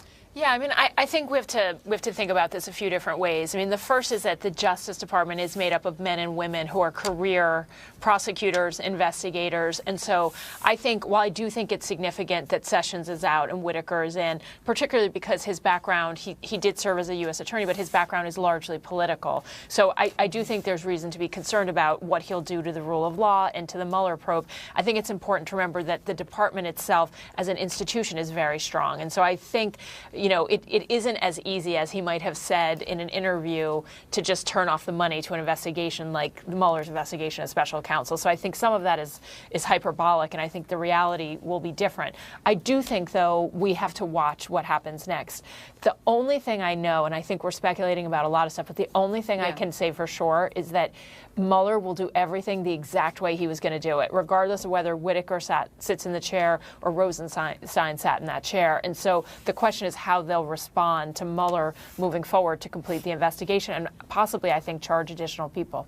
Pamela, let me ask you, the disdain that President Trump has had for Sessions and his frustration, I mean, that is well known. Just listen.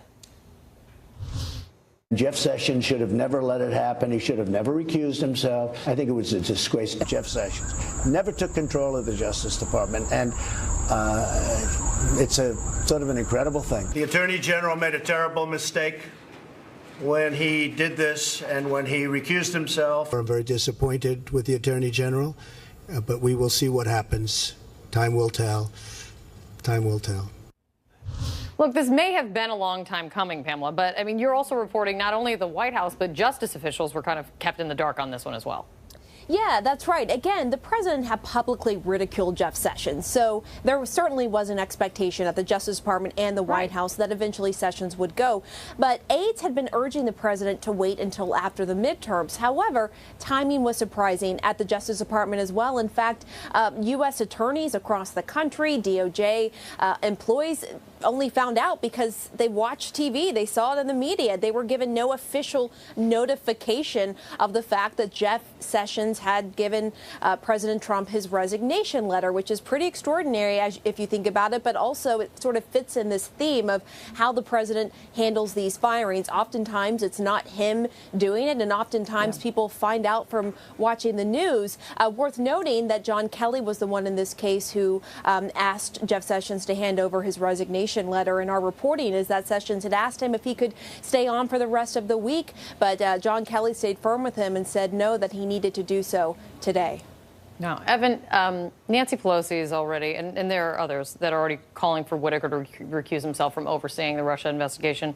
Do you have any suggestion that that is going to happen, or how that would be decided? Who would be the arbiter? Final arbiter on that? Right. Well, we're told that clearly this has been thought about, and there's certainly at the White House. Yeah. There's no belief that he should recuse himself, that despite the comments that he's made, including here on CNN, that those perhaps present an appearance of conflict. So here's what typically would happen. At the Justice Department, there's an ethics officer, and the ethics officers would review this and say, okay, well, you might have an appearance of conflict. I don't think anything indicates that Whitaker would have an actual conflict in the kind that Jeff Sessions had. But certainly, the appearance of conflict is also something that justice rules say that you should avoid. Right, it's written, that's part of it. Right, exactly. Even the appearance of, right? Even the appearance of conflict is the problem. So he could get advice to say, you should recuse yourself. But Whitaker can choose to ignore that. He can say, look, I take your advice, but I believe that, I disagree with it. And by the way, people close to President Trump point out that Rod Rosenstein has not recused himself, and he is a witness in this investigation. Also true. All gotta love these wonderful webs we're weaving here. And do you interpret this move by the president as anything other than trying to constrain or stop Mueller?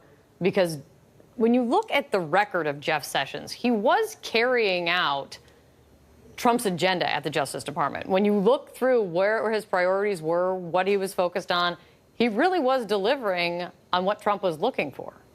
Look, I agree. I mean, I think his record, gang prosecutions, targeting MS-13, going after creating that task force on religious freedom, he's sort of been, I think, going through the president's playbook. I also think that their relationship did fracture, and that the president is a transactional person. He wants someone in that job who he feels that he has some control over, is my sense of it. And I think for whatever, I think it was because of the Mueller piece, but that something broke between them. And then, of course, what you say is true. I read this also a little bit, and I'm no expert in this space, but all of a sudden the House of Representatives is going to start potentially issuing subpoenas and doing investigations. And this feels to me like a little bit of a chess move back to say, I still have a lot of control, and I'm going to control the pieces I can control. And this is certainly one of them. Laura, what do you know, and I don't know how important it is at this moment, but what do you know about the relationship between Whitaker and Rosenstein? They obviously have been working together at Justice. It's a tricky dynamic, I would say. I mean, we reported several weeks back. We all remember when the Deputy Attorney General flew over to the White House expecting to get fired. And on that day, the plan was for Whitaker to take his job. Everyone was preparing for that fact. The Solicitor General was going to take over the Mueller probe. And instead, today, Whitaker takes his boss's job. So it's all sort of a bizarre occurrence here. But Rosenstein and Whitaker do not have a prior relationship. They did not work together. These were not people who were close privately or socially. They have a professional relationship, certainly, but it wasn't as if they were buddies behind the scene. And I certainly think when he tried to step in and was gunning for his job, you can imagine how awkward that is. It could fray a relationship. Right. It could. There's potential of it. Great to see you guys. I really appreciate it. Thank you so much. An amazing day it has been. Out front next, we have some more on our breaking news. Top Democrats raising the red flag, saying it is imperative Congress protect Robert Mueller. I'm going to speak to Democratic Senator Richard Blumenthal to get his reaction. Plus, new details tonight on the man who will oversee the Russia investigation. Just who is Matt Whitaker? And the day after the Republicans lose control of the House, the president mocks his own party. Mia Love gave me no love, and she lost. Too bad. Sorry about that, Mia. One Republican congressman now fights back. He's my guest tonight. Breaking news, Jeff Sessions fired, and we are learning tonight that the embattled Attorney General had wanted to stay until the end of the week, but that Chief of Staff, White House Chief of Staff John Kelly, shot that idea down. We also know that the president did not call Sessions himself. That was also left to John Kelly. Sessions officially left the Justice Department a short time ago with a send-off by members of the department, including Sessions' Chief of Staff, Matt Whitaker, who is now the acting Attorney General. Whitaker is now expected to oversee Special Counsel Robert Mueller's Russia probe, not Deputy Attorney General Rod Rosenstein, as has been kind of the state of play for so long now. Out front now, Democratic Senator from Connecticut, Richard Blumenthal. He sits on the Senate Judiciary Committee. Senator, thank you for coming in. Thank you very much. What's your reaction to Jeff Sessions being fired today? It's a break the glass moment. Our democracy is under attack because the president has completely broken the norms of the normal succession process. It's a kind of slow motion Saturday night massacre as occurred under President Nixon. And the man he's chosen is someone who provided a roadmap for how to stifle and strangle the special counsel investigation. He called it Mueller's lynch mob. And he said the way to do it was to, in effect, deny funding, stifle it that way, or cut authority, or disapprove indictments. That clearly creates an imperative for recusal by him, and if not, action by the Congress. These are, personal opinions of his, right? That's coming from Whitaker before he was at the Justice Department, things that he said, things that he's written. And I do wonder if an FBI agent should be allowed to have personal opinions like Peter Strzok many Democrats said should have been allowed to have personal opinions and not have it affect his work. Should the same apply to Whitaker? He's allowed to have personal opinions, but not to supervise the investigation. Peter Strzok was taken off the investigation by Robert Mueller as soon as he learned of those communications that indicated his bias. So whether it violates 45 Code of Federal Relations, Section 28, it clearly is an appearance of impropriety, and it infects the entire Department of Justice. And my view is career professionals in the Department of Justice ought to really raise a protest here, along with people throughout the United States, because Americans want this investigation to be completed. There's a reason why Donald Trump waited until after the midterms, because this step will be wildly and deeply unpopular. I hope my Republican colleagues will sense it. Well, so if he does not recuse, and right now there's no suggestion that he will, what do you do then, Senator? I'm going to be proposing legislation that would, in effect, guarantee funding for the Mueller investigation. It would stop any effort to defund or reduce funding that is necessary for the agents and attorneys who are doing this vital work. And I will also include in that legislation a requirement that there be a report. In other words, the results of this investigation should be made known to the American people and give the special counsel time to complete that report if there is an effort to fire him. You know, there's a lot of speculation that Robert Mueller is on the verge of a number of key charges and indictments after this quiet period before the election, and so the timing here is really suspect. But we've heard over and over from Mitch McConnell and Republican leaders that Mueller should be able to finish Mueller should and will be able to finish his investigation. That there's no reality in this, especially in this post-midterm world, that they're going to allow your legislation to go forward. Do you have any confidence in that? First of all, there's legislation, and it's bipartisan, that has been approved by the Judiciary Committee to protect the special counsel. And you're absolutely right that the majority leader said in the past there's no need for it. So we will need a really solid move by my Republican colleagues to fulfill their stated intention to protect the special counsel. And also, I think that they have to sense that this very unpopular step by the president really embarks on a dangerous road for them. The reason that he waited until after the midterms was he knew it would be very, very unpopular with the American people, and this move will be judged harshly by history. It will come home to haunt our Republican colleagues. You have been no fan of Jeff Sessions. I mean, I recall one quote when it came to changing rules over asylum claims, and you said that today's decision will send untold numbers of refugees to their deaths. Attorney General Sessions, their blood is on your hands. Are you really that sorry to see Sessions go then? Jeff Sessions and I have differed deeply on a great many issues. In fact, I opposed his confirmation. I was the first member of the Judiciary Committee, I believe, to oppose his confirmation. But I agree with him that he was absolutely right to recuse himself. He had no choice. I regret his leaving for the reason that the president is, in effect, firing him, which is his refusal to do the president's bidding, stifle the special counsel investigation. And I think that the replacement for him, Matt Whitaker, has a duty to recuse himself. Well, he's the acting. There's going to be a search for a new attorney general. I mean, can you say at this point, is there any attorney general that the president would put up that you're going to support?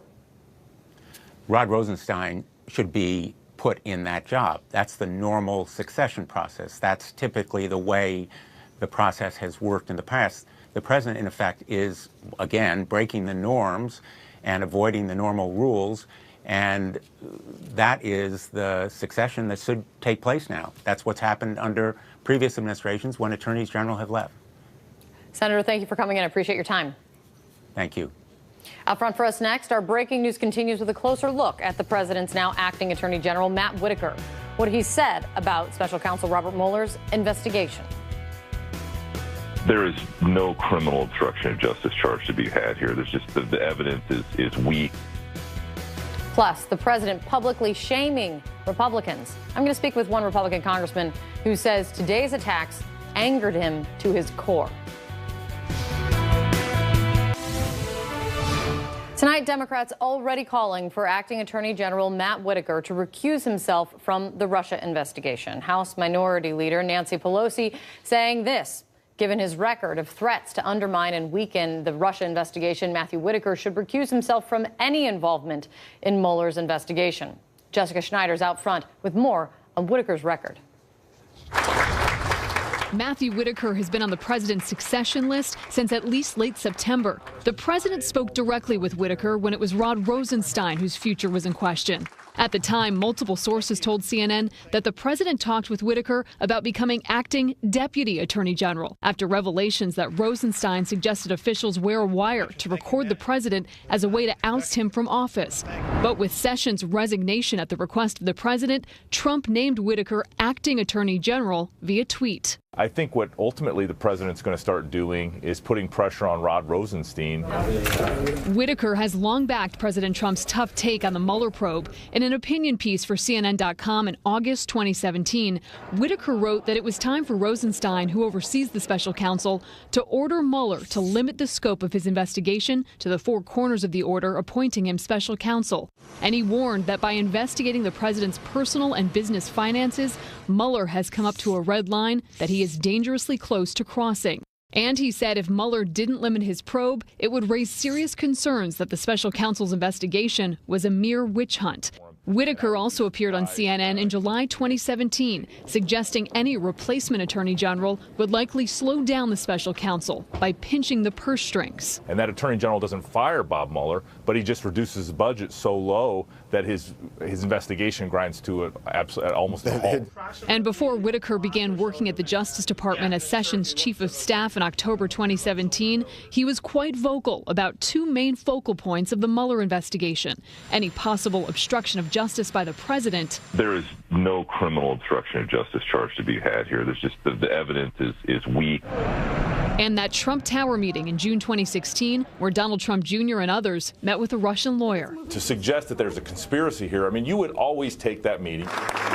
Whitaker was by Sessions' side today as he left the Justice Department, as he has been for the past year. My chief of staff, Matt Whitaker, isn't he great? And he has a long political history of his own. The former college football player at the University of Iowa ran as the Republican candidate for state treasurer there, but lost, and was later appointed by President George W. Bush as U.S. Attorney for the Southern District of Iowa. I'm not sure what we are passing on to the next generation. In 2013, Whitaker ran in the Republican primary for U.S. Senate, but came in fourth.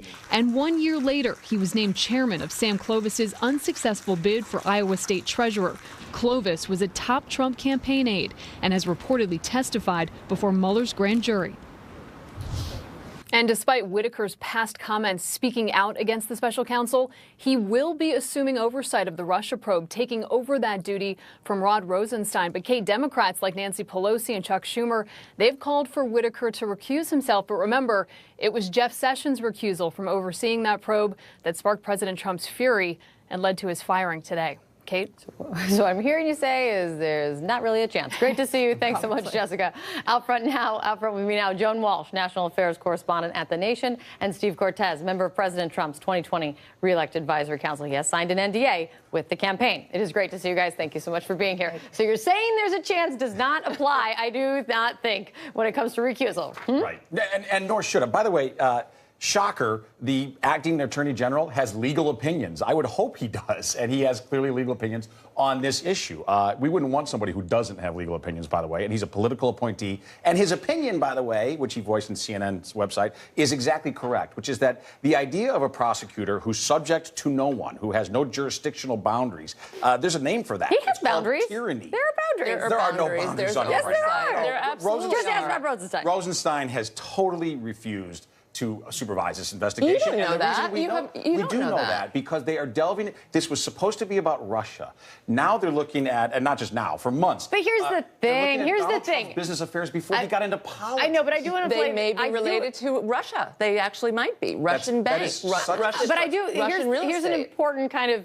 Let's put some important perspective on this. If this was a Democratic president, if this was an investigation into a Democratic president, if you will, you would be raising hell over this and shouting from the rooftops recusal. Here's why. Because our founding fathers, in their wisdom, they gave us a mechanism to oversee and to supervise excesses of the executive branch, and that is the legislative branch. And by the way, the people just spoke yesterday, and the new Democratic House... You know what House... the legislative branch said? They said that they were happy, seems like 12 eons ago, but they're happy that Jeff Sessions... But the Constitution they were happy says that the legislature is the one to supervise and check and balance against the executive branch, and they're going to do so very aggressively. The House I have no Democrats doubt will do so. the Democratic House, but that is the mechanism, not his own Justice Department investigating him and essentially this what Mueller is so has been outrageous. He's been a king. He answers to no one. He's not been a king. He is a Republican, and he's a career Republican. Republican doesn't mean a thing in this town answers to anymore. Rod Rosenstein. You have no idea what Rosenstein has told him or not told him.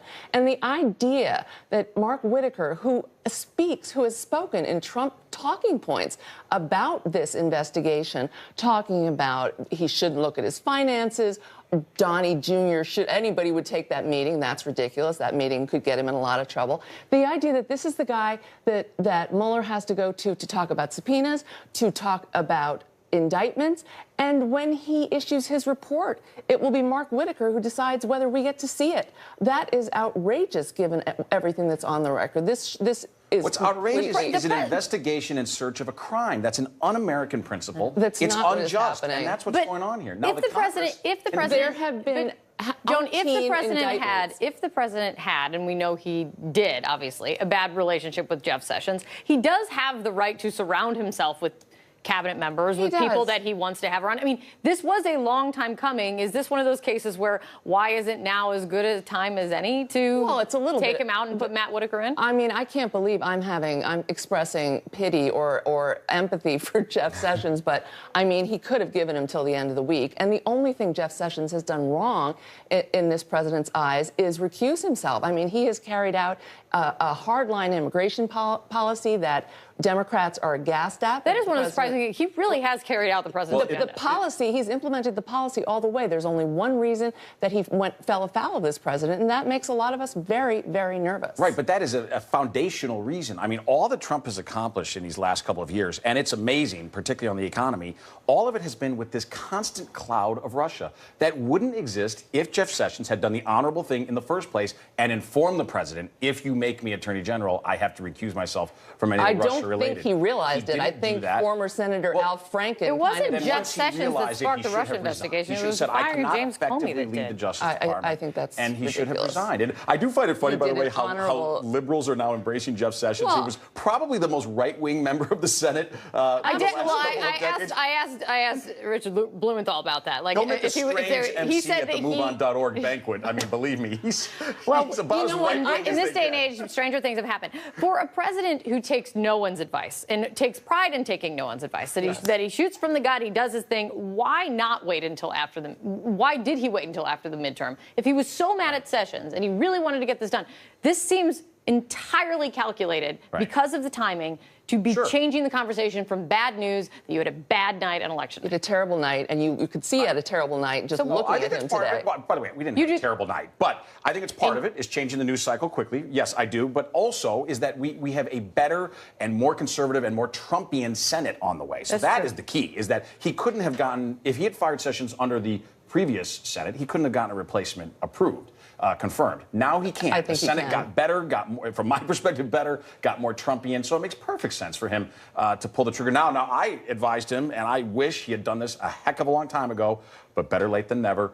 Let's hope Rosenstein is next. It's time to get control of our Justice It always looks kind of sneaky, though, when you do it the day after an election, like you've been hiding something from the public, and then, okay, now we can do it. I mean, we knew it was coming, but there's still something really weird about it. And actually, it is to distract us from the takeover in the House. It seems entirely calculated to just change the news cycle, even though this was a long time coming. I mean, that just seems entirely calculated that way. Theoretically, had the Democrats won control of the Senate, I don't think he'd fire Jeff Sessions.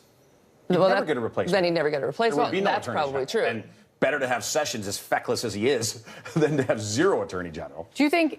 I mean, when you look at the landscape of things, you didn't like Jeff Sessions. Is Matt Whitaker maybe better than the AG that Trump would pick next? Like, is this a lesser of two evils for you? I'm not even talking necessarily about him as AG or anybody as AG. I'm talking specifically about the oversight of the Mueller probe. That's what I'm objecting to. And I think here's the thing in terms of the Mueller probe. Nobody believes, I don't think, that Whitaker is going to come in and seriously constrain his investigation. You really don't? Why? You don't think he's going to end it? I think what he is going to say, what I hope he says is, it appears that we're in the fourth quarter or 2-minute warning. He's a football guy. The 2-minute warning to this game.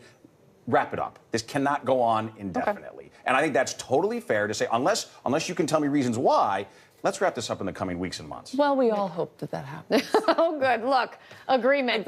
Thanks, guys. Appreciate it. Out front next, President Trump lashing out at, honestly, just about everybody today after his party lost control of the House. I don't know why you'd say that. It's such a racist There are question. some people. Plus, women elected in record numbers last night, many defying the status quo. Yeah, there were people who laughed me out of rooms because they thought, okay, she's 28 years old, paying off student loans, you know, comes from a working class family. And who is laughing now? New tonight, the president lashing out one day after Democrats regained control of the House of Representatives. Trump held a press conference for an hour and 26 minutes. He spent much of that time threatening anyone who doesn't agree with him. He took on incoming Democratic committee chairs who might be seeking subpoenas. Watch. If that happens, then we're going to do the same thing, and government comes to a halt. Now, we can investigate. They look at us, we look at them. It goes on for 2 years. Then at the end of 2 years, nothing's done. Trump also mocked members of his own party who had lost their races for re-election last night. Listen to this. I'm not sure that I should be happy or sad, but I feel just fine about it. Carlos Cubella, Mike Kaufman. Too bad, Mike. Mia Love gave me no love. And she lost. Too bad. Sorry about that, Mia. And Barbara Comstock was another one. I mean, I think she could have won that race, but she didn't want to have any embrace. A note on that one. One of that race there, it hasn't even been called yet. Mia Love, she could still win. That race hasn't even been called, and the president said that. In that same press conference, the president threw endless insults at reporters. You are a rude, terrible person. You are the enemy of the people. That's such a racist question. There are some people. And if you were expecting an appeal for unity the day after an election that showed the country is more divided than ever, you were mistaken. It was a big day yesterday, an incredible day. And last night, the Republican Party defied history. He's right about some gains in the Senate and governorships. But make no mistake, this wasn't a great night for the president. And how could it be when your party loses control of one chamber of Congress? It wouldn't be for any president. Out front now, retiring Republican Congressman Ryan Costello of Pennsylvania. Congressman, thanks for coming in. Hi, Kate. You heard what the president said. Well, he said a lot. But when the president today took to naming and shaming, calling out by name some of your Republican colleagues, it almost seemed like dancing on their graves as they lost election. About that, you wrote this on Twitter in part: to lose because of the president and then have him piss on you angers me to my core. What made you so mad? Yeah. Well, because that's why. I mean, that's why they lost. They are hardworking, independent-minded, center-right Republicans who woke up every single day and got angry phone calls and protests and unending amounts of criticism, not because of anything they particularly did, but because they're Republicans and there is such angst and anger against the president. And if it was anger based on policy, that's one thing. But a lot of the anger emanates, rightly so, from things that he says. The ignorant, mean, name-calling, snide-type stuff that you wouldn't want your 12-year-old to say, let alone the President of the United States to say. And yet, every Republican member of Congress has chosen, I think usually with a degree of restraint on not calling out the president every single time he would say something that they would disagree with, because they tried to focus on their jobs. But ultimately, it became an everyday occurrence where members got asked over and over and over, what do you think about Trump? What do you think about what he said about this? And all these members were running in districts where his unfavorable numbers were between 55 and 60%. And they had to deal with him and the fact that he was not favorable every single day. They would have won if he was viewed favorably, they would have won. And so for them to deal with all that, and then the day after losing very tough races, to have the president mock them like that, I just think is outrageous. And it bothers me every single time I hear it. I'm sorry if I'm a little emotional about it. No, but I want to say, I mean, I've interviewed you a bunch of times, and we often talk about your position of calling out the president when you disagree with him and trying to focus on other things when you can. What is it you're more angry than I've seen you ever on an issue when the president has said innumerable things that probably could have made you mad. What is it about this? Imagine you had a boss, Kate, that drove you crazy a lot of the time, but you poured your heart and soul into a job, and somehow, some way, you were in the type of profession where you failed. You didn't win. And the next day, even that boss who bothered you, who you disagreed with, but you bit your tongue, instead of that boss saying, you know what, I know we didn't always see eye to eye. Thank you for your service, Kate. I hope you move on to bigger and better things. Instead, that boss says, Kate, you're a loser. I don't really care whether you won or lost, no big deal. It's like, to your point, dancing on somebody's grave. It's highly inappropriate and it's deeply offensive. And every single one of those members took tough votes in order to advance a center-right agenda because they believed in it, but they took a lot of heat for it. And the president should be thanking them for putting up the tough votes and advancing an agenda, which I believe we are better off economically because of a lot of the policies that have been implemented. And he didn't take that opportunity to do that. Instead, he decided to say negative things about him. And I just think it's so entirely wrong. It's a failure of leadership. Would you have written the same thing you did? Would you have said what you just said to me tonight? Would you have been comfortable doing that if you weren't retiring? In this case, yeah. Because those are my friends. Those are people who I lived and worked with every single day. Anyone who's watching the program is in a work environment, and if you're in a very tough, intense work environment, and when you serve in Congress, I promise you, it gets pretty intense. It gets pretty tough. People say things about you that aren't nice. That's all fine. That's all part of the business. But you develop a certain respect for the people that you work with, and when you see them lose, it's tough enough. But when you see them lose because of the president, and the president not only doesn't acknowledge that, instead he says if they would have just embraced him, they would have won, which is a total joke. Nobody believes that. But then to insult them and mock them on their way out, it's just the height of pettiness. It's it's not excusable. Can I ask you real quick? You're retiring, and the party, I mean, the people who lost, or as you're saying, center-right, much of them. Are you finding that is there still a place for you in the Republican Party? Are you questioning that now? Well, I mean, philosophically, I am a Republican for a number of different issues, and that's not to speak pejoratively about those who philosophically are Democrats. We're a two-party system. Ultimately, you're trying to find compromise. But to your point about where we are as a party right now, it is very difficult in a suburban environment in this election cycle to have won. And I think there are a lot of voters out there that are making decisions not based on policy right now, but based on the personality of the president, and that's not working to the Republican advantage in competitive seats. Congressman, thank you for coming in. We've had many a conversation. None so much like this. I appreciate your candor. Thank you. Out front for us next, the women smashing barriers and making history tonight as they head to Washington. Tonight, the Year of the Woman. A record 239 women ran for House seats this year, and at least 101 were elected. That's also a record, and there are some races that haven't even been called yet. Kyung La's out front.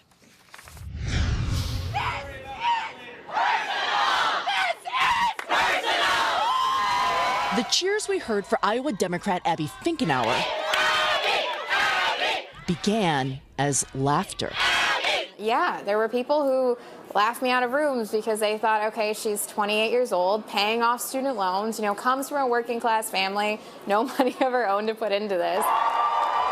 No one's laughing anymore at Congresswoman-elect Finkenauer, part of the record wave of women elected to Congress. Americans voted in more than 100 women to the House of Representatives, a red to blue flip powered mostly by Democratic women. It's a political claiming of power that rose out of the populist Women's March in response to the Trump presidency. Marching became running for office. First-time candidates like Mikey Sherrill campaigned with her powerful personal story as a Navy veteran. Does that open the door? I think it does. If you're a veteran and you've always put this country first, I think that gives people the sense that you'll continue to do so. Sherrill, now the Congresswoman-elect from New Jersey's 11th District. When I was a little elementary school kid, we lived here. Alyssa Slotkin, who worked for the State Department, never considered running for office until the House voted to repeal the Affordable Care Act. You can't expect those people to reorient and become better leaders. You have to replace them with people who are willing to fight, who are willing to actually give a crap. You may want to get tested. She replaces her congressman, elected to represent Michigan's 8th congressional district. Tonight we made history. The 116th Congress will not just be more female, but more diverse. New Mexico's Deb Haaland and Sharice Davids of Kansas make history as the first Native American women in Congress. And elected as the first Muslim women in Congress, Ilhan Omar and Rashida Tlaib. Women voters broke for Democrats by 19 points over Republicans. One of the night's biggest surprises, Kendra Horn's victory in deep red Oklahoma. Representation matters. Oklahoma is 49th in the nation for women serving in elected office, and we need different voices at the table to enact good policy. Republican women made gains in some offices while losing numbers overall in Congress. Tennessee's Marsha Blackburn moves from the House to the Senate, while South Dakota's Kristi Noem shatters the ceiling of her state as the first woman governor. A win and a wave of women she predicted last winter as she farmed on her ranch. You prefer a tractor to an airplane? I do. You have control over your own destiny. Progress, but women still only make up about 1 in 4 members of Congress. It's a notable increase, but I don't think it's the tsunami that was talked about throughout the whole campaign. I think we have to do more work to get to that point where we're talking about women who are closer to gender parity in government. Now, those numbers could rise because women are still in competitive races that are too close to call tonight. Among them, California's Young Kim, who hopes to be the first Korean American to go to Congress. And here where I'm standing, Arizona's Senate race, still too close to call between Kyrsten Sinema and Martha McSally. Kate, whoever wins here will make history as Arizona's first female senator. Kate. An awesome look at it all. Thanks so much, Young. I really appreciate it. And thank you all so much for joining us on this wild day. AC 360 starts now. We begin tonight with breaking news that has potentially explosive implications for the Russia investigation. Now, normally we'd be covering the aftermath of the midterm election results, which seemed like a week ago, but were just last night when Democrats took control of the House and Republicans picked up seats in the Senate. Normally, we'd be covering a stunning press conference during which the president claimed victory and lashed out personally at members of the press, which happened just a few hours ago. But as we've said many times, these are not normal times because eclipsing both of those major developments, perhaps with the purpose of eclipsing those major developments, the president fired Attorney General Jeff Sessions. Here he is leaving the Justice Department just a short time ago. Administration officials tell CNN that Sessions had wanted to try to stay until the end of the week, but was told, in fact, he had to leave today. The news broke shortly after the president was asked specifically about his beleaguered attorney general at that press conference at the White House. Here's what he said. Can you give us clarity, sir, on your thinking currently, now after the midterms, about your attorney general and your deputy attorney general? Do they have long-term job security? I'd rather answer that at a little bit different time. We're looking at a lot of different things, including cabinet. I'm very happy with most of my cabinet. We're looking at different people for different positions. You know, it's very common after the midterms. I didn't want to do anything before the midterms. He didn't want to do anything before the midterms, but even as some midterm votes were still being counted, he fired Sessions, or more accurately, according to an administration official, he had John Kelly do it for him. Now, the president says that Sessions' chief of staff, Matthew Whitaker, will take over as acting attorney general. He's expected to take charge of special counsel Robert Mueller's Russia investigation, the investigation that the president was asked about several times today. Would you consider removing Mr. Mueller from his position? I could have ended it any time I wanted. I didn't. And there was no collusion. There was no anything. I didn't. It should end because it's very bad for our country. They should also get people that can be fair, not 13 or 14 or 17. I call them the angry Democrats. They are angry people. And it's a very unfair thing for this country. It's a very, forget about unfair to me, it's very bad for our country. On the Russia investigation, are you concerned that you may have I'm not concerned about anything with the Russian investigation because it's a hoax. Thank you, Mr. President. Going back to the Russia investigation and the potential investigations from the now Democratic majority in Congress, some say that you could stop all this by declassifying. I could fire everybody right now. Well, he didn't, quote, fire everybody right now, but he did fire Sessions, or had Kelly fire him. As you know, the president never seemed to be able to get over the fact that Sessions recused himself from the Russia investigation. And there are big questions about his replacement, whether he might be asked to recuse himself or whether he should recuse himself over past statements he's made. Matthew Whitaker was a CNN legal commentator. Here's what he said back in July of 2017. So I could see a scenario where Jeff Sessions is replaced with a recess appointment, and that Attorney General doesn't fire Bob Mueller, but he just reduces his budget so low that his investigation grinds to almost a halt. To dwindle his resources. So, right. Well, that same month, Whitaker also commented on Donald Trump Jr.'s meeting with a Russian lawyer who offered dirt on Hillary Clinton.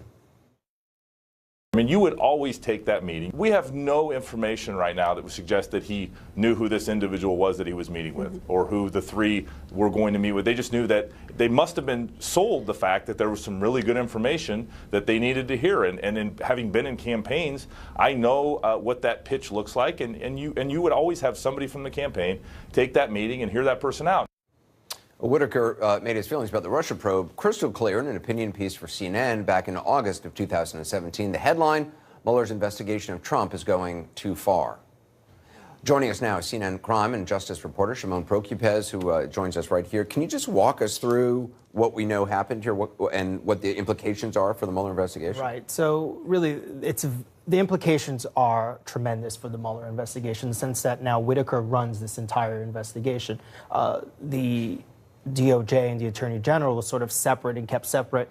It was the Deputy Attorney General who was running the entire investigation and was overseeing it. Now you have a person, a loyalist, that some are calling, to the president, who frequently visited the White House, who knows the president well, was at the Department of Justice, essentially because many people think he was spying on the Department of Justice on behalf of the White House for the president, who's now going to make all the decisions in terms of this investigation, where it goes, whether it's any other subpoenas, any other grand jury. Right, because Mueller would have to go to, in the past, it was the Deputy Attorney General Rod Rosenstein to actually get approval to do certain subpoenas and take certain actions. Now he would be going to Whitaker. He would be going to Whitaker. And also the other thing is that Whitaker has to be briefed on this entire investigation, and we don't know where that stands right now. We don't know if he's already been briefed. We don't know. Because it is important to point out that at the time he was making those comments on CNN and stuff, he had not seen any actual evidence. He didn't know what Mueller had. He had not seen any evidence. We don't know that he has even seen any evidence up to today. It could be that the Deputy Attorney General briefed him finally today. The other big question is Mueller going to come in and meet with him? Is he going to go meet with Mueller to get briefed on where the investigation stands? The implications also go for the report, which eventually everyone's expecting to come either in December or the beginning of the new year. And what does Whitaker do with that report? Does he limit the special counsel where they can go, what they can write in this report? Those are going to be the big questions. Right, and does it become public? Right, and that is the big thing. Does it become public? Does Whitaker say, okay, we'll let certain parts of it in? Do we send parts of this to Congress? Do we not? Or do I feel, the Whitaker could say, I feel that here you've overstepped your authority, so this is not an issue And so we should not be investigating. Today there was this call from Democrats for Whitaker to recuse himself. I mean, that seems highly, highly unlikely. No, ultimately it's up to him, much as it was for Jeff Sessions. Jeff Sessions ultimately decided on his own, per the Ethics Council over at the Department of Justice, that he should recuse himself. The ethics folks could go to Whitaker and say, we see issues here. Whitaker could say, hey, you may see issues here, but President put me here. I'm doing what the President wants me to do. And I'm essentially taking over this investigation and this Department of Justice, which is now going to be entirely, everything there will be overseen by him. Yeah, Shimon, stay with us. Joining us now is former federal prosecutor Laura Coates, also former Nixon White House counsel John Dean, journalist and author Carl Bernstein, and CNN chief legal analyst Jeffrey Toobin. Jeff, I mean, you say this is the president himself essentially taking over the Mueller case. Explain that. Well, you know, Robert Mueller is an employee of the Department of Justice, and under the regulation, he is to be supervised as an employee of the Department of Justice, which means it's usually the Attorney General, unless the Attorney General is recused.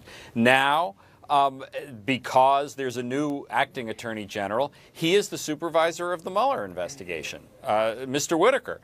Look at what he has said about the Mueller investigation. It is virtually identical to what Donald Trump has said about it, that there are no crimes here, it needs to be forestalled, it needs to be ended, and the only question is when or if Whitaker decides to shut it down. Dave, sorry, who do we have? Carl Bernstein, how do you see this? I mean, this has been talked about now for quite a while, the idea of Jeff Sessions. You know, the president has been making fun of Jeff Sessions publicly, privately. It's no surprise that he got rid of Jeff Sessions. Did you expect Rosenstein, though, to step up into the role?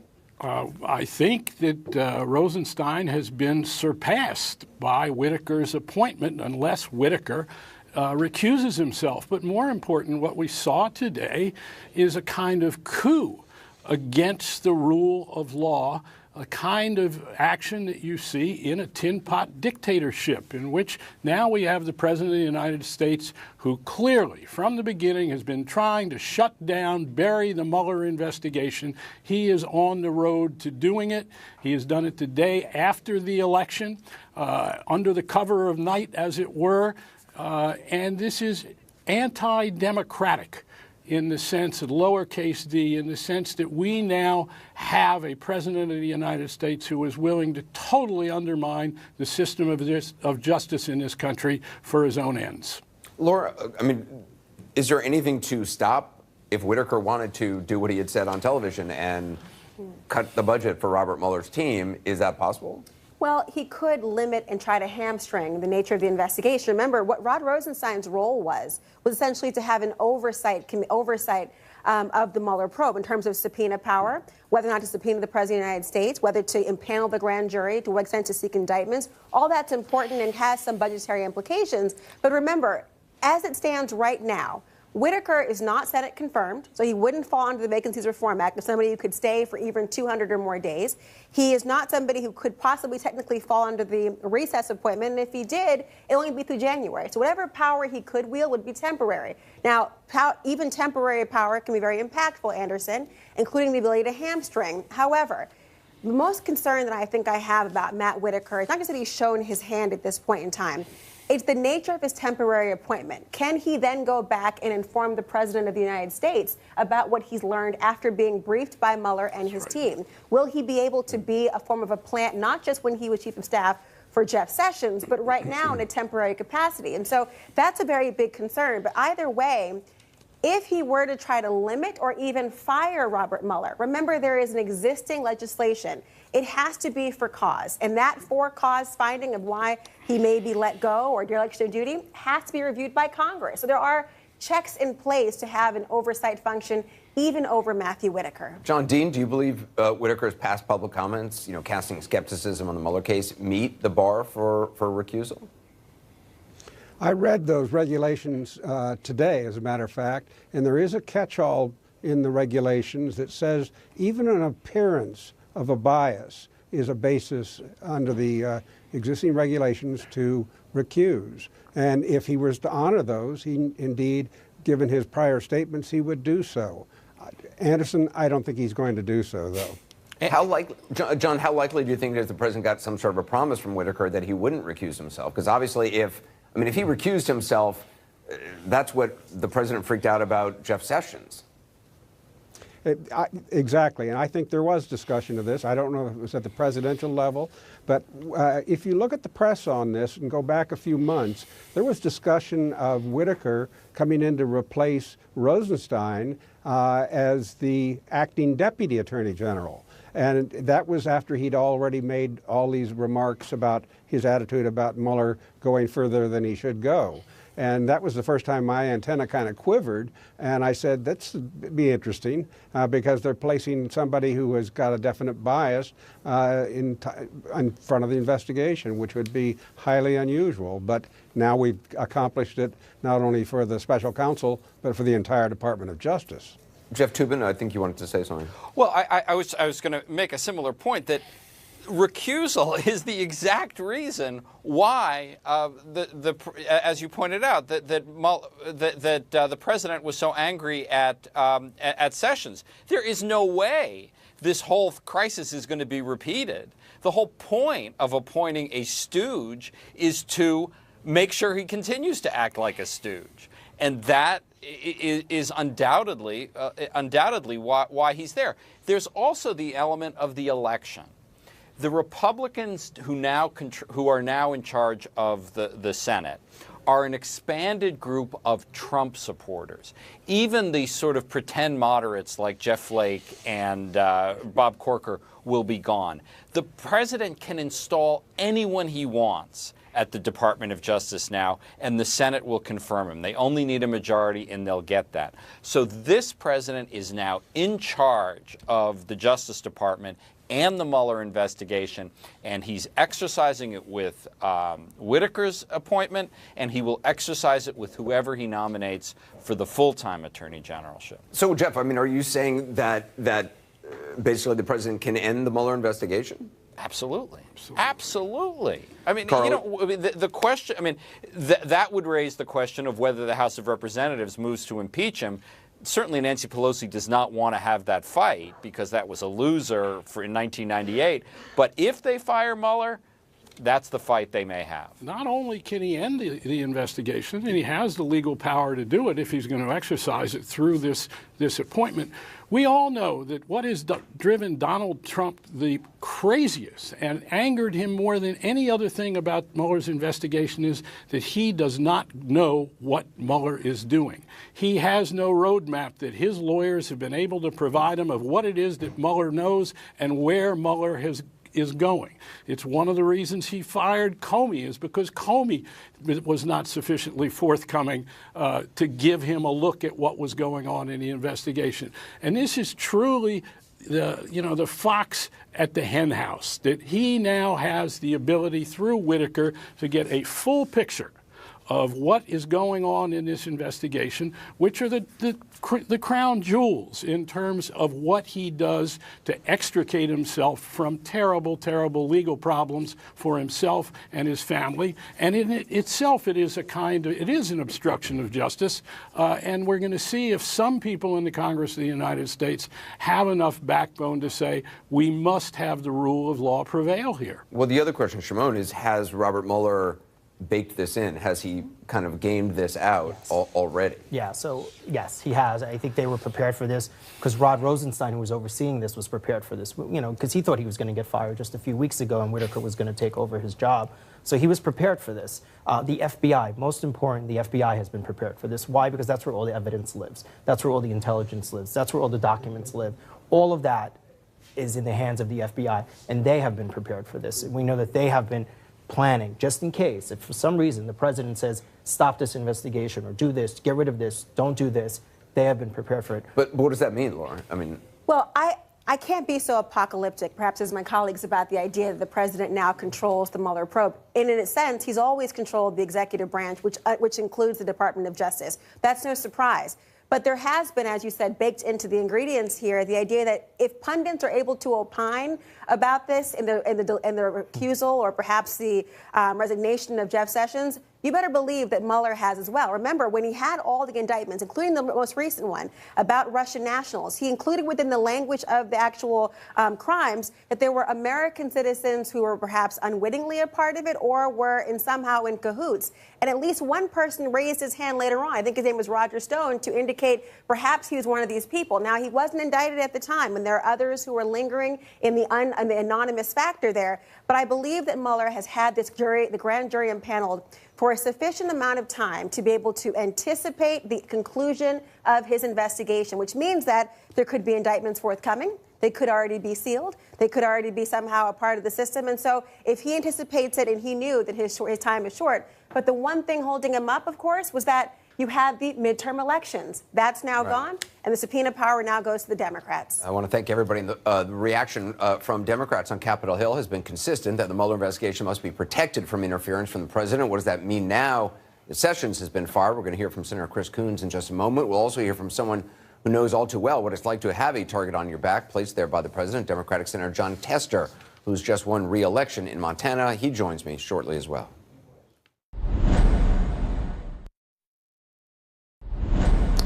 Well, Democrats in Congress are warning that Special Counsel Robert Mueller's Russia investigation must be protected now that the president has fired Attorney General Jeff Sessions and named an acting Attorney General who has in the past spoken out about the investigation. Both Nancy Pelosi and Chuck Schumer have called for Matthew Whitaker to recuse himself. Congressman Jerry Nadler, who will become chair of the House Judiciary Committee when Democrats take control, said Sessions' firing fits a clear pattern of interference by the president.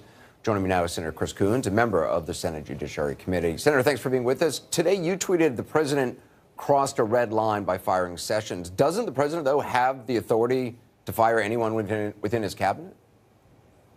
Anderson, he does have the authority to fire members of his own cabinet. What he can't do is fire members of his own cabinet and replace them with partisan loyalists going around the succession procedures for the Department of Justice in an attempt to influence or impede or end the special counsel's investigation. So if it's done for an improper purpose, he shouldn't be doing this. CNN is reporting tonight that for Whitaker, ending or trying to suppress the Russia probe is not an option as of now. I know, you say he should recuse himself, but if he isn't trying to shut down or suppress the investigation, why would that be necessary? And do you believe, I guess, do you have any faith in him? Well, I'm concerned because of comments he made, actually, ironically, on CNN just over a year ago in 2017 when he was hypothesizing about exactly this scenario, when he suggested that the president might relieve Attorney General Sessions and then replace him with an acting Attorney General who, given his authority to control the budget, could squeeze the investigation and bring it to a halt. So,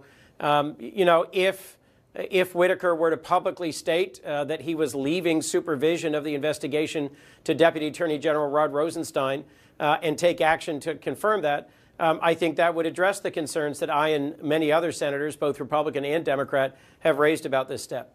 That seems hard to imagine, though. Given the president's fury over Jeff Sessions recusing himself, the president has long said publicly, had he known that in advance, he wouldn't have even put Jeff Sessions in that job. That's right, Anderson. He has said over and over both that he dismisses the ongoing investigation led by Robert Mueller as a hoax or a witch hunt, and that this was the cause of his sharp break from Jeff Sessions, who was his greatest loyalist in the Senate, his first endorser in the Senate, and someone with whom he was very closely aligned ideologically. It was because Jeff Sessions followed the ethics rules of the DOJ and recused himself that the president gradually became more and more publicly and privately furious at him. How long could the president actually leave Whitaker as acting Attorney General? Is it possible he could leave him in there overseeing the Mueller investigation until it's concluded? Is there a time limit by which he has to actually, send somebody, nominate somebody? Under the Vacancies Act, I believe it's 210 days. So because he's not confirmed, the president should have followed the succession statute and put in the next person in line, but he didn't. He went around to someone who was not confirmed by the United States Senate. So he can serve in an acting capacity. I believe it's for 210 days. I'll remind you that will then take us, obviously, into the next Congress, at which point the majority by which he might then be able to confirm a new Attorney General is likely to go up in the Senate. I'll also just mention, Anderson, partly I think what we're seeing here today is the president's mastery of changing the subject. We had a significant political win last night, a switch of at least 28 seats, maybe as many as 35 in the House. Democrats now will have firm control of the House in January, and that means the president's ability to legislate with both houses of Congress supporting him is at an end. This significantly weakens him, and as you saw in today's long and meandering press conference, he's declaring the election a victory when, in fact, he really decisively lost one House of Congress, and Democrats will now be able to compel much more transparency. Hopefully, we'll find a way to work together on important legislation, but the president now faces the end of one-party rule in Congress. Do you think the president has a firm understanding, I mean, he doesn't have the experience of having had this happen, of what that actually means on a day-to-day basis, just in terms of his ability to get stuff done? No, but I think many of the folks around him grasp clearly just what it's going to mean in terms of a likely barrage of investigations, subpoenas, requests for documents.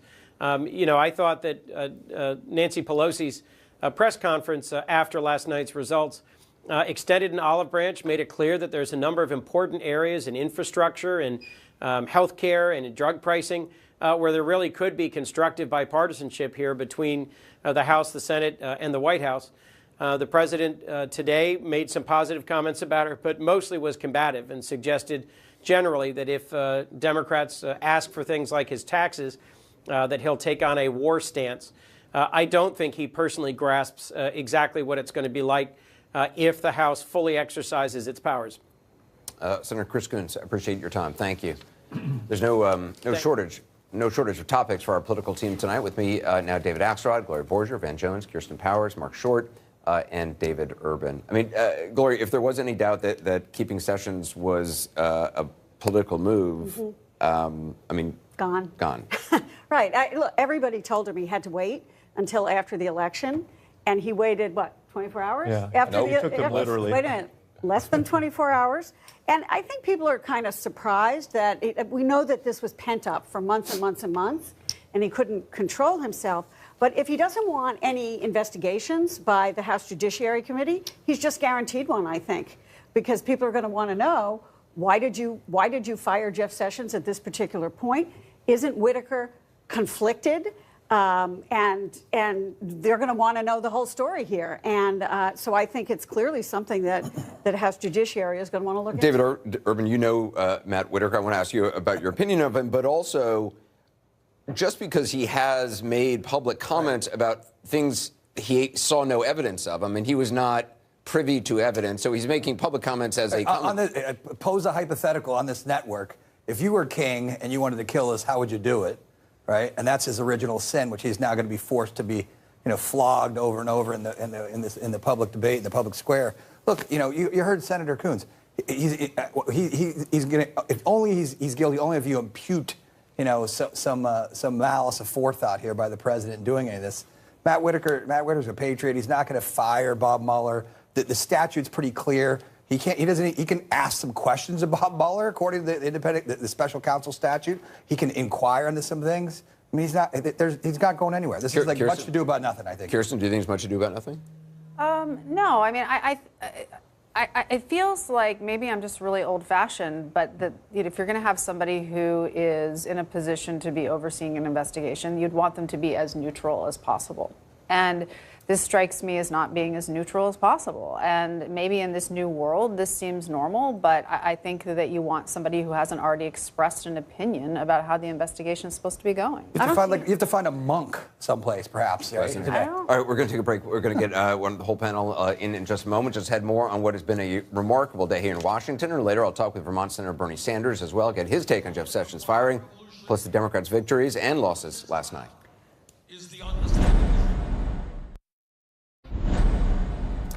Kirsten's mom just called. Mom, Kirsten's still on TV. She'll tell you about it just a minute. As we mentioned earlier, House Minority Leader Nancy Pelosi has concerns about the new acting attorney general who's taking over for fired Jeff Sessions. She wrote this on Twitter.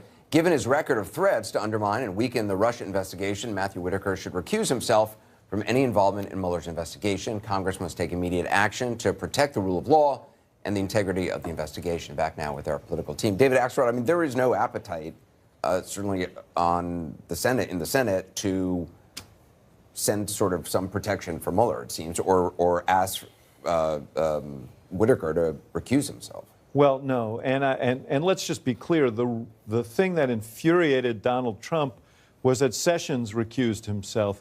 He's not sending Whitaker over there to recuse himself. He's not recusing himself. What he said on TV here on CNN, it seems to me, was like an audition tape for the job that he now has. So he's going to be there. I don't think the Senate's going to be very active in oversight here, despite things that have been said before. I do think that, you know, he has a new reality, which is this House, this Democratic House that's coming in.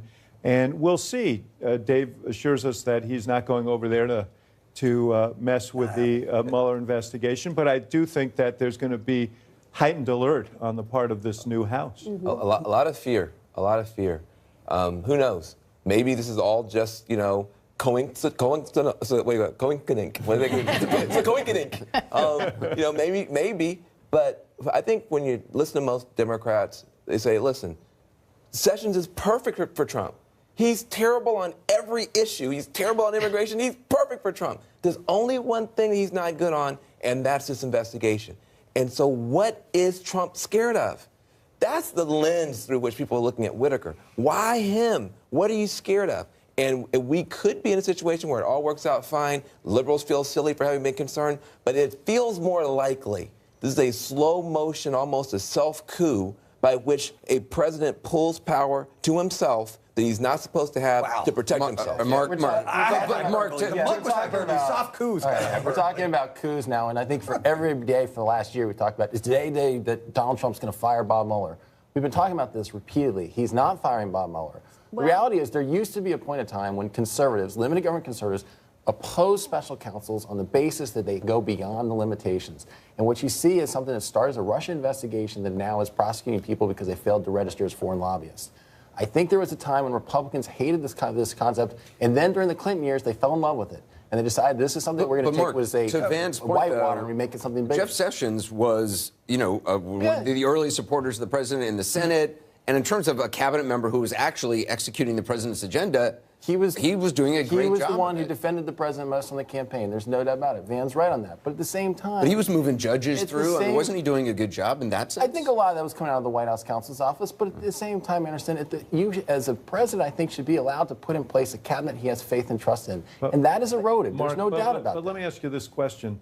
It's not... I don't think the fear, honestly, at least I don't have this fear that he'll fire Mueller, but he laid out a blueprint right here about how to emasculate the investigation. And isn't that a legitimate concern, given the fact that he kind of laid out his feelings on this? I think at this point we're still talking about a Russia investigation. I think Dave can confirm to you that our campaign could hardly coordinate with our state directors in battleground states to suggest we were colluding with the Russians. Is absurd. I'm not suggesting anything. I've said to Democrats, you know, Bob Mueller is an honorable person. I knew him when I was in the White House as the FBI director. If he comes back and says, you know what, there's nothing there, I'm going to say, I believe him because I know him.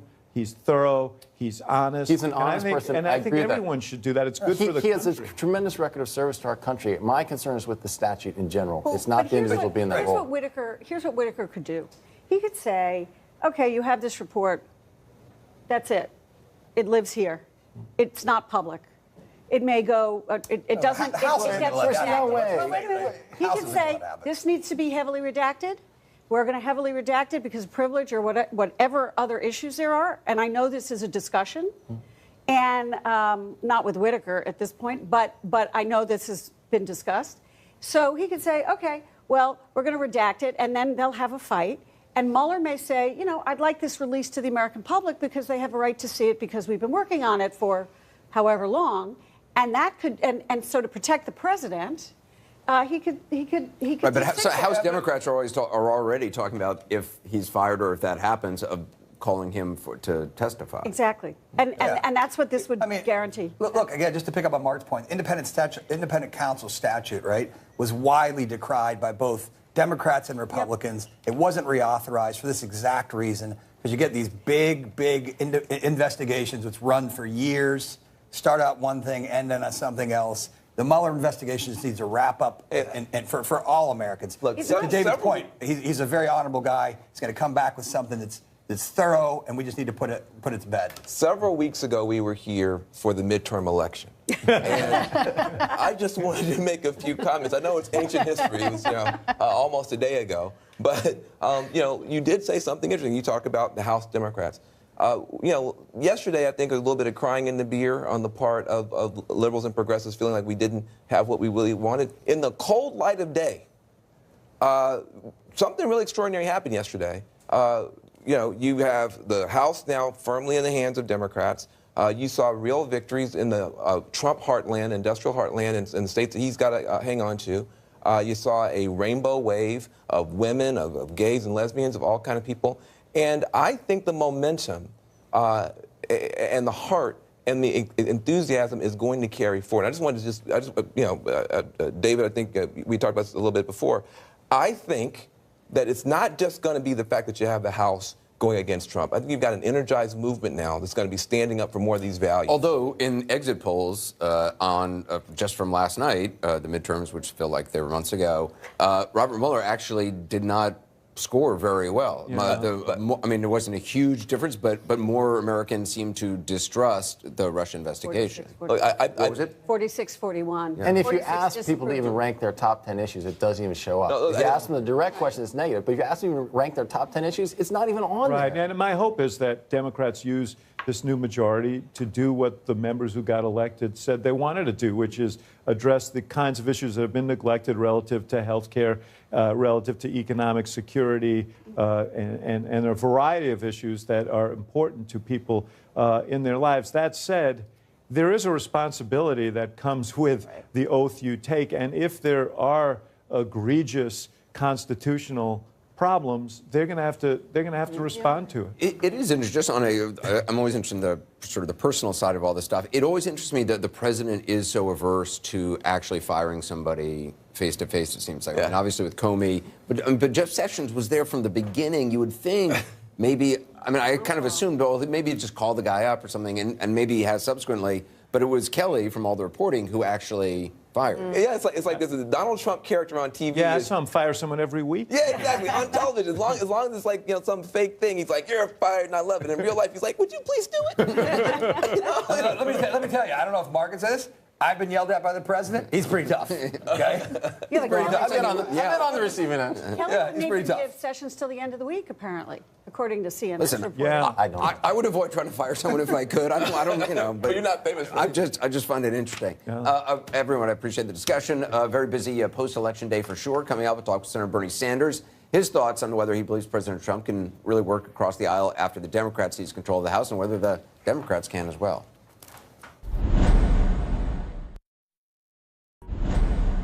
Whether their party wins or loses, most presidents usually hold news conferences the day after the midterm elections. President Trump, of course, doesn't often follow usual conventions, but as you've seen today, he did. But the results were not all that usual. Here's a brief sample. Do you expect that when the Democrats take over the chairmanship of all these important committees, you're going to get hit with a blizzard of subpoenas on everything from the Russia investigation to your cell phone use to your tax returns? Ready? If that happens, then we're going to do the same thing, and government comes to a halt. If they start investigating you, that you can play that game and investigate Better them. than them. They can play that game, but we can play it better, because we have a thing called the United States Senate. Can you compartmentalize that and still continue to work with them for the benefit of the rest of the country? No. If they do that, then it's just all it is a warlike posture. And it'll probably be very good for me politically. I could see it being extremely good politically, because I think I'm better at that game than they are, actually. Well, for his reactions to what the president said and to this very busy news day, I spoke with Vermont Senator Bernie Sanders shortly before the broadcast. Senator Sanders, the president basically throwing down the gauntlet today, saying that if Democrats launch investigations into him, then in his words, we're going to do the same thing, and then government comes to a halt. What do you say to that?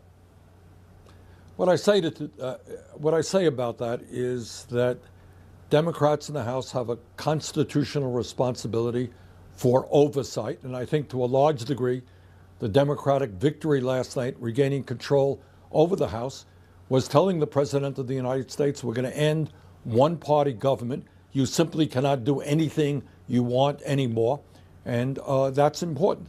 On the other hand, Anderson, I don't want to get caught up in all of these investigations. That's important. What is more important and what the American people want is for us to start addressing the real needs that they are experiencing. I believe the Democrats are capable of walking and chewing gum at the same time. So does oversight mean getting the president's tax returns, protecting Mueller, possible impeachment proceedings? No. What it means for a start is to make sure that the Mueller investigation, looking at possible collusion of the Trump campaign with the Russians, goes forward in an unimpeded manner. And that has got to happen. And we need legislation to protect that investigation. I hope very much that Trump does not believe that by firing Sessions today that he is going to interfere with that investigation. Because if he does, that's a very serious offense. That has to do with obstruction of justice, which I personally believe is an impeachable offense. But right now, my hope is that the Mueller investigation goes forward, unimpeded, and we see where it takes us. I want to ask you about Andrew Gillum and Beto O'Rourke's losses last night. Some are taking that as an indication of where the Democratic Party really is right now, that it's actually more moderate than it is progressive, and that there's a lesson in Beto O'Rourke's loss that he was farther left than needed. Even he didn't convince any Republicans who may not have liked it. Go ahead. Anderson, I have been hearing that argument forever. And that was the argument that led to Republican control of the U.S. House and the U.S. Senate. It led to the loss of something like 1,000 legislative seats in state houses all over this country. Democrats can't be progressive. We got to be Republican light. Man, that is such a total mistake and a bad way to look at the political world. Do you believe when President Trump now is talking about bipartisanship, do you believe that 1%, or do you believe that at all? Anderson, this is what I do believe, and this will surprise some of the viewers. I believe that Trump really does not politically believe in anything. You know, he used to believe in a Medicare for all system. He used to believe in taxing the wealthy. He used to be pro-choice. I don't think he believes in anything. I think his only concern is to win elections. That's what I think. And I think, maybe I'm wrong on this, that if we passed strong legislation raising the minimum wage, and in the first year of a 4-year phase-in for Medicare for all, that calls for lowering the eligibility age for Medicare from 65, which it currently is, to 55, covering all children in this country, young people in this country, with a Medicare for all proposal, and lowering the cost of prescription drugs. Do you know what? I think if we pass that legislation, you would probably have a Trump saying, this is a great piece of legislation. How great a president am I for supporting this thing? So I think what the Democrats have got to be is bold, speak to the needs of where the American people are on economic issues, and I think we'll have good public policy and set the stage for the next elections. All right. Senator Bernie Sanders, thanks for your time. Thank you.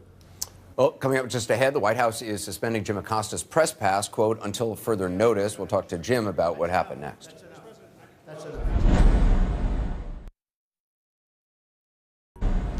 The White House is suspending CNN chief White House correspondent Jim Acosta's press pass until further notice. The word came down hours after Acosta asked the president questions at the news conference this afternoon. Jim joins us now. So take us through what's going on. Yeah, I went back to the White House actually to do a live shot for your program just before 8 o'clock. And when I arrived at the gate, the Secret Service came out and informed me that my press credentials were being, I guess, revoked temporarily, suspended. And the Secret Service officer came over to me and asked me to hand over my credential. And I did. And I told him, I said, listen, I know you're a professional. You're just doing your job. And thanks for your service. And handed him a credential I've had for 5 years.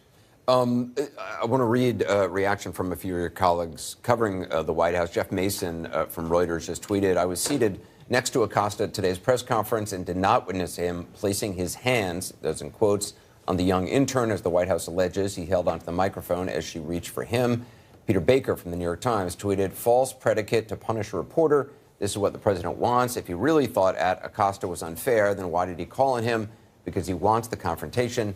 And Maggie Haberman, tweeting Acosta, who the White House is alleging, quote, placed his hands on the young intern, said, quote, pardon me, ma'am, as he tried to ask his question. I also want to read a statement that CNN's just released. The statement reads, the White House announced tonight that it has revoked the press pass of CNN chief White House correspondent Jim Acosta. It was done in retaliation for his challenging questions at today's press conference. In an explanation, Press Secretary Sarah Sanders lied. She provided fraudulent accusations and cited an incident that never happened. This unprecedented decision is a threat to our democracy, and the country deserves better. Jim Acosta has our full support. Anything else you want to add? Well, I was just trying to ask a question of the president at this press conference, and it was obviously a question they didn't like. It was about his racist ad on the caravan that they were running before the midterms. He and I were going back and forth there, and as you can see in this video, this intern came up to me. They're describing her as an intern. I don't really know who she is, and attempted to take the microphone away from me. All I can say at that point is that I was trying to hang on to the microphone so I could continue to ask the president questions. Obviously, I didn't put my hands on her or touch her, as they're alleging, and it's just unfortunate that the White House is saying this. We all try to be professionals over there, and I think I handled myself professionally, and I appreciate all of the comments from my colleagues. I do think, Anderson, that this is a test for all of us. I do think they're trying to shut us down to some extent inside the White House press corps, and to some extent I think they're trying to send a message to our colleagues. And you had no advance warning of this. This was simply when you got to the White House to go do a live shot. You were just informed by Secret Service. Yeah, I saw the statement on my phone from Sarah Sanders that my press credentials were being revoked. I thought, well, maybe I'll get inside the White House for one more live shot on your show. And at that point, I was simply blocked from entering the facility. As a matter of fact, there was an officer who stood in front of the doorway to the security booth that I've gone through every day for the last, or every working day that I come to the White House for the last 5 years. So it was a pretty surreal experience. I never thought in this country that I wouldn't be able to go and cover the President of the United States simply because I was trying to ask a question. Well, Jim Acosta, we'll stay on it. We'll see what happens. Thanks Thank very you. much. Thank you. Appreciate it. The news continues. I want to hand it over to Chris Cuomo. Cuomo Primetime starts right now. All right, thank you, Anderson. Hello, everyone. I am Chris Cuomo, sitting next to Anderson. Welcome to Prime Time. We have a reshaped Washington, D.C. The power has shifted on all levels of government, but the game remains the same. The president is distracting from the big story of the Democrats winning the House and state races all across America with a big move of his own.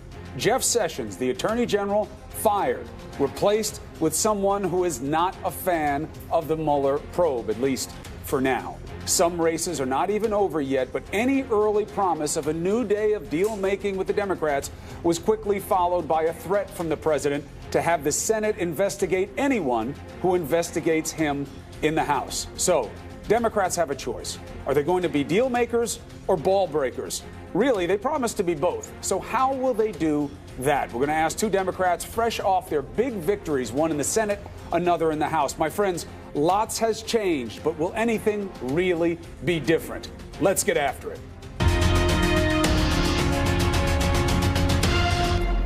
All right, so the Democrats can now investigate the president and control what laws pass the House. In the Senate, the Republicans are more firmly in control. So what do we have a recipe for here? Is this a standoff, or will shared power be better for your interests? Well, we're going to have a test just one day into the new normal. Jeff Sessions is out.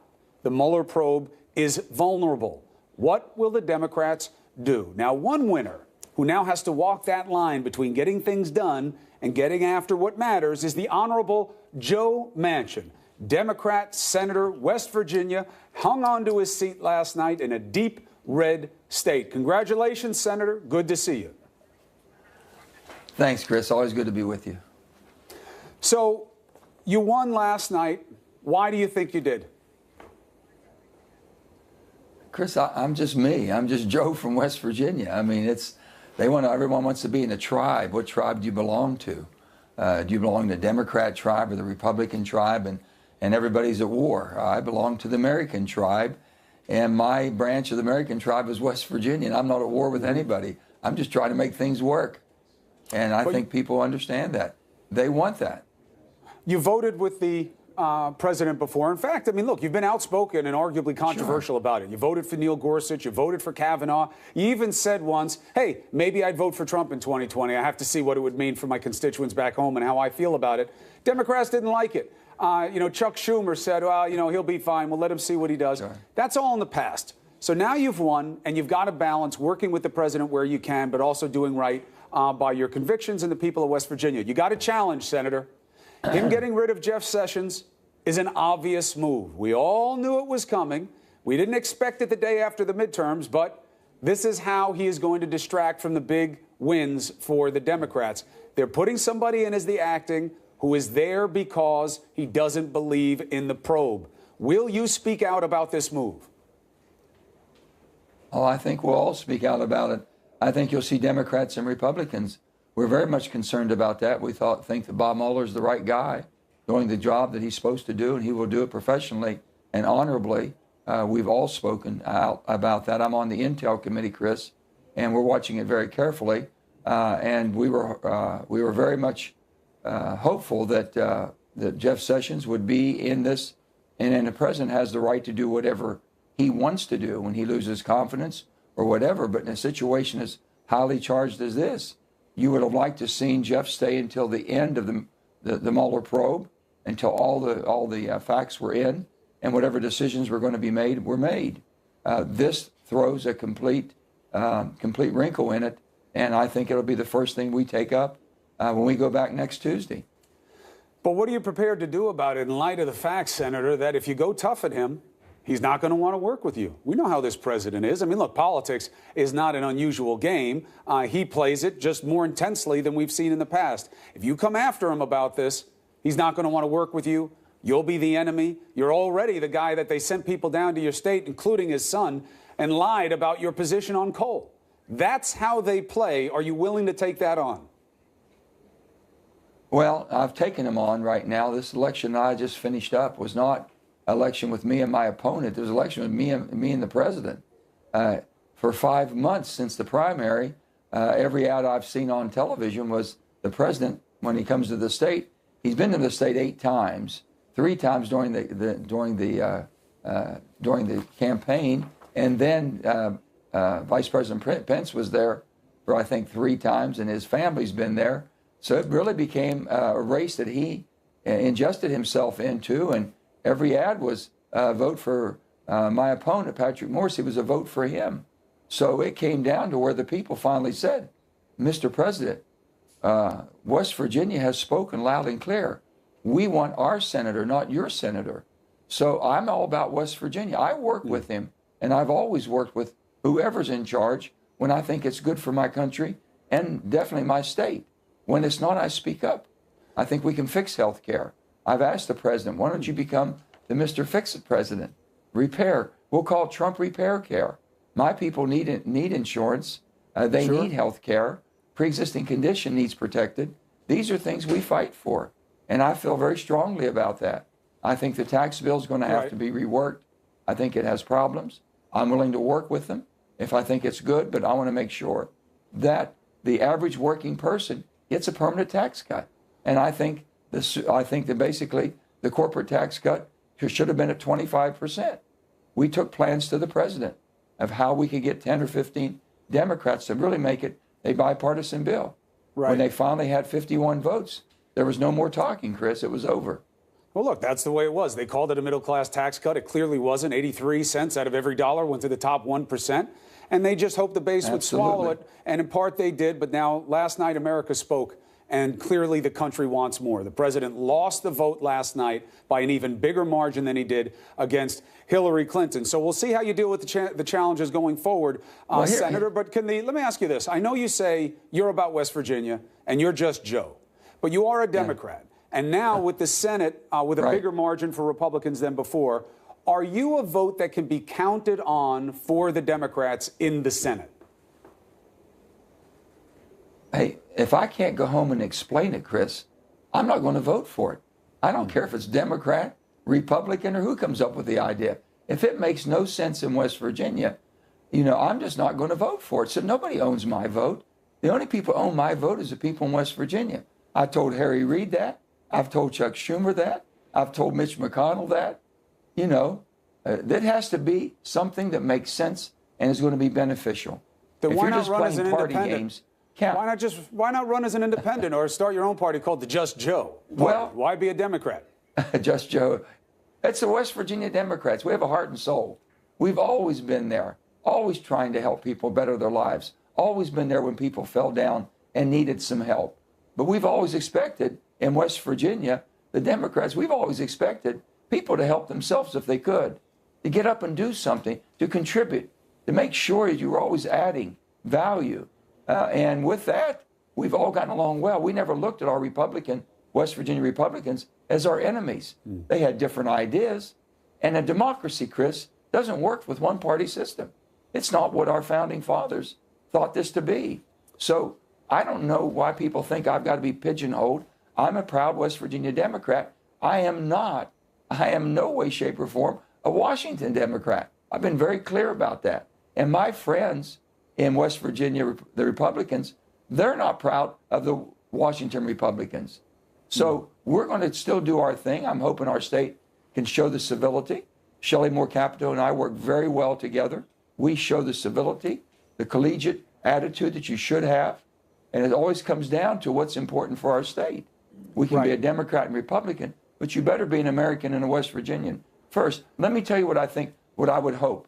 With this new Congress going in, especially with the Democrats in control of Congress, they ought to put an agenda. There's an awful lot of good people there, and I know a lot of them, and a lot of good moderate Democrats. They ought to put an agenda forward. They ought to go to the president. Yes. Say, Mr. President, on these issues, here's where we are. Can we meet somewhere in the middle, make this work? Yes. And then go have a press conference and tell them what you've offered.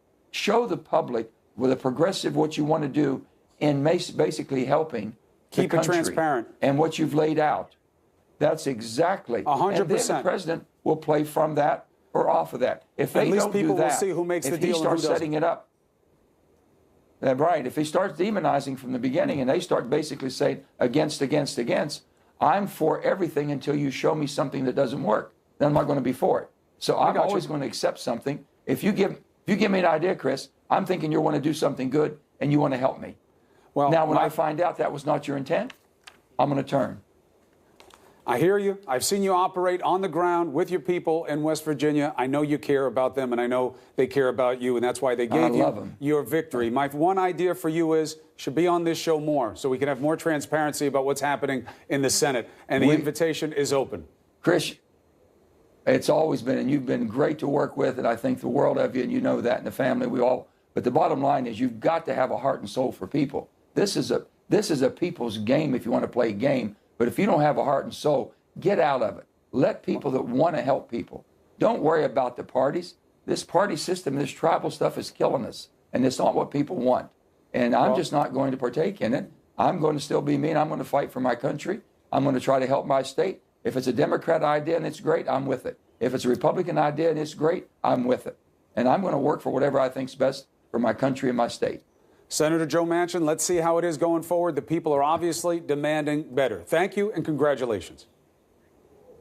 Thank you, Chris. Appreciate being with you. All right. Joining us ahead, a man who knows what it's like to be fired by the Trump White House. Anthony Scaramucci. He knows what's going on. He understands the thinking from the White House. He understands what happened last night. We're going to talk about it all next. All right, we got your first assessment of President Donald Trump. The reaction from the president? Immediately go after the Russia investigation. He took out his frustration, maybe, by firing his attorney general. But let's be honest, we all thought that was going to happen. Anyway, this soon? No. Tonight, we have the former White House Communications Director, Anthony Scaramucci. It's good to have you back on primetime, especially after last night. Yeah, I think it was an interesting night because there was something there, Chris, for everybody. It was sort of like that box of chocolate in the Forrest Gump movie. You know, you open it up, there's a little bit there for everybody. So, but by and large, if you look at the historic situation, the president really did have a great night, and it was definitely his momentum going into those rallies that helped people like Senator Cruz, et cetera. So, I think he feels very good about the effort that he put in over the last 3 weeks, and very tiring too.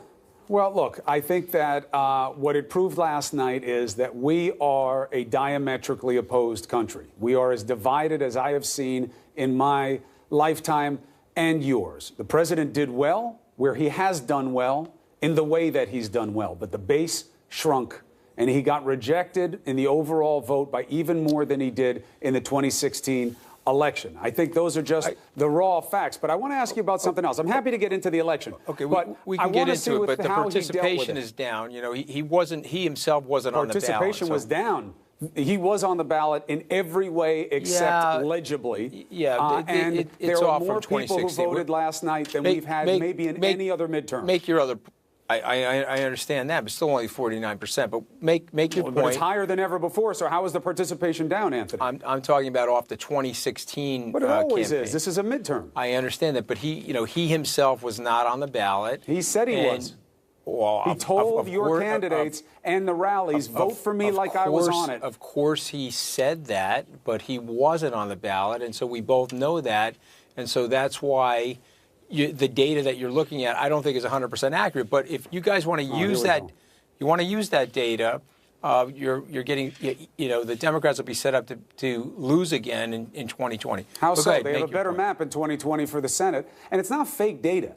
All right, just because you don't like the data, but I mean that's what he's starting to suggest too. I'm starting to hear, a little bit of the narrative coming out. I You're didn't off say it about was the fake numbers. data. I said it's not presidential electoral politics data. It's midterm data, which is different. That's all I said. Oh, that's definitely, true. Look, definitely I'll give you accurate that. data. I'm not saying that, but he was not on saying it. it's He fake. took a victory lap in the races where he says he helped. He blamed the people who lost for not embracing him enough. When we know that's true. It is not true. What is true is that him going at immigration with fear and loathing the way he did compromised races across the country. And that's why you guys took the beat down that you got in the House. You don't see presidents with an economy that he benefits from right now getting shellacked the way he did last night. Chris, President Obama got shellacked using his own words in 2010. He didn't have this economy. He did not. And he had cultural revulsion against him. Chris, he didn't get shellacked last night, okay? He lost 33 seats. They were tight races. With this economy? You're missing something that happened last night that's virtually going to assure his reelection in 2020, and that was Ron DeSantis in Florida. Okay, the president needs to win that state. He's now got a Republican senator in place, and he's got Ron DeSantis, one of his close allies in Florida. That's typically been a swing state, and it's been turning redder as a result of President Trump's work, his policies, economically and otherwise. So I hear you. I did say it's a mixed bag. I want to be very fair. The Democrats had a very good night last night, but from a presidential perspective in the setup to 2020, the president did pretty well. And he picked up three. And he picked three seats up in the Senate. He did, but he had a the good map in the Senate. Those Democrats were in red states. They were vulnerable. Joe Manchin got through. Tester got through. Heitkamp didn't. McCaskill didn't. She was in a little bit of a different basket. But he does well where he does well. The base is for real. Trumpism is for real in those places. But I'm just saying, fear and loathing, Anthony, doesn't sell as retail politics across this country. He said 48 hours ago that there might be a change of tone in the offing. Yeah. How'd that work out? Let's see. Let's see what happens. What do you mean, let's see? We saw it today. He goes right at it with the media. We'll leave that to the side. We should not be the story. I don't want to get into that. I got enough other stuff to talk about. Go ahead. But what does he do? He fires Sessions. Wow, what a shocker. Well, that's what he does. He knows this story's bad for him. Let's get rid of him now, and let's replace him with a guy who came on my air for one message. The president's right. The Mueller probe. It's no good. It shouldn't be happening. Now he's in charge. Listen to what he said. If Bob Mueller and his small U.S. Attorney's Office, as I've heard it described today, does go beyond the 2016 election and get into Trump organization finances, I think that would be crossing a red line. I think that's when that the Deputy Attorney General, who's the acting Attorney General for the purposes of this investigation, Rod Rosenstein, who I served with in the Bush administration, he needs to step in and pull the reins back on Bob Mueller. Look how much younger I looked. It was only a year ago. So what do we know? We know that he came on. He came on. They're telling me. Came on as a legal commentator. He auditioned. He succeeded. He got a job in the government. He's there now, and now he is the acting AG. You're oversimplifying the whole thing. That's not what. That's not. You know that's not what happened, and so do I. What basically happened was the president had sent indications that he was not happy with the attorney general. True. Like a good CEO, after the referendum took place, he fired him immediately. If you're going to get fired, trust me, and I have been fired more than once. If you get fired, you want to get fired very quickly so you can move on to something else. And in that didn't happen here. And in the attorney general's case, they allowed him to resign, which I think was I know, but they've been respectful. dragging it out, and he's been punching him like a piñata for months. Okay. He's got Democrats feeling bad for Jeff Sessions. Okay, but it's over now, and as it relates to the designee or the person that's going to be at least in charge on an interim basis, perhaps on a permanent basis, I think that's very unfair. The guy's a very experienced guy. He's got incredible credentials in the Republican Party. And you know I went to law school with Rod Rosenstein. He was in my section. I have an unbelievable amount of respect for him. I do think the president is going to be treated fairly, but I think it was time to move on for everybody. And that's the way it goes in Washington. Well, look, he was at the press conference that's just today. the way it is. He was asked about changes. I experienced that, and I took it and walked away. It's true, but you know what? You're a one-off in terms of the respect you've maintained for the president, how you handled it, and how you've done going forward. It doesn't usually go that way for people around Trump, so bravo for you. But what I'm saying is he was asked about it today at the presser, and he played dumb on it. I don't want to talk about that. We don't know what's going to happen. They were planning to fire him. This is the way they thought they'd distract from the story. It's not going to happen on my watch, because the story last night was the Democrats and the people in this country coming out the way we've never seen in the midterms. All due respect, and this is done to distract from that. You're over-dramatizing it, Chris. He's a CEO as President of the United States. He didn't like the situation and the chemistry that he had with the Attorney General. And after the referendum, he let the person go. It's that simple. It's not really I hear much you. more Look, I complicated hear the way than you that. phrase it. But that's also Chris, not an that's what accurate happened. description of it. Okay, There's but that's nothing what CEO about him. One, he's never really been a CEO. As we both know, it's not like your company, Anthony. okay, It isn't. okay. It's not like both of the companies All right, well, that you've run. I gotta where you have a send you- lot of staff. Maybe and I'll you send have you the audio. teams, Maybe and I'll you send put you the out audio. plans. Maybe I'll send you the audio version of my book so you can listen to the book. Okay, he has Too many been big a words. CEO. He has been a CEO. Okay, he was a television What has he star. ever run? He was a, What has he ever run? A he television star makes you a CEO? No, he Is ran Anderson the Cooper a Trump CEO? organization. He ran the Trump organization for 35, 40 years. But what is the Trump And he- organization? It's a sales pitch machine for him. Come on, you know He that. had- You've been he to his had- offices. He had hotels, airplanes, casinos, some of which He did has well, his some of which name. didn't. He do has well. his name on those companies, and the more he managed them, the more likely they went down. Come I on, thought after Anthony. your brother's victory last night, you'd be in a much better mood than this. You're very testy tonight, okay?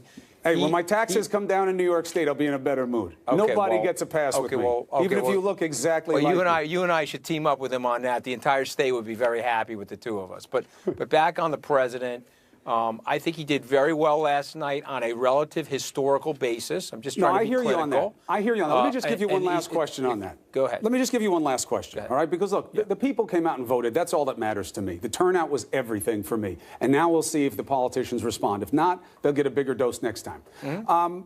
If the president, just looking at it raw politics, if you mess with the probe in any way, okay, no matter how many layers of insulation that there are, how does the president ever expect to get a clean bill of health and complete exoneration if anybody can ever say he messed with the process? I don't think Robert Mueller is going to say that the president messed with the process. Once the report is done, we'll go back to what David Axelrod said in the last program. Robert Mueller is an incredibly respected guy. If Robert by the Mueller president. said that the president messed with the process, then we have a problem. You can invite me back on, and I'll call it a I'll problem. invite you on anyway. Okay, but I'm just saying, as it relates to this, I don't think the president did that. He's just making a personnel change due to the personal chemistry of the situation, and he's moving forward. And I'm going to make a few predictions before you let me go. Number one, Go I ahead. think he gets a deal done with China relatively quickly. I think that's before the end of January. That's my personal prediction based on my market knowledge and sort of what I know what's going on there in All right. China. Give me two more. And then secondarily, I do think he's going to cross the aisle and possibly cut a deal on infrastructure, because that's a very good frame up. Be nice to see. We certainly Yeah, need and it. it's a very good frame up and set up for the 2020 Well, let's see. election. And I think you're going to get a interesting version of the president. My prediction is that he will tone down some of this rhetoric going We'll forward. see. And I think that will improve his approval ratings. We'll and, see. And I think he's going to be very well positioned given where the economy is, Chris. We see. Last night he was weighed and measured, and people clearly sent a signal that they don't like the way he leads. That's just the way you look at the raw vote. Okay, Anthony Scaramucci. let's see what happens. Absolutely, 100%. Everybody wants better, and you're always welcome back. Be well. I appreciate it. God bless. So, look, what have we seen? Since last night, the president has been lighting all kinds of fires to distract from what happened. We will not lose focus. It all matters, but what happened last night matters more. We'll discuss why it happened and what it means going forward for you.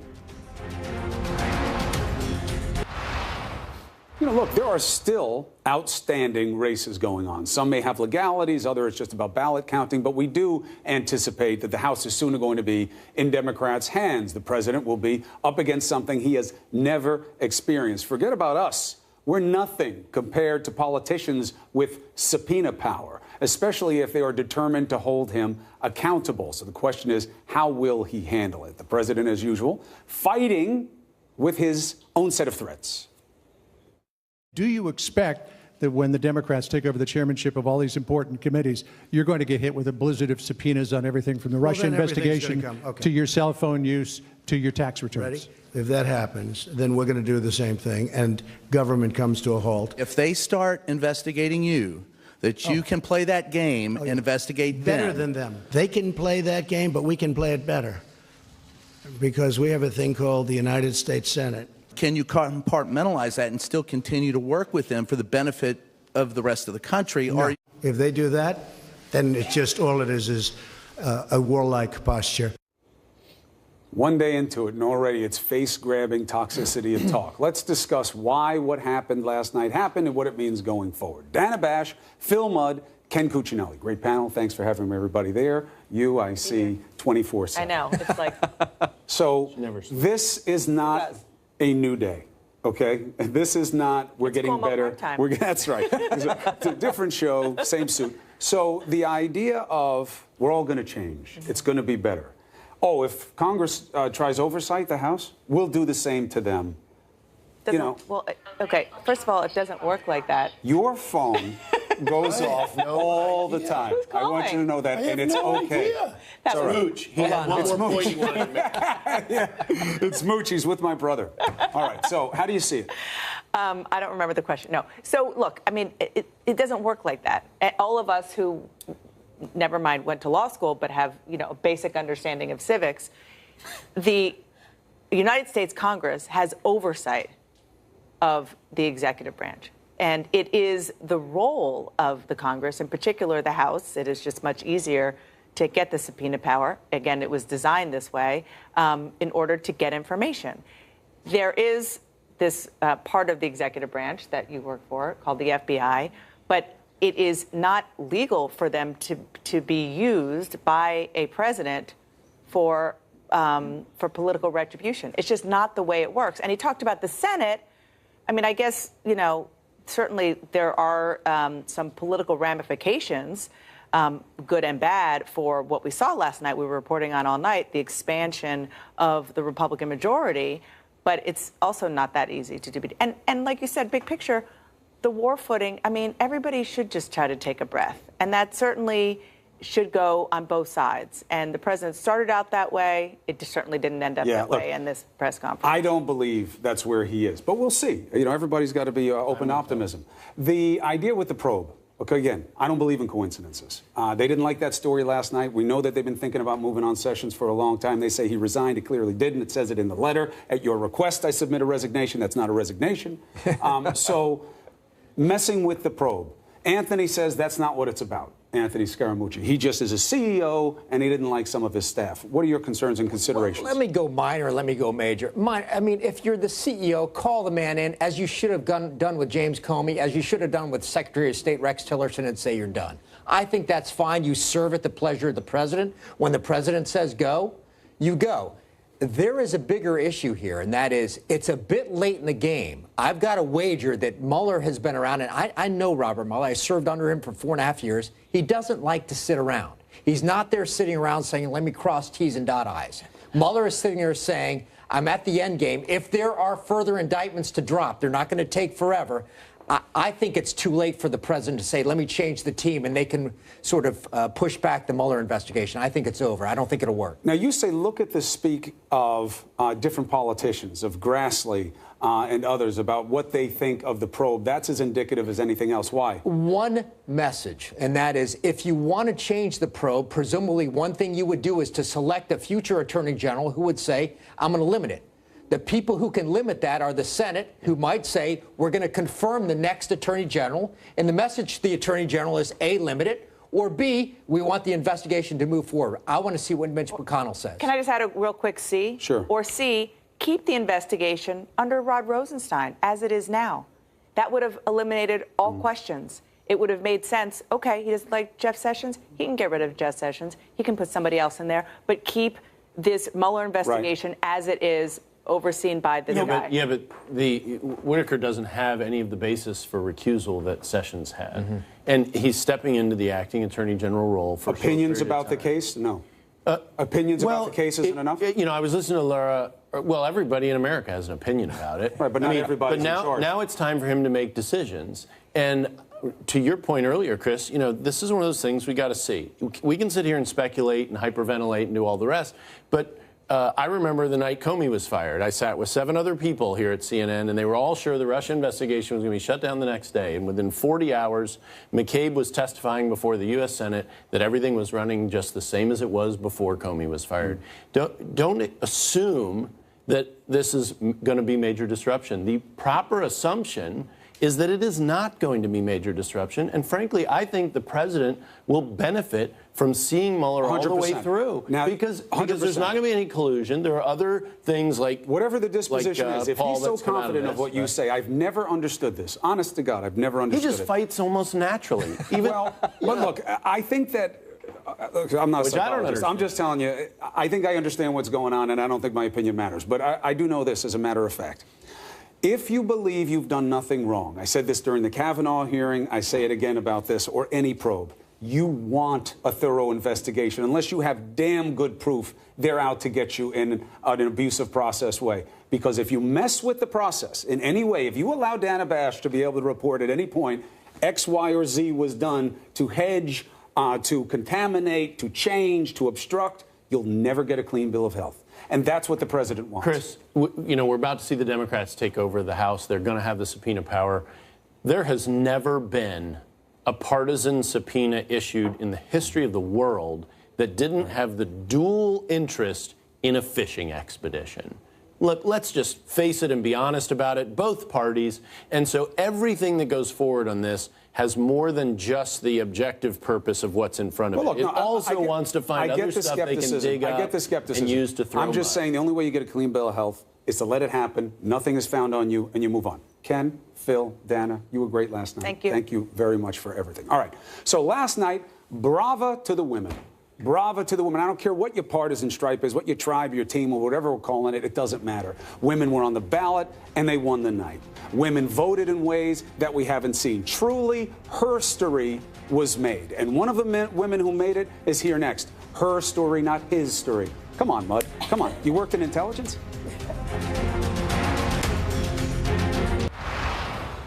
At least 101 women will be serving in the next Congress. That is a good record. Many of them are first-timers, and that, too, is an unqualified good, no matter if you're on team left, right, or, God forbid, reasonable. Within that number, there are even more firsts, including the first black female member of Congress from the Commonwealth of Massachusetts. Her name is Ayanna Pressley, and we spoke earlier. Congresswoman-elect, thank you for having the time with us on the show. Thank you for having me on. All right, congratulations on the win. Historic, first African-American congresswoman from Massachusetts. What does that mean to you personally? It is humbling and surreal. And, in order for there to be a second, there has to be a first. And so I'm encouraged by the strides that we're making, although they've happened incrementally. It does seem that considering Massachusetts and the trend throughout the country, that there was a seismic shift that occurred last night. And I know that the people in the districts that we represent will be better served by a more diverse, inclusive, and representative government. You know, usually the tale of the tape is here's what happened. Oh, and women, blah, blah, blah, blah. It's always a second or third line. Not last night. If not for women like you, the Democrats have zero to celebrate today. How much does that mean? That the women weren't an afterthought, they weren't an also, they were an everything last night. Sure. Well, truth be told, you know, women have been leading in the Democratic Party and in our communities every day and still are. And not all of them have a comma and a title after their names. But so far as this moment in time, I am proud and humbled and excited to be entering into a Congress that is in the Democratic majority and the most inclusive and representative freshman class in the history of the Congress. So now you're in the job, you have to do the job. And you are immediately faced with a massive challenge coming from outside and a massive challenge inside. First, outside. The president gets rid of Jeff Sessions today. The attorney general is out. Was he fired? Did he resign? Who knows? But we know why it happened today, and we know the intentionality behind the move, and it's obvious because of who the acting attorney general will be. How do you deal with what is an apparent move by the President of the United States to compromise the Mueller investigation? Well, on the departure of Jeff Sessions, I would say, you know, bigot exit stage left. I'm glad to see he and his bigoted mindset and his policies exiting the White House, but certainly no more encouraged by who will succeed him, given the track record of the current occupant of the White House to obstruct justice and to delay this investigation. It is going to be incumbent upon myself and my colleagues in government to ensure that this investigation remain one that is independent and to keep the special counsel.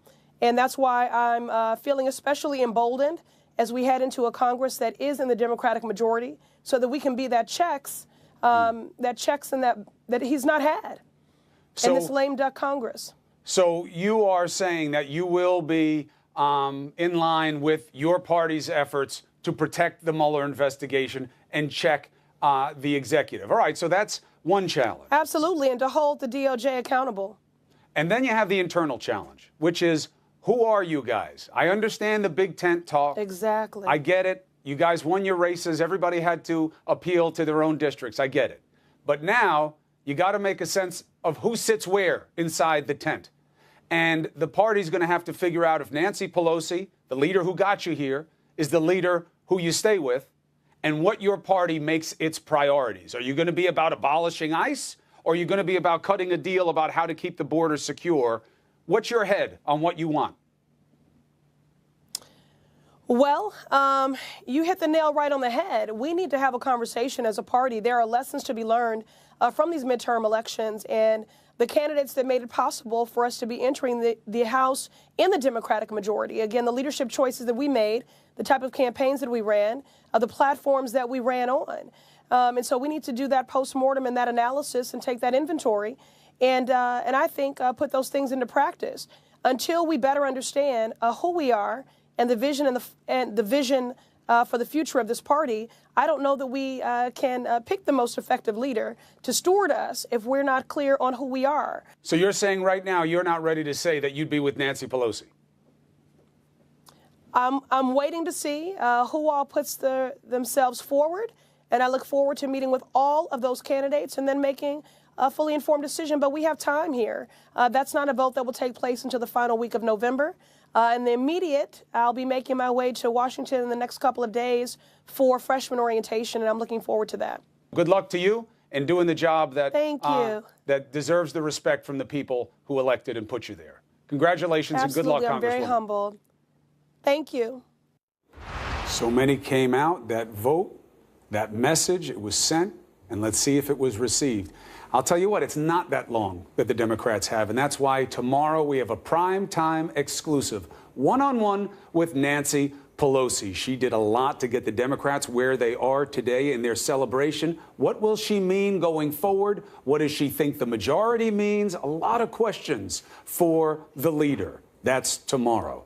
Now, today, an African-American reporter asked the president a really important question about him calling himself a nationalist and what that means to people's ears who can think. His response, she's a racist. You'll see it next. Well, and what was supposed to be the first day of better, it was certainly a remarkable day at the White House as the president took a lot of questions from a lot of reporters, almost an hour and a half. So, according to the White House, the president actually took 68 questions from 35 reporters. Again, that's big. And some of them were combative. But there was one that stood out. I want you to listen to this exchange with Yamiche Alcindor of PBS NewsHour. Take a listen.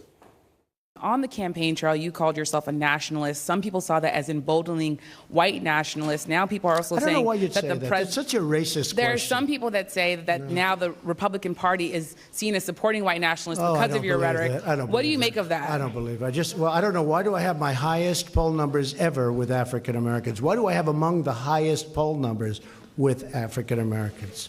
I mean, why do I have my highest poll numbers? That's such a racist question. You know, none of it makes any sense except the way Yamiche Alcindor handled that. She was a consummate pro asking a legit question that was handled horribly. But boy, did she stand strong in the face of power. That's not easy. Don Lemon is here. Your take, my brother. It makes no sense. You're right. And what do poll numbers have to do with anything? I'm not surprised. Maybe that he said it publicly because it's been said, trust me, behind the scenes for reporters of color who have challenged him on issues, especially when it comes to birtherism. I don't want to do an interview with that person, or that person is not going to treat me fairly because they're racist. Like saying that, you know, an African-American reporter is racist towards him because they ask him a serious question, as Yamiche did. I thought she handled it perfectly. I thought she was great. His answers speak for themselves, and for him to sit there and point, that is so racist. Well, explain your answer. Do you actually think he doesn't understand what nationalism, when he says, I'm a nationalist? No, he doesn't understand the implication of that? He understands. If he doesn't. You can't not. Look, I believe it can't be a coincidence, okay?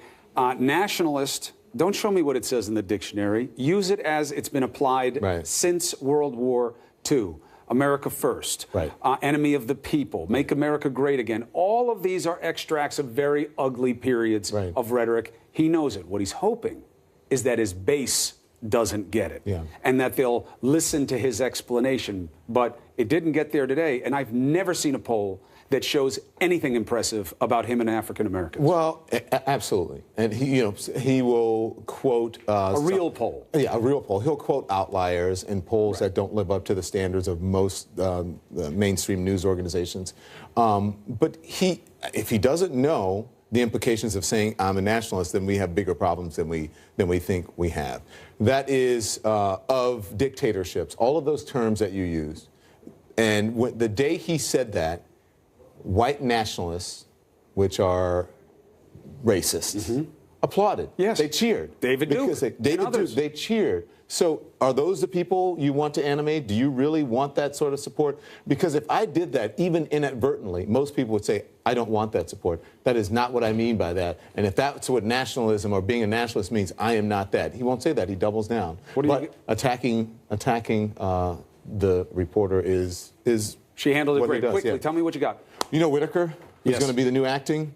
It's interesting because he's been on my show, and he talked about his strategy to make this investigation go away by taking away the resources. And then all of a sudden, a year and a half later, the president said, this is the guy. I actually subbed in for you and interviewed him on your show. Did you talk about that? Yeah. Yeah. It's all right. You don't watch when you're not on. All right. I don't watch when I'm on. D. Lemon, awesome last night, dressed awesome every night. All right, power in Congress is soon going to be split. Don't show him. But there doesn't have to be a bitter divide about it. Americans deserve better. I have a closing argument about what last night hopefully means. Don't hate me because I'm pretty.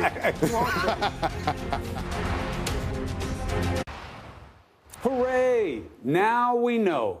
No more speculation, pundits, panderers, projections, though some races are still close to call. Good for you.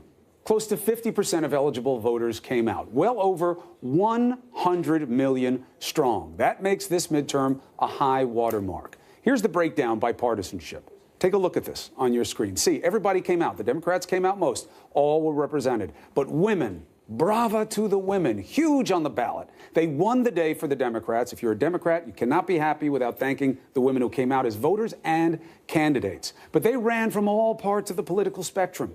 So to all the women who voted, those who ran, good for you.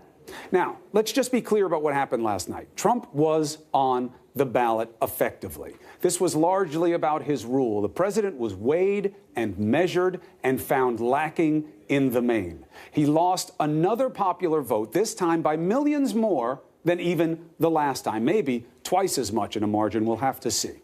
He did well where he has always done well, but the base got smaller. And the people who oppose his words and deeds came forward and were counted, and they are much bigger than his base. We also know why this happened. Fear and loathing works in some places. Negativity in politics can be like catnip. But we see at rallies, Senate races, it worked. But the American people overall demanded something better, and that is more clear than ever. Here's the proof of your discontent. Look at this. 76% of Americans say they see it more divided. All right? The reality's right there. The question is, will you get something better? Judging by today, optimism says change will take time. The president says he wants to change tone, that he wants to make deals. The Democrats say they want to create jobs, that they know you want political peace. But we only know what they show. And the president offered more of the same outwardly today, threats to opponents, the media. Oh, and he fired the attorney general today, in part, I argue, to distract from his loss last night. And yet there is reason for optimism, and here it is. Because he and all of them now know you will come out. You made the powerful realize they answer to the many. And that reality may make them less likely to cater to the few. Remember one of the axioms of politics. Those in power often act out of fear of consequence, not conscience. And now they know you're watching. Good for you. Onward. Don't forget our exclusive interview with House Minority Leader Nancy Pelosi tomorrow, right here on Prime Time. Thank you for watching. CNN Tonight with D. Lemon right now, right by my side. If you thought it was crazy and unprecedented before, wait till now that the Democrats have control of Congress. I'm hoping for better. You actually think it's going to get better? Yes, and I know you're going to rain on my parade. Well, I wouldn't ask you. I know. Come on. I knew it was loaded when you asked. In a divided nation, as divided as people are, you think it's going to get better? And that was proof positive last night. Yeah. We watched it in real time together, and that was awesome, something I'll never forget. We are very divided, and we're moving further in opposite directions. Yeah. But a balance of power can be good. They know a lot of people will come out and vote. I'm telling you, politicians play scared. That's the good part, the balance of power. And people want, listen, no matter who's in charge, if it's the Democrats who are in charge or the Republicans in charge, you want to check on the system of power. That's what we do in a sense. So you want to check on that. But I think that we have become so divided that this is just going to lead to gridlock.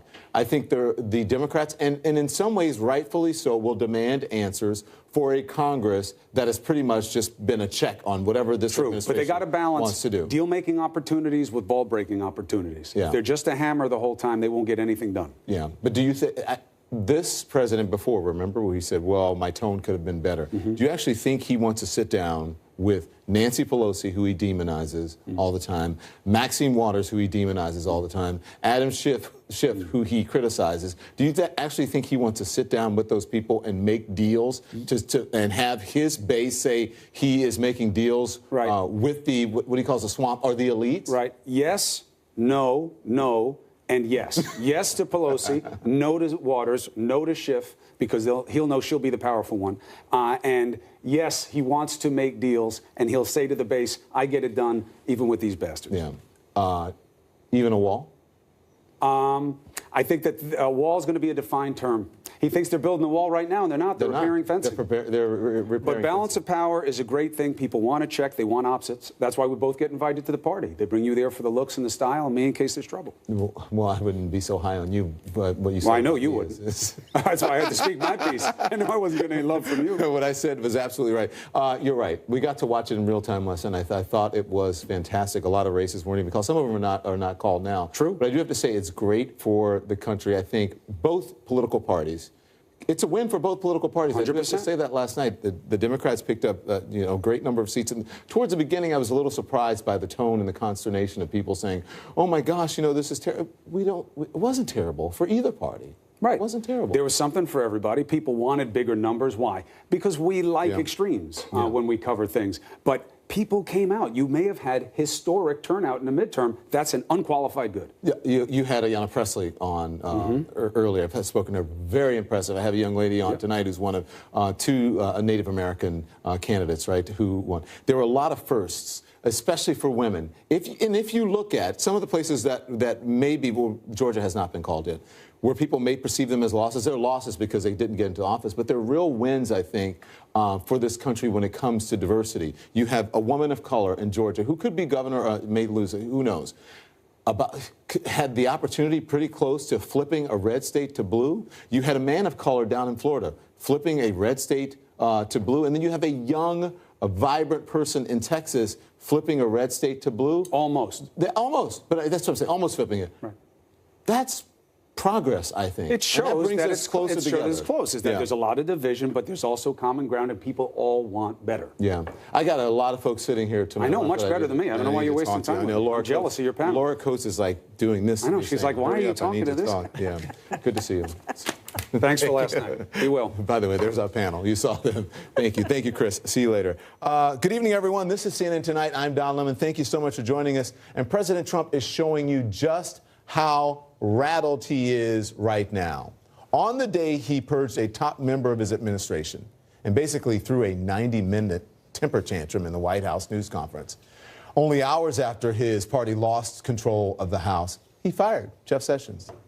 Except the man famous for saying, "You're fired," for pretend on television apparently couldn't say it himself. So here's what he does. He orders John Kelly to fire Sessions. He's the chief of staff, something the president has wanted to do ever since Sessions recused himself from the Russia investigation.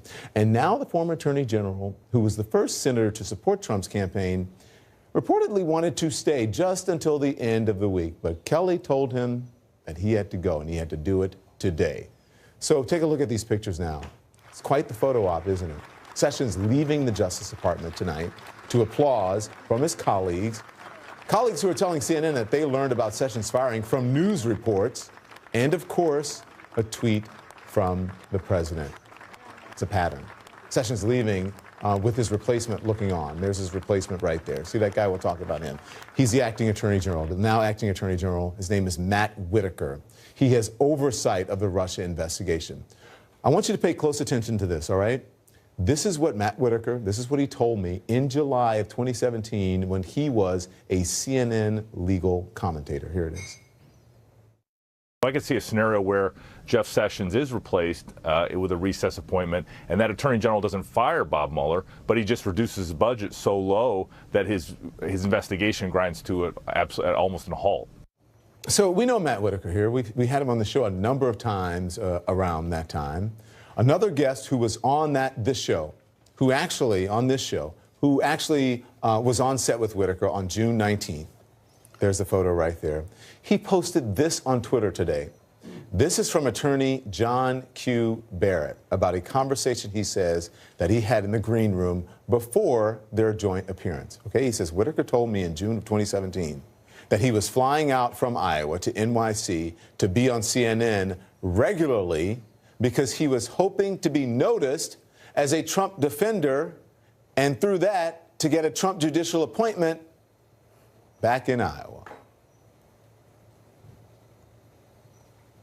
So much to talk about with that because he's not the only one who did it. Fake news, but they want to be on this fake news so that the president can notice them. So Does that really mean it's fake? If you want to be on, so the president knows. More proof, though, I say that the president watches me every night. So, the man who is now in charge of the Russia investigation offered a blueprint for cutting the legs out from under that investigation nearly a year and a half ago. Seems tailor-made to appeal to this president. And he did it on television, according to John Q. Barrett, apparently deliberately in order to appeal to this president and get a job. He became the chief of staff for Jeff Sessions a couple months later. And now he is the most powerful law enforcement officer in the United States. Look at the power I have, everybody. Can you believe that? Unbelievable. A source close to President Trump telling CNN the idea of Whitaker ending or suppressing the Russia investigation, not an option right now. I don't know why anyone would believe that or how long that will remain the case, but that's what they are telling us. So listen to what the president said during his news conference just today. Here it is. I could fire everybody right now, but I don't want to stop it because politically I don't like stopping it. But you're right. I could end it right now. I could say that investigation is over. Sounds like a threat, doesn't it? So let's talk about that post-midterm news conference like nothing we have seen before. Remember when President Obama admitted that his party had gotten a shellacking? That's the word he used. Remember when George W. Bush said he had gotten a thumping? None of that for President Trump. You just heard him threatening the Mueller investigation. He also threatened reporters as well. So this is an angry exchange with CNN's Jim Acosta, NBC's Peter Alexander, full of down and dirty personal insults simply because reporters are trying to do their jobs, which is to ask the president questions. I'll tell you what, CNN should be ashamed of itself having you working for them. You are a rude, terrible person. You shouldn't be working for CNN. Go ahead. I think that's unfair. You're a very rude person. The way you treat Sarah Huckabee is horrible. And the way you treat other people are horrible. You shouldn't treat people that way. Go ahead. Go ahead, Peter, go ahead. In Jim's defense, I've traveled with him and watched him. He's a diligent reporter who busts his butt. Well, I'm not a like big the rest fan of us. yours either, so I understand. To be honest. So let me ask you a question if I can. You repeatedly said... You aren't the best. Mr. President, you repeatedly, over the course of the... Okay, just sit down, please. I couldn't be a White House correspondent. They would have kicked me out a long time ago. And there's more. The president refused to answer a question from April Ryan. Sit down, please. Sit down. I didn't call you. I didn't call you. April's going to be here later on in this show. I want to hear from her. The president calling a question from PBS, Yamiche Alcindor, who is African American, falsely claiming her question racist. On the campaign trail, you called yourself a nationalist. Some people saw that as emboldening white nationalists. Now people are also I don't saying know why you'd that say the that. president. It's such a racist There are question. some people. There was nothing racist about that question, nothing at all. The president could have just answered, could have tried to explain his position. Instead, what do? That old tactic, when you can't really explain it, you attack the person who's doing it. He attacked the reporter.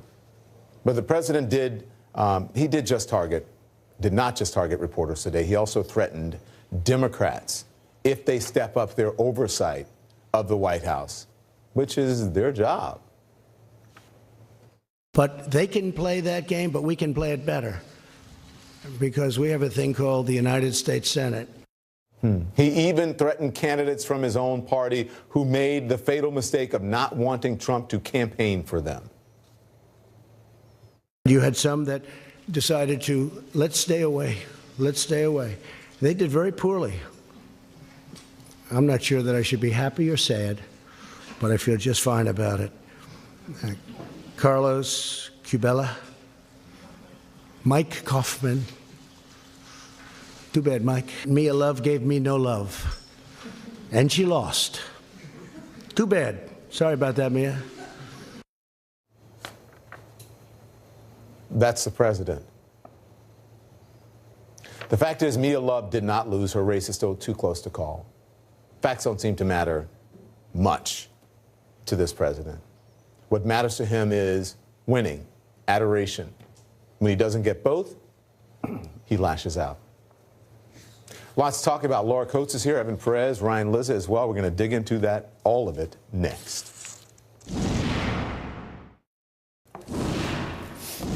Just hours after Republicans lost control of the House, President Trump fired Attorney General Jeff Sessions and installed Matthew Whitaker as acting AG. Whitaker now controls Robert Mueller's Russia investigation after openly criticizing it in the past.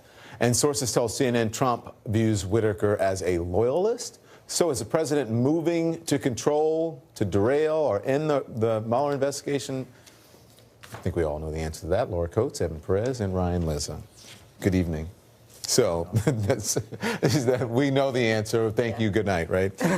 So is firing Sessions, Evan, is the president trying to interfere with the Mueller investigation? I think that's the big concern, and I think the president deliberately chose someone who he knows. I'm sure Don was watching your program the night when Matt Whitaker was saying these things, and I think it's no mistake that he chose Matt Whitaker to run this investigation. Now, the question is, what does Whitaker do, right? He now has full control of this investigation. He will make the decisions on whether or not there's any big investigative moves, subpoenas, whether, anything, any part of this report that Mueller is preparing, whether any of it gets to see the light of day. There's a lot of big, important decisions that are now firmly in Matt Whitaker's hands, and I think the president trusts Matt Whitaker more than he trusts anyone else. And just for the explanation, people will say, and we talked about that, what happened to Rod Rosenstein? Well, Rod Rosenstein was only in charge because Jeff Sessions had recused himself. So now the person who is the Attorney General, the acting Attorney General,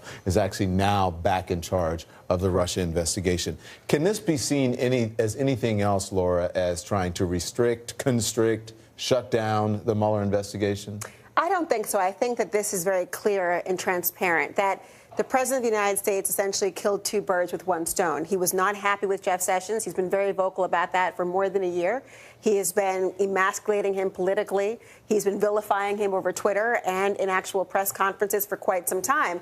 But he was very cautious not to fire Mueller because there would be obvious political consequences, particularly during the midterm elections. So now he could say, I didn't fire Mueller. I didn't touch Mueller. I also didn't touch Rod Rosenstein. I have no issue with him following the New York Times revelation of maybe the 25th Amendment being talked about or him wiring a wire. I'm just going to replace the person who made it possible that Rod Rosenstein would have his position and Mueller would have oversight by that person. And so by putting Matthew Whitaker in the position, which, by the way, is not in line of succession, it would naturally go to the Deputy Attorney General, Rod Rosenstein, then to a Solicitor General. The Chief of Staff or the AG is not the person who's supposed to be in line. And so one has to first wonder by what authority he's going to put him there. But the president's already told us he's temporary, that he'll have a more permanent placement put there in the long run. So I'm wondering if, in many ways, this is the president's attempt to gain information about the investigation. So once he's downloaded everything in debrief from Robert Mueller, and then he walks away to have a permanent replacement who is Senate confirmed come in, well, guess what Donald Trump has? He's got the keys to the castle. That was the first thing I thought about today, to get as much information and get his hands on as many levers as possible so that when the Congress actually takes over, he will have all the information he needs, and when the report actually comes out, he'll have everything he needs. It's amazing. Go on. No, I was just going to say the idea that an acting anyone should exercise authority over something as controversial as this would be unprecedented. Do you think he should recuse?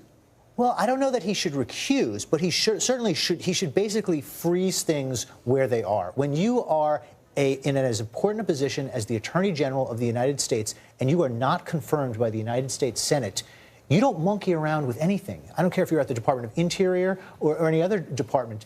And this is why Congress exists. They need to step up and set some parameters for him. What about force Trump to appoint a permanent Attorney General? Do you actually think Congress is going to do that? Well, I mean, does anybody here think that? Someone who is not confirmed by the U.S. Senate is going to go in and mess around with this investigation? Let me ask you this. That would be an abuse of power. Let me ask you this before I go back to the other guys. What about the timing here, right? Because on the day the day after he loses control of the Congress, he makes this decision. He could have done it before. He could have done it anytime. He can do it a week from now. Yeah. What does the timing say about you? I think it suggests... Is he trying to change the news cycle, or is it more towards what Laura said? Well, he's got past the midterm. There's no immediate political ramifications anymore. He obviously thought that there could be some blowback if he had done it before the midterms.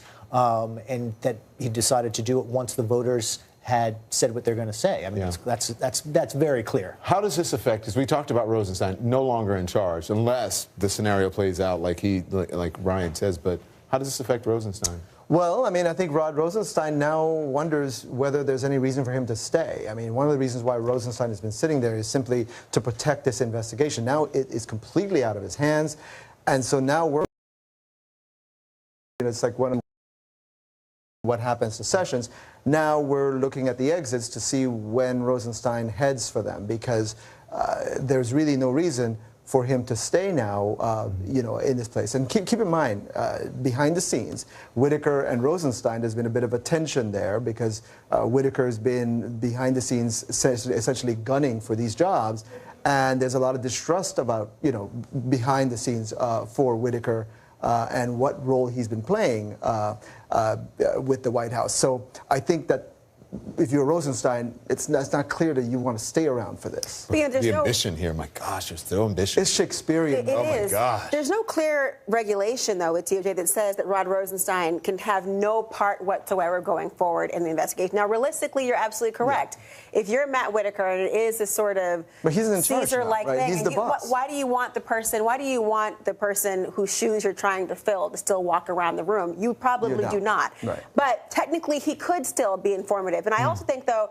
the same way that we anticipated this, and this is not necessarily the biggest shock to anyone, that Jeff Sessions is no longer in the Department of Justice, Robert Mueller has this baked into the cake already.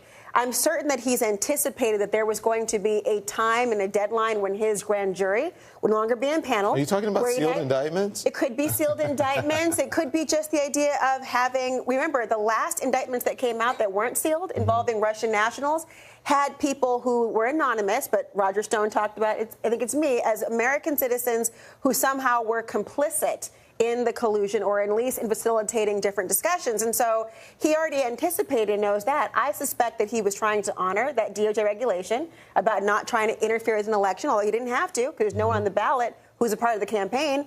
But now he, I'm sure, anticipated this. Is that Southern District of New York move, was that a pretty smart move, a pretty deft move? Well, I think so. And you talked about this as well, Evan, in the past, the notion that he, in anticipation, has been farming out cases. He has, right. And one of them, of course, is this SDNY and the Michael Cohen case, which people would have... And we're told that there are others that have been sent. One of the things that Mueller has done is farmed out parts of his investigation to other places. He can look, you can shut down Mueller. You can't shut down the entire Justice Department, right? So that is part of the contingency. And another part of the contingency is simply protecting the evidence in this investigation, which we know Rosenstein and top officials at the Justice Department and the FBI have discussed. Yeah. So they are doing what they can to protect this investigation. I want you guys to listen to something the president said at his presser today. Watch this. Going back to the Russia investigation and the potential investigations from the now Democratic majority in Congress, some say that you could stop all this by declassifying. I could fire everybody right now, but I don't want to stop it because politically I don't like stopping it. Yeah. It's a disgrace. It should have never been started because there was no crime. Everybody has conflicts. They all have conflicts over there that are beyond anything that anybody's ever seen in terms of conflicts. So he says that he could fire everybody right now. Is he right, though, Ryan? I mean, because he has a stronger majority in the Senate. I mean, he could fire everyone. He is the president of the United States, right? But what's always prevented him from taking that action, that's the one red line he wouldn't cross because enough Republicans piped up and told him not to do it. Now, in the last 2 years, a lot of those... Have you heard the responses today? Well, they've retreated, and they've retreated. Yeah. Like, you used to have someone like Lindsey Graham, who was a hawk on this, right? Remember when Lindsey Graham in 2017 said it would ruin Trump's presidency? That was Lindsey 2017. Exactly. Right. So some of those voices have retreated. Trump now has a slightly stronger majority in the Senate. He's always been hemmed in. He's always just not been willing to pull the trigger of just shutting down the investigation unilaterally. I still don't think he'll do it because I think he has people around him explaining just politically it's still not the smartest Look, thing to do. his legal team believes that they're very close to the finish line, that they're very close to the end of Mueller. Why do this now? And I think they do believe that things are wrapping up. And so I think what they'd rather do is this, which is to have someone that they trust more who will handle the final result. What's interesting to me is that he did this. He knew what he was going to do. He was at the press conference, right? And he said all these things and whatever, and he knew what he was going to do after this press conference. He knew that the resignation... It had been done, actually. Yeah, that it was going to be done. So what do you think of that? What do you pull from that? I think that he was trying to use the focus group and trying to threaten people to show how much power he had and to promise and then fulfill a promise like he does so often, he says, on the campaign trail. I did also notice that the letter from Jeff Sessions was not dated. Now, I know that everyone says, well, he was aware of this prior to the press conference through the telephone call to General Kelly, but I suspect Jeff Sessions has had a resignation letter prepared for quite some time in anticipation of this. But I think what he was trying to do was to show everyone that he was powerful in the one area where he has the most apparent Achilles heel. Nancy Pelosi and the House Democrats are well aware of their subpoena power. They actually had, 50 subpoenas ready to go from Elijah Cummings before this, months ago, that the Republicans who were in control refused to either issue or compel compliance with in many ways. They're well aware that they don't have to take the bait, but the president was trying to cast that line and show how powerful he was. And all he really did, in many ways, through the exploration of all this, is to show that he has a lot of bark, but the teeth now belongs in the House. Yeah, I just thought it was interesting. I'm paraphrasing the letter. Basically, he was saying, when you told me to pretend I'm right. but you fired me, this is the letter. This is my resignation. But we all knew this was going to happen. Yeah, of course. But we it was telegraphed. No. Lindsey Graham talked about it. I mean, we had been reporting that he had been threatening to do this. But what's interesting is that when we reported that, what was it? Fake news, right? Right. That it was fake news. Yeah. Everyone knew it was going to happen, but not like the second after the midterms. This is the shortest victory lap I've ever seen someone take after the midterms. I mean, in reality, he could have taken a much more extended victory lap of the accomplishment that he actually had. Gone for all of his own doing. Thank you. Thank you all. I appreciate it. You want to know what Matthew Whitaker thinks about Robert Mueller's investigation? Well, we've got the receipts for you. Whitaker, in his own words, next.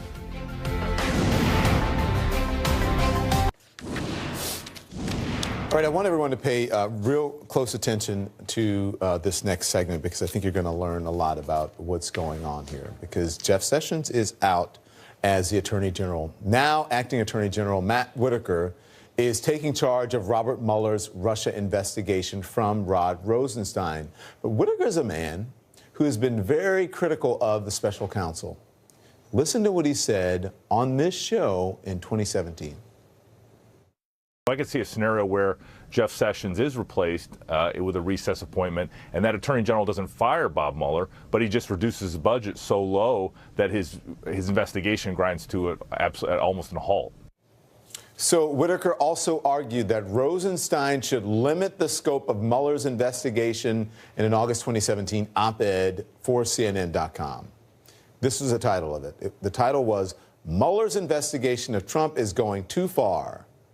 And it said in part in that op-ed, it said, any investigation into President Trump's finances or the finances of his family would require Mueller to return to Rod Rosenstein for additional authority under Mueller's appointment as special counsel. If he were to continue to investigate the financial relationships without a broadened scope in his appointment, then this would raise serious concerns that the special counsel's investigation was a mere witch hunt. That's a quote from the op-ed. Okay? Witch hunt. Where have we heard that before? Also last summer, Whitaker tweeted his approval of an NPR article suggesting that the public might never learn Mueller's findings because the Attorney General could simply decline to release his report. And he wrote this. He said, article is correct. It will be very difficult to ever see evidence discovered by Mueller grand jury investigation. Okay? Whitaker also weighed in on allegations of Mueller conflicts of interest. Here's what he said to Anderson. Bob Mueller does have ethical duties as an admitted lawyer to practice law, and so did Jim Comey. So there are other rules in addition to the DOJ rules and regulations. And if Bob Mueller had these conflicts, which were described in the beginning of this segment, that could raise some situations that I hope he's analyzed before he accepted this position. Okay, so he said that. He has repeatedly argued that President Trump's firing of FBI Director James Comey was not obstruction of justice. This is what he said. It was a radio interview after Comey testified before Congress. There is no criminal obstruction of justice charge to be had here. There's just the evidence is weak. No reasonable prosecutor would bring a case on what we know right now. And, because it all boils down to what was the president's intent, and we really don't have any evidence of what the president's intent was. So remember that infamous Trump Tower meeting, 2016, June of 2016? He weighed in on that, the one with Don Jr., Jared Kushner, and others. They met with a Russian lawyer with ties to Putin. I think, sort of to suggest that there's a conspiracy here, I mean, you would always take that meeting. So it's also worth noting that Whitaker has personal ties to one of the witnesses in the Mueller investigation. He was the campaign chairman for Sam Clovis's 2014 bid for state treasurer in Iowa. Clovis has been interviewed by Mueller's team, testified before the grand jury. And according to the Washington Post, Clovis was also listed as an unnamed campaign supervisor in the indictment of former Trump campaign aide George Papadopoulos. So, as we all know, the president has railed against Mueller's investigation from the very beginning, calling it a hoax, a witch hunt, 160 times since last spring. Trump has even floated the idea of actually firing the special counsel.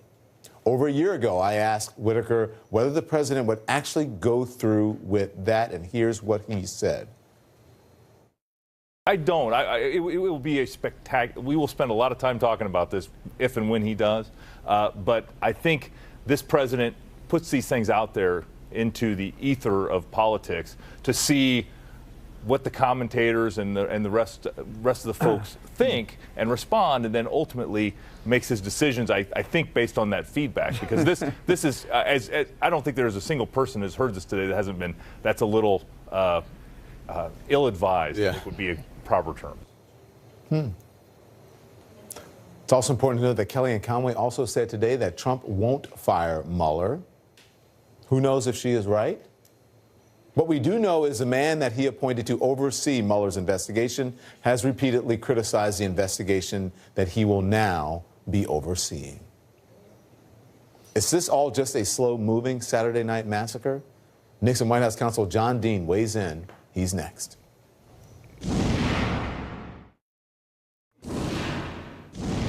So the Democrats are calling Acting Attorney General Matt Whitaker to recuse himself, calling on him to recuse himself from the Russia investigation. But are Whitaker's critical comments about that investigation actually the reason the president chose him in the first place? I want to discuss this now with Mr. John Dean, the former White House counsel, a former White House counsel. Thank you so much. It's so good to have you on this evening. I'm every single night. I got to ask you a question before we get started, right? Because they were saying it was a resignation, he resigned. So if your resignation reads, John, at your request, I'm submitting my resignation, what does that mean? It's not unlike my resignation, where the president requested it and accepted it. And I was the last to learn that he had done either. Yeah, that means you're fired, right? That's exactly what it means. In fact, the press room actually put out the word that all of us had been fired. Yeah. You say that Trump's firing of Jeff Sessions seemed to be like a plan, like a murder? Explain that. Well, as I watched him today at the press conference, where he clearly dodged the question of something that was on his mind because it happens a couple hours later, and it has been very carefully plotted. And what also had happened is Whitaker just didn't appear out of nowhere. This is the scenario they had originally planned for Rosenstein to replace him, is to have Whitaker become the deputy attorney general. That plan, after the president and the deputy attorney general started getting along, then got escalated today. And as I say, it was carefully planned, and Whitaker was ready to step in as he had just the right credentials under the Federal Vacancy Act, so they'd studied that. They'd obviously gotten an opinion out of the White House counsel, and they knew exactly what they were doing. As I said earlier, it was just planned like a murder.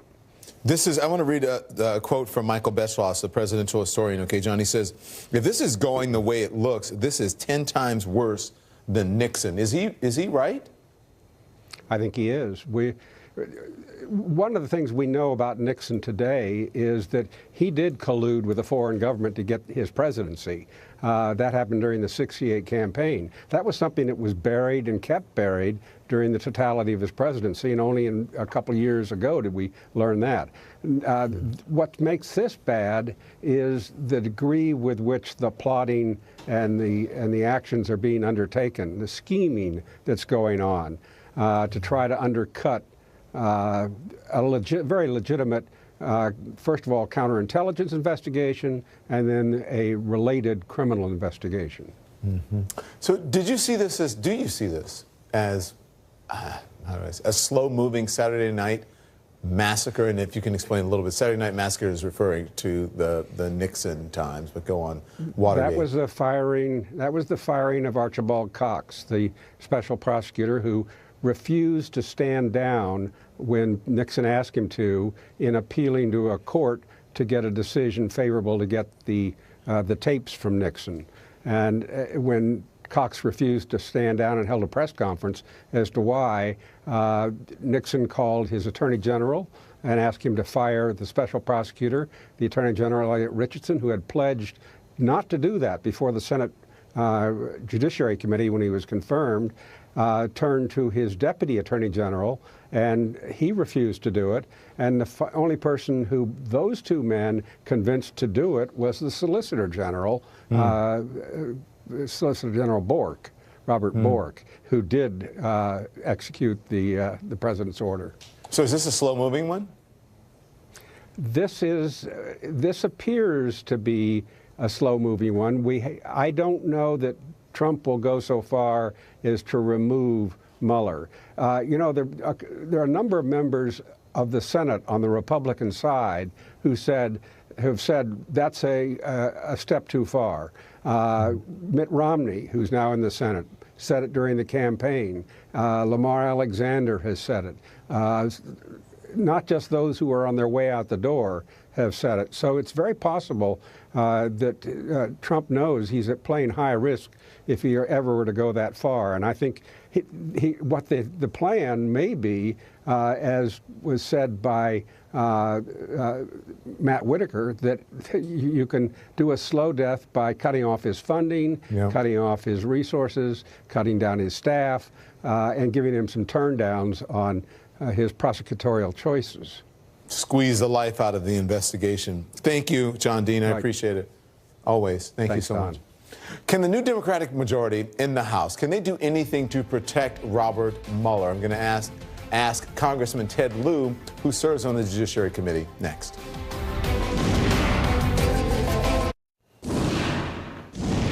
So the firing of the Attorney General Jeff Sessions comes just hours after Democrats won control of the House, giving them the power to block parts of the president's agenda. But can they do anything to protect Robert Mueller? Democratic Congressman Ted Lieu is here to discuss, and he sits on the House Judiciary Committee. So, good evening. By the way, so can you do anything to protect Mueller?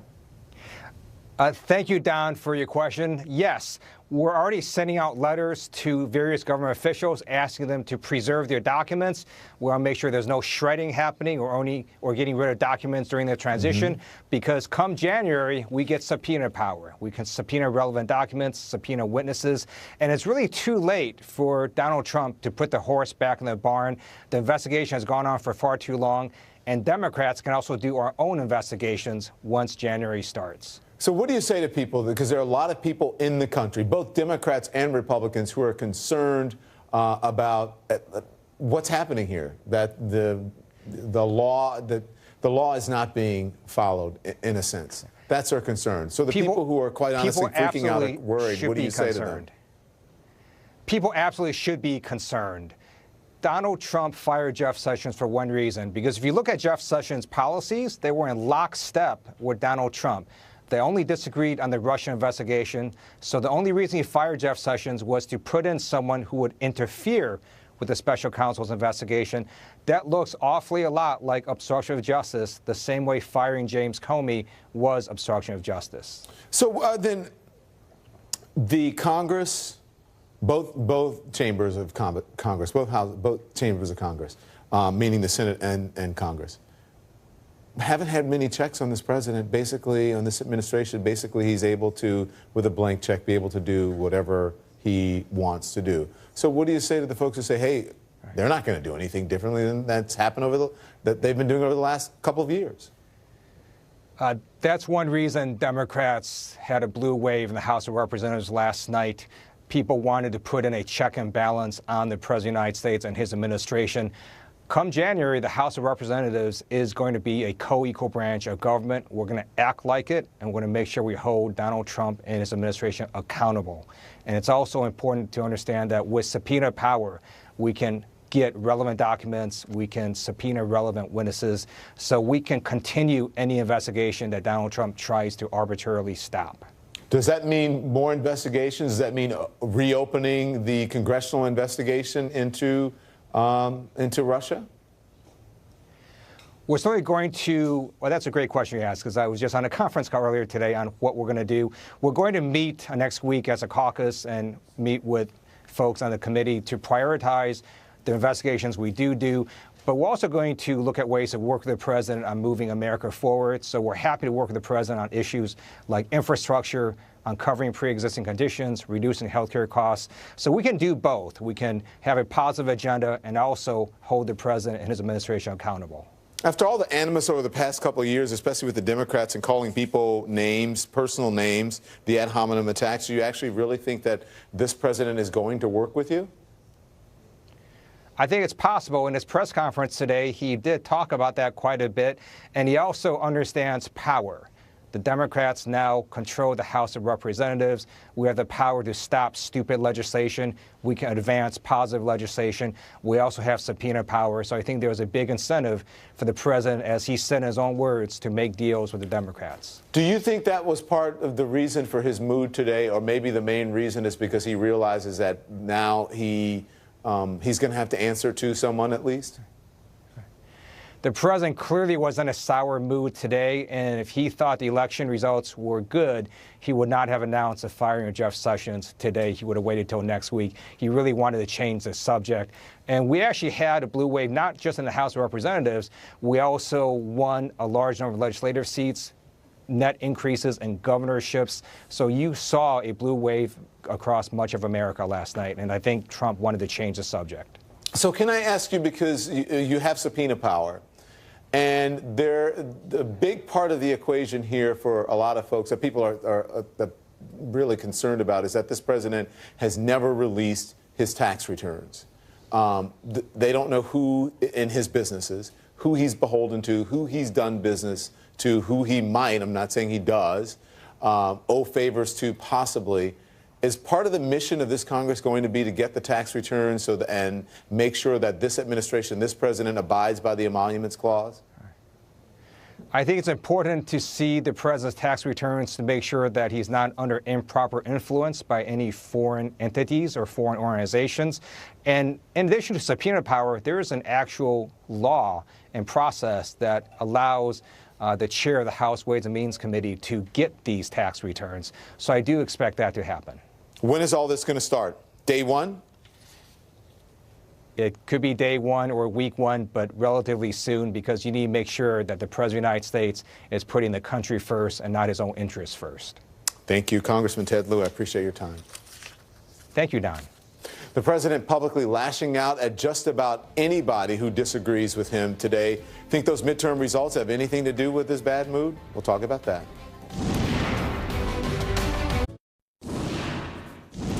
This is CNN Tonight. I'm Don Lemon. President Trump firing his long-suffering attorney general just hours after polls closed in the midterms. Jeff Sessions forced to submit a resignation letter, catching top White House officials off guard. That's what a source is telling CNN. The president, who became famous for the phrase, "You're fired," punting to his chief of staff to give Sessions the boot. John Kelly didn't even do it face-to-face, but opted to fire Sessions by phone. Kelly even refused to grant Sessions' request to stay on until Friday. Matthew Whitaker, who started the day as Jeff Sessions' chief of staff, finishes as the acting AG. He will be overseeing the Mueller investigation, relieving the Deputy Attorney General, Rod Rosenstein, of that responsibility. In Whitaker, the president has found an ally who has publicly questioned the scope of the investigation. I asked him last year why Trump wouldn't publicly say if he'd fire Mueller. This is his answer. I think that is very dangerous politically, but legally there is certainly a way for that to happen. You don't think that's dangerous legally? It's not obstruction? He's saying basically, unless it goes my way, I'm going to fire you. No, I don't think that's obstruction, because we keep using that term. Well, Whitaker has also previously questioned the scope of the special counsel's investigation, saying examining the Trump family finances would be, and this is a quote, it would raise serious concerns that the special counsel's investigation was a mere witch hunt. Witch hunt. Sound familiar? Lots to discuss now. Mark McKinnon is here. He's executive producer of Showtime's The Circus on Sunday nights. Also, CNN Global Affairs analyst Susan Glasser. Good evening, everyone. So good to see both of you. Yeah. So before we even get started about Jeff Sessions today, Matthew Whitaker, the president held a press conference for 26 minutes, right? Lashing out at everyone who challenges him, including the media and everyone he disagrees with. Here it is. You are a rude, terrible person. You shouldn't be working for CNN. You are the enemy of the people. On the campaign trail, you called yourself a nationalist. Some people saw that as emboldening white nationalists. Now people are also saying that the president. It's such a racist question. Are you offering an my way or highway scenario to the Democrats? You're saying that if they start investigating you, that you can play that game and investigate better than them. Can you compartmentalize that? And I think I know more than they know. Can you compartmentalize that and still continue to work with them for the benefit of the rest of the country, or are all bets off? No. If they do that, then it's just all it is a warlike posture. Yeah. I said 26 minutes. It's an hour, 26 minutes. Hour and 26 minutes. Is he feeling the pressure, you think? You know, I think he came in loaded for bear to that press conference today. He seemed to seek out the confrontation and, as often is the case with the president, to double down on it once it was launched. And I think that, in general, is his strategy now for all those people who thought the election was going to bring an end to what has seemed like an exhausting and very divisive news cycle. I feel like, well, we saw today from President Trump, that's not the case. If anything, we may come to look back on the campaign as that nice quiet period before. Well, I wonder what world, what land those folks were living in. Of course, I mean, this administration is, they thrive in chaos, don't you think?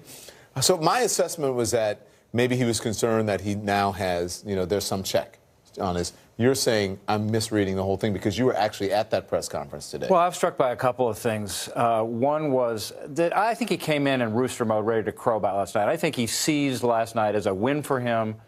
It definitely defied expectations. I mean, the expectations were much higher for Democrats. But historically speaking, the important thing is that they took the House, and that's what's going to matter in the long run. But for him, for the moment, he defied expectations.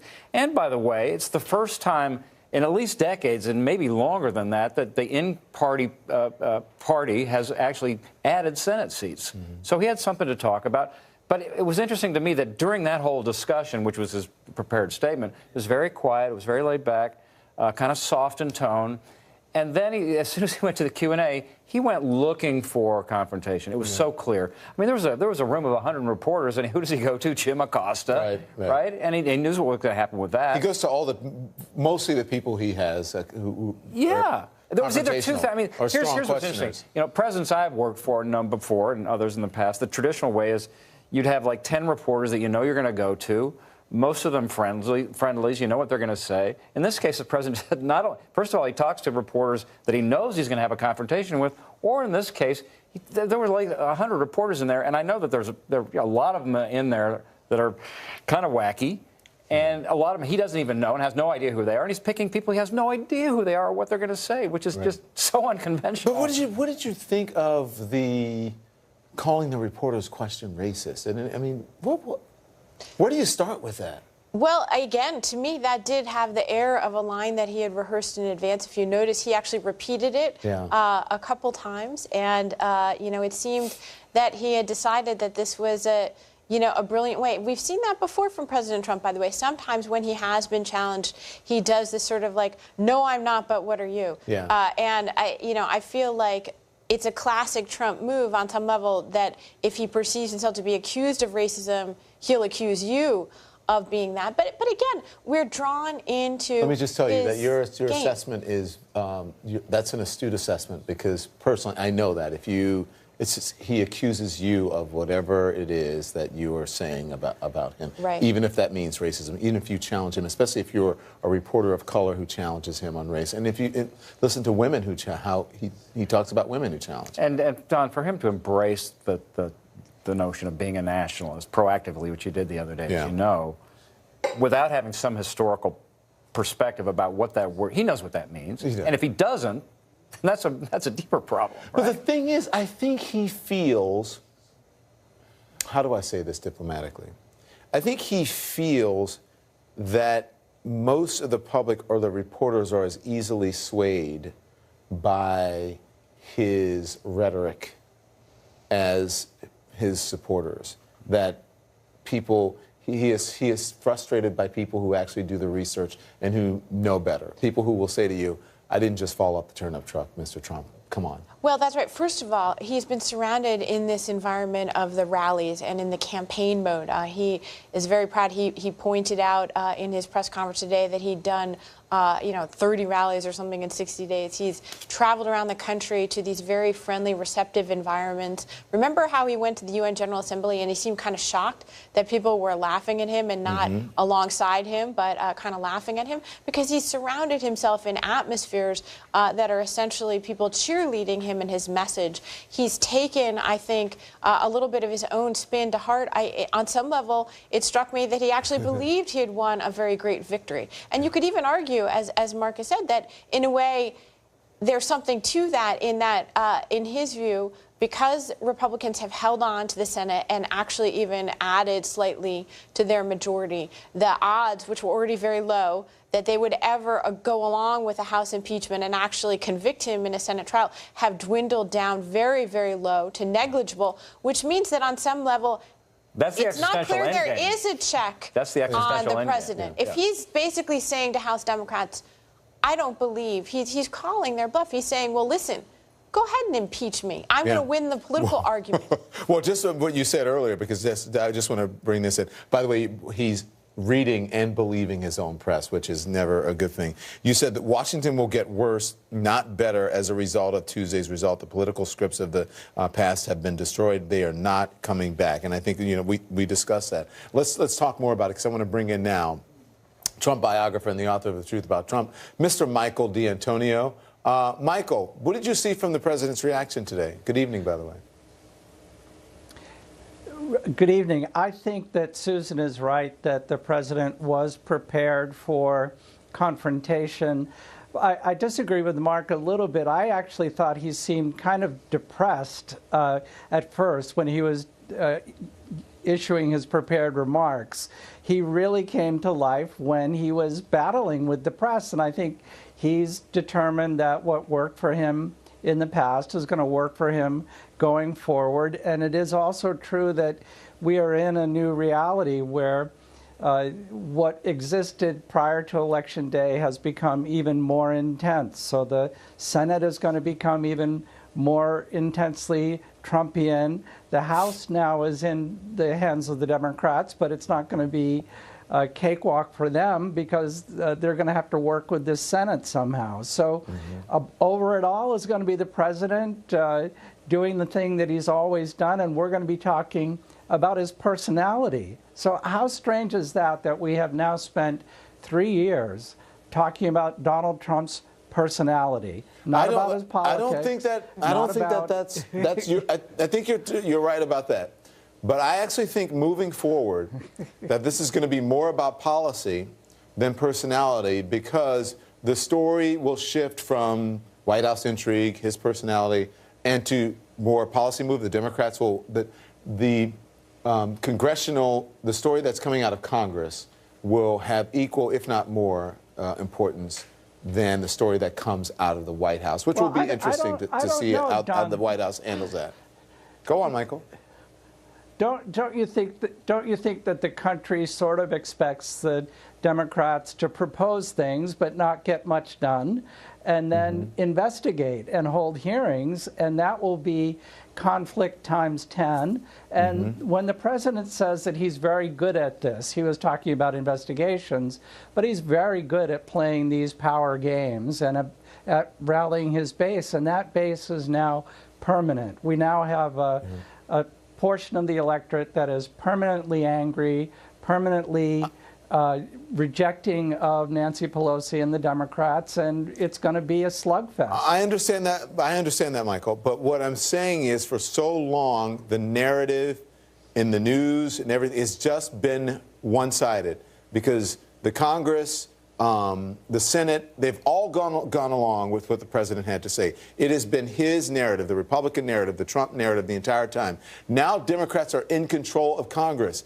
and part of what they're doing will come into play as well. So I don't think, listen, don't get me wrong, the White House will be a big part of this, but they won't have the whole pie. Well, President Trump made an interesting argument a couple of times today at the press conference, which was he was saying that I actually feel better, a little bit better with a Democratic majority in the House than a close majority of Republicans, because he says it's going to force us to come to the table and talk about infrastructure and some issues that maybe he couldn't have. Well, let's talk about. I'm going to talk about the circus. I'm sorry, Susan. I want to get this in. Shut up, Susan. Because you talk with Dave Chappelle about what he thinks of the Trump presidency 2 years in. Here it is. Apparently, he's having a terrible go. Yeah. I don't think he's living up to his part of the bargain. And I'm troubled by politicians that only speak to people that they believe will vote for them. And it's sad because, you know, he's got the bully pulpit. It's the highest office in our land. So hopefully we can either hold him to task or get someone in there that will think about all of this. He said America will have a hangover after Trump. You agree with him? Well, America's going to have to try and figure out what to do after Trump. The Republican Party certainly has to figure that out. The Republican Party has been splintered and radically transformed by President Have you seen the research on the Republican Party? What happens after this? We keep saying that, and then they keep winning, though, right? Because John Weaver last night said, I think on your network, that the Republican Party has been reduced by 10 to 15 million people. So it may be a hard base, but it's a shrinking. But I don't know where he came up with those numbers. Yeah. But it's interesting to see. So there's a bunch of Republicans out there that don't have a home right now and are going to have to find one. That's all we have time for. We'll see you soon. Okay, thanks. Make sure you watch the circus this weekend. Sunday, Showtime. Kick it. Kick it. Thanks, everyone. I appreciate it. Thank you, Michael. House Democrats say they are preparing to open multiple investigations of President Trump. Congressman Eric Swalwell is promising the American people that we'll see the president's tax returns. I'm going to ask him how he plans to make that happen. That's next.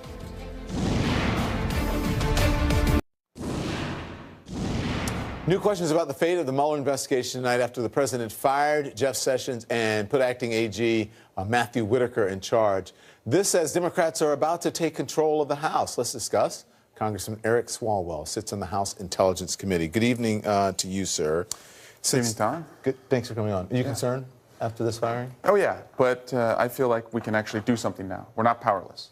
We won the majority, and the American people should be assured that we're going to protect this democracy. So you're feeling some strength, because before it was frustration. Every time you came on, you were frustrated about something. I can't believe this is happening. I can't believe that's happening. Yeah. You had to go make the case to the public and tell them, go to the town square, go to the town hall, tell your congressman, your senator that you're concerned. But then they went to the ballot boxes, and they're hoping that we stand up and do what's right. The first thing we can do is protect Mueller. Also insist that documents are preserved as this transition takes place with the acting attorney general, and also insist that he step aside on the on the Russian investigation because of his conflicts. That's what I was going to ask you, because Leader Which you know all too well. Leader Pelosi is asking that he recuse himself. Is that what you want? Do you think that'll happen? Yes, I mean, he should, ask for an opinion and get a public response from, the ethics department there, and I believe they would find that he's conflicted. When I speak of the frustration that you had during the investigation, remember in your investigation you felt it was shut down by Republicans? Obstructed, shut down, looked the other way, free passes, all of it. Does that, you reopen that now? Those days are over, yeah. As it relates to Russia, we'll fill in the gaps.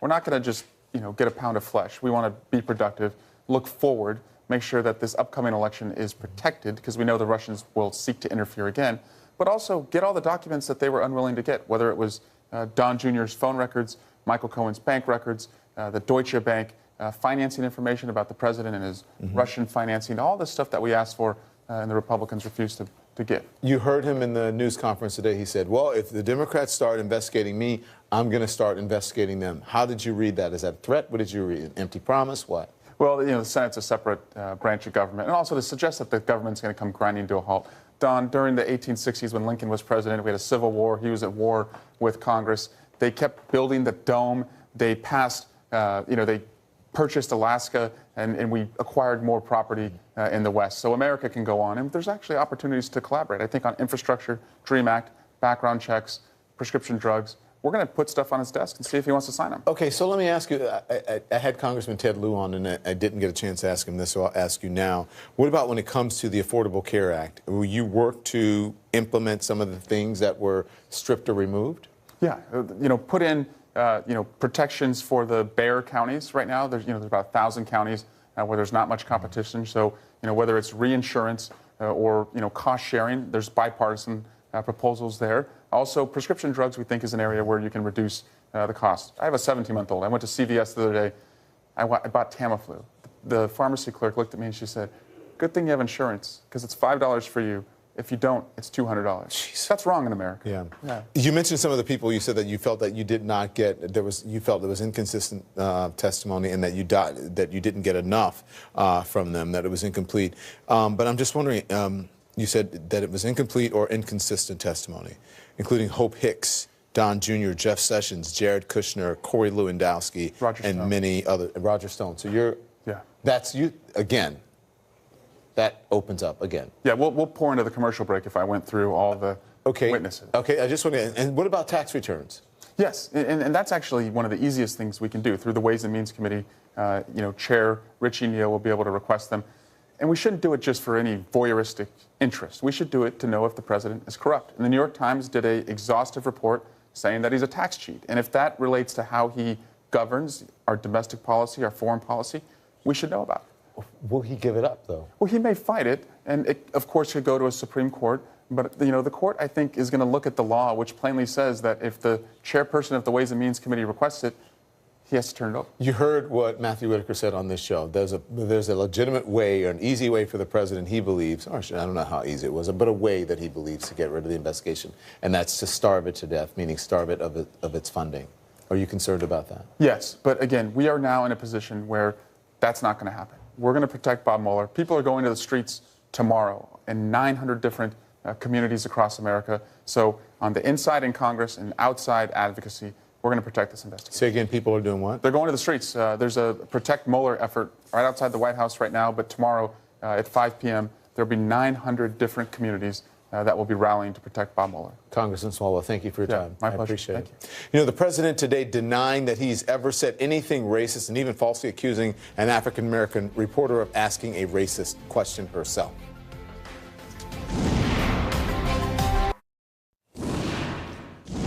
So the president flat out denying today that he has ever made racist remarks. This from a man who launched his campaign with attacks on Mexicans, spent years pushing the racist birther lie that Barack Obama was not born in this country. And in just the past few weeks, the president falsely and publicly claimed that two black candidates for Governor Andrew Gillum in Florida and Stacey Abrams in Georgia were not qualified to lead their states. Bakari Sellers is here, Matt Lewis as well. Good evening. All of you. Good evening. Good to have both of you on. So listen, President Trump, his pick in Florida, Ron DeSantis, he won. CNN hasn't called the race in Georgia yet, but Kemp is claiming victory. So I just want to get your take, Bakari, on these, what I think are, and what most people think are, racist dog whistles if they worked on Gillum, Thief, Abrams, not qualified? Well, I mean, I think it's apparent they won, and I think that's the disappointment that many of us have in the country that we live in. I think that there were a large swath of individuals, there are a large group of individuals, and I want to make sure and look at those people and tell them to make sure you come out, you stay engaged, you vote, you do everything necessary. But we thought the progress in this country was further along than it actually is.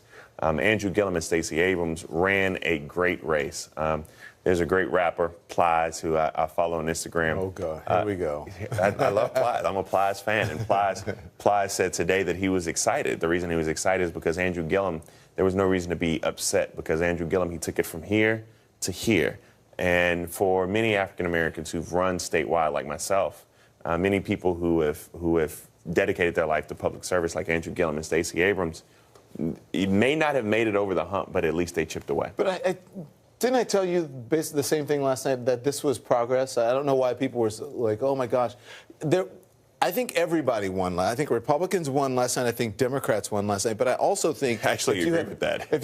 I agree with that. But I also think that if you... Let's think about it, right? Stacey Abrams, a woman of color, whether she wins or not, who knows? Because that's my next question to you, Matt, about this runoff and voter suppression. You see what happened down in Florida. And you see, and young folks, what happened in Texas with Beto, whether Beto's a Republican or Democrat, but he's a young, energetic person.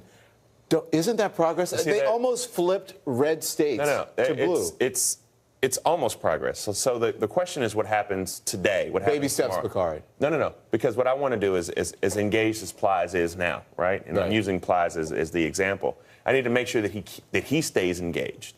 That all of those individuals at the churches stay engaged, that Diddy and DJ Khaled, but all of those individuals who were cutting hair. So you're saying let's not get too far ahead of ourselves. No, don't get ahead of your skis. Let's make sure that everybody stays engaged. Okay. So let's, Stacey Abrams, Matt, is refusing to concede. She and other Democrats have previously accused Kemp of using voter suppression tactics during this election, and the fact that the Secretary of State oversaw the recount. I'm just wondering what that does. Is that problematic for people having faith in the voting process, that they sort of feel that their votes counted and that, whether he won fair or square or not? Right.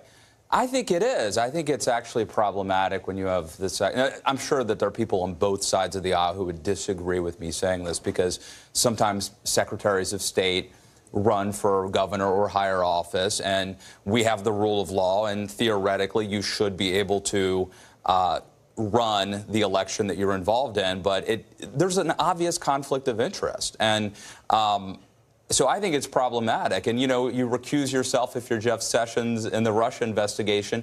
What is appropriate to do if you're a Secretary of State?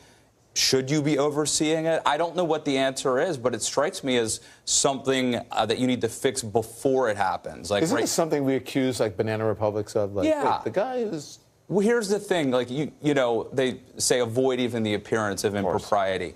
Democracy is so important, and I would say right now it's so fragile that anything that would, let's give him the benefit of the doubt. Let's say it's completely above board. If it even creates the appearance of impropriety, that's a problem. If you had, as I sit back and think about this, if you think hey, I can actually win, I am the best here, fine. What's wrong with having someone else come in to oversee the election, someone who's impartial, if you have confidence in yourself? And remember, by the way, in Florida, this is similar to with Jeb Bush, over being the governor, and Catherine Harris down in Florida in 2000. I mean, it's a similar situation. Yeah. Maybe they should do something about it. To be completely honest, Van and I had a conversation in the green room. These green room conversations that people are not privy to. And one of the things that Van and I said is that last night, I think that he actually brought it to my attention, which is true. We didn't necessarily articulate how much Stacey Abrams had to overcome. Yeah. I mean, we're talking about the fact that Stacey Abrams got this close. But Stacey Abrams got this close, and she's still running a great race. The race is not over yet. But she had to overcome all of the voter suppression. There were people who did not vote in Fulton County until after midnight. I mean, there were polling places in Georgia that did not have power electrical cords. Yeah, for the voting. But there was a place that had like 1 or 2 voting machines, and people were lined up sneaking around that thing. Yeah. Who? If you have electric machines, how do you not give them power cords? This is America. So, Bakari, listen, I just want to play. Let me play, guys, this exchange from the president's press conference today. Michael Cohen recently said you called black voters stupid. That's false. Omarosa has accused you of using the N-word, and the rapper Little John has said you called him Uncle Tom.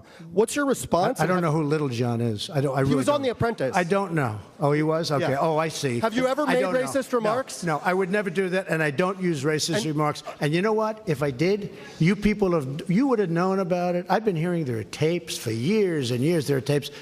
Number one, I never worried about it because I never did. I never used racist remarks. I've never used racist remarks. Okay, so he denies that. Whether he said it or not, I'm not saying that. But there are pictures with him with Little John. There is actual video of tape of him, Little John, on the show, but twice. I mean, let's just disavow the fact that in order to be racist, you have to say the N-word. I mean, Donald Trump's actions for a long period of time and the language that he traffics in has been there. And I'm a Little John fan. He was a curator of my college years. And Little or Lil? Lil. Yeah, you said Little. I was like, who are you? Really? Yeah. Just because you back in the cookout. Don't come for me unless it's in for you, all right? Sorry, I understand. Sorry, man. I feel like Scott Jennings right now. All I know is Little Marco. That's the extent of my knowledge of this. No response. No response. He denies it. I mean, he denies it all. What do you think? And the guy's on the show twice. Yeah, I think it's totally plausible that Donald Trump doesn't remember meeting somebody or met somebody and, oh, I love your music. And, you think Donald Trump loved Lil Jon's music? I think he might have said that. All right, thank you, guys. Nothing. What happens when an African-American female White House correspondent tries to ask a question at the president's press conference?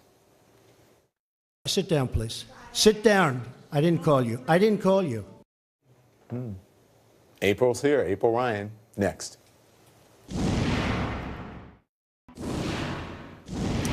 So the president held an angry, combative press conference today for almost an hour and a half, at one point branding a reporter's question as racist after she asked about his support for nationalism and whether that support might embolden white nationalists. I want to bring in someone who had her own run-in with the president today, and that's April Ryan. She's a White House correspondent for American Urban Radio Networks and the author of Under Fire, reporting from the front lines of the Trump White House. So it seemed like a perfectly legitimate question to most people, April. Good evening to you, by the way. So I just want to get your response to this exchange between President Trump and Yamiche Alcindor, the White House correspondent for PBS. Here it is. Yeah.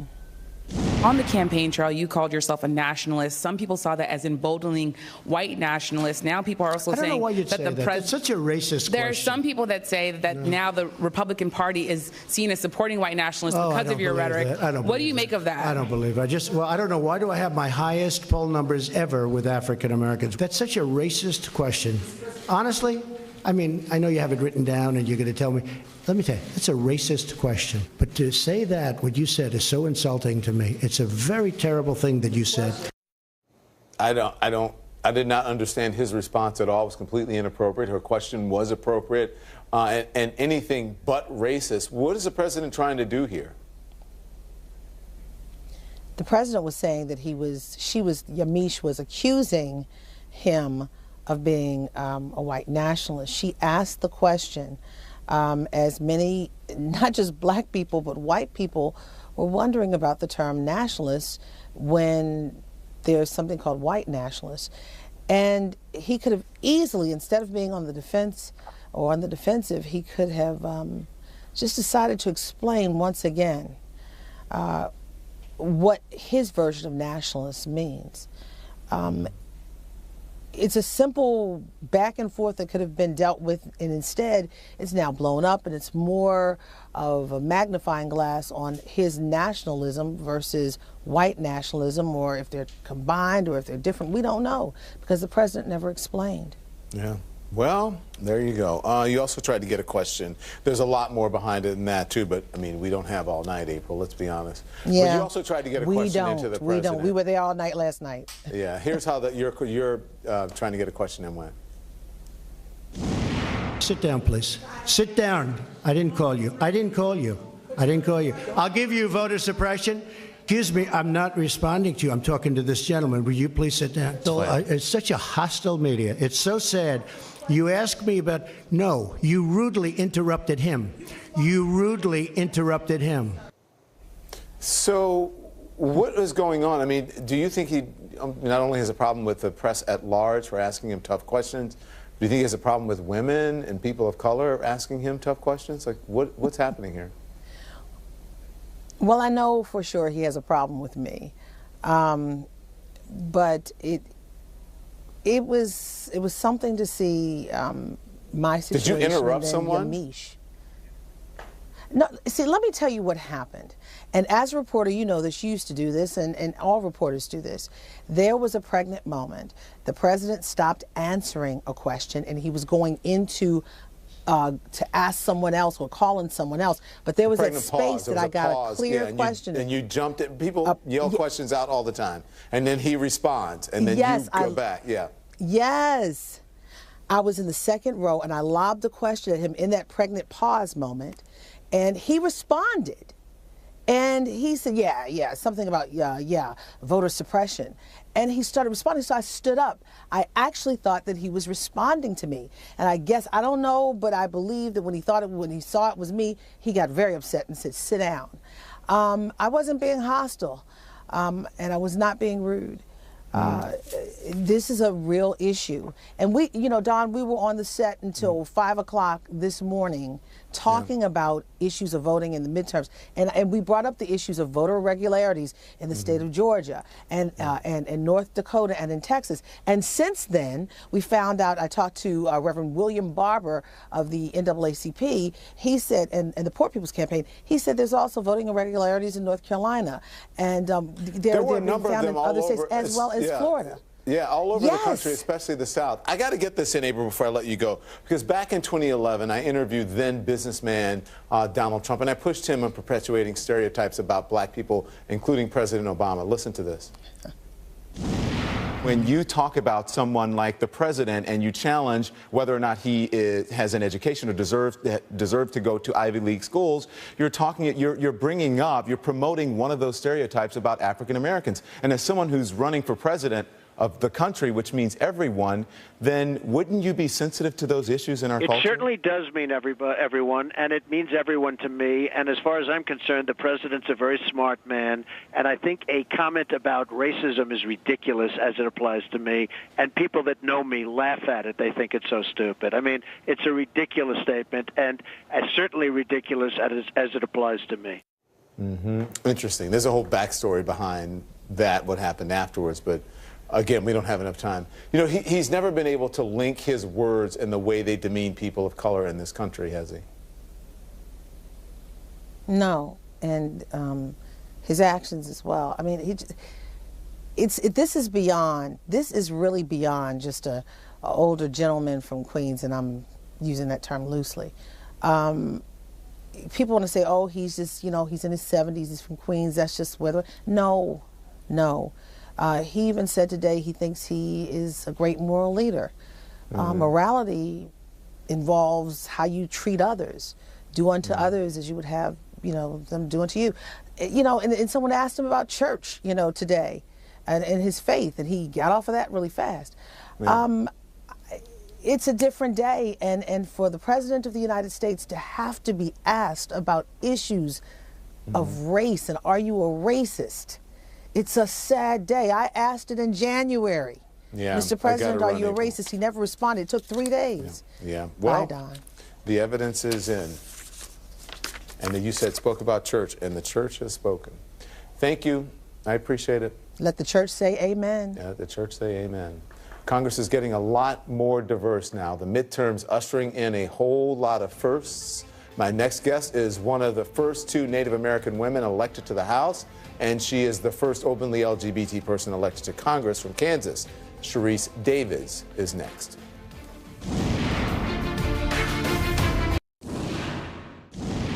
A record number of women elected to the House in the midterms, with at least 100 serving when the new Congress convenes in January. And it is a diverse group, including the first 2 Native American women elected to the House. One of those women is Sharice Davids, a Democrat who will be the first openly LGBT member of Congress from Kansas. And she joins me now. Congratulations, Sharice. Thank you for joining us. Thanks so much. I appreciate it. I'm happy to be here. You made history today. So you beat a Trump-backed incumbent by a comfortable margin. Do you believe this was a direct rebuke of the president? Well, I definitely think that that played a role in it, but we also, part of the reason that I ran was because I didn't feel like our district was being represented well. We had a representative who I didn't think was listening to everyone in our community.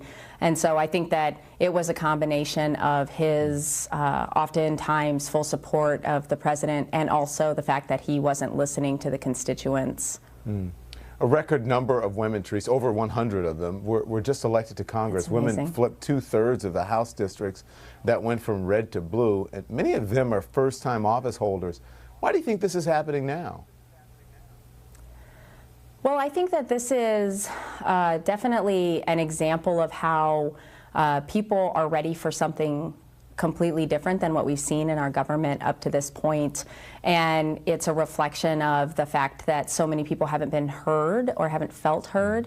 And I think that, you know, so many people have talked about how we need new leaders, new types of candidates to step up. And, you know, for sure, I felt the same thing, and that was part of why I decided that it was necessary in a lot of ways for people like me who have very similar experience to a lot of people in our community to put ourselves out there and run so that we can have our voices heard in Congress and at all other levels of the government.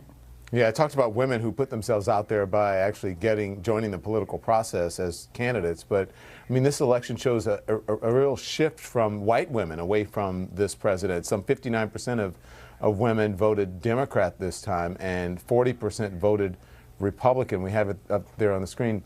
I mean, that's the largest margin in the midterm exit, seen in the midterm exit polls. What do you think is behind this shift?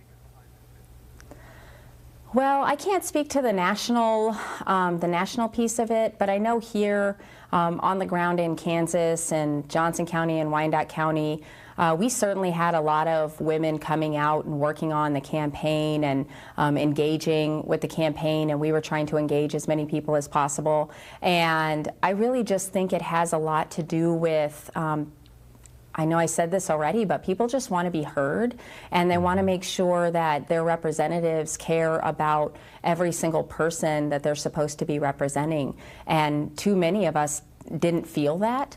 And certainly when you look at the composition of Congress, or at least up to this point, it was, you know, there weren't enough women serving, but there are plenty of women who are qualified, who are dedicated to their communities, who are often taking leadership roles, but not necessarily in leadership positions. And I think we're seeing a lot of people who are just ready to change that. And that's what we saw last night, and that's what we'll see in the coming years, I think. Yeah, there's a lot of firsts last night, especially when it comes to diversity, because you joined New Mexico's Deborah Haaland as the first 2 Native American women elected to Congress. What message would you like the country to draw from your victories? I think that it has everything to do with engaging as many people as possible. You know, I know Deb Haaland had a really strong ground game. Our campaign had a really strong ground game. And I think the more people that you engage in this process, I think that's what led to so many of us winning this year.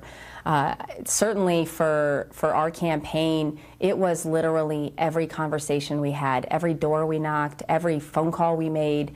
That was the thing that made the biggest difference in our race. Because too many people, the number of doors I knocked on where people said, no one has knocked on my door since I bought this place 25 years ago. And I mean, that to me is an example of how we get to reset that expectation about what if somebody wants to be your representative, they should be trying to engage you. And I know there were a lot of people running this year who had a similar mentality and a similar kind of drive to make sure that that happened.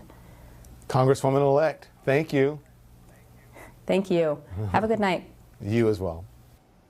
Thanks for watching. Our coverage continues.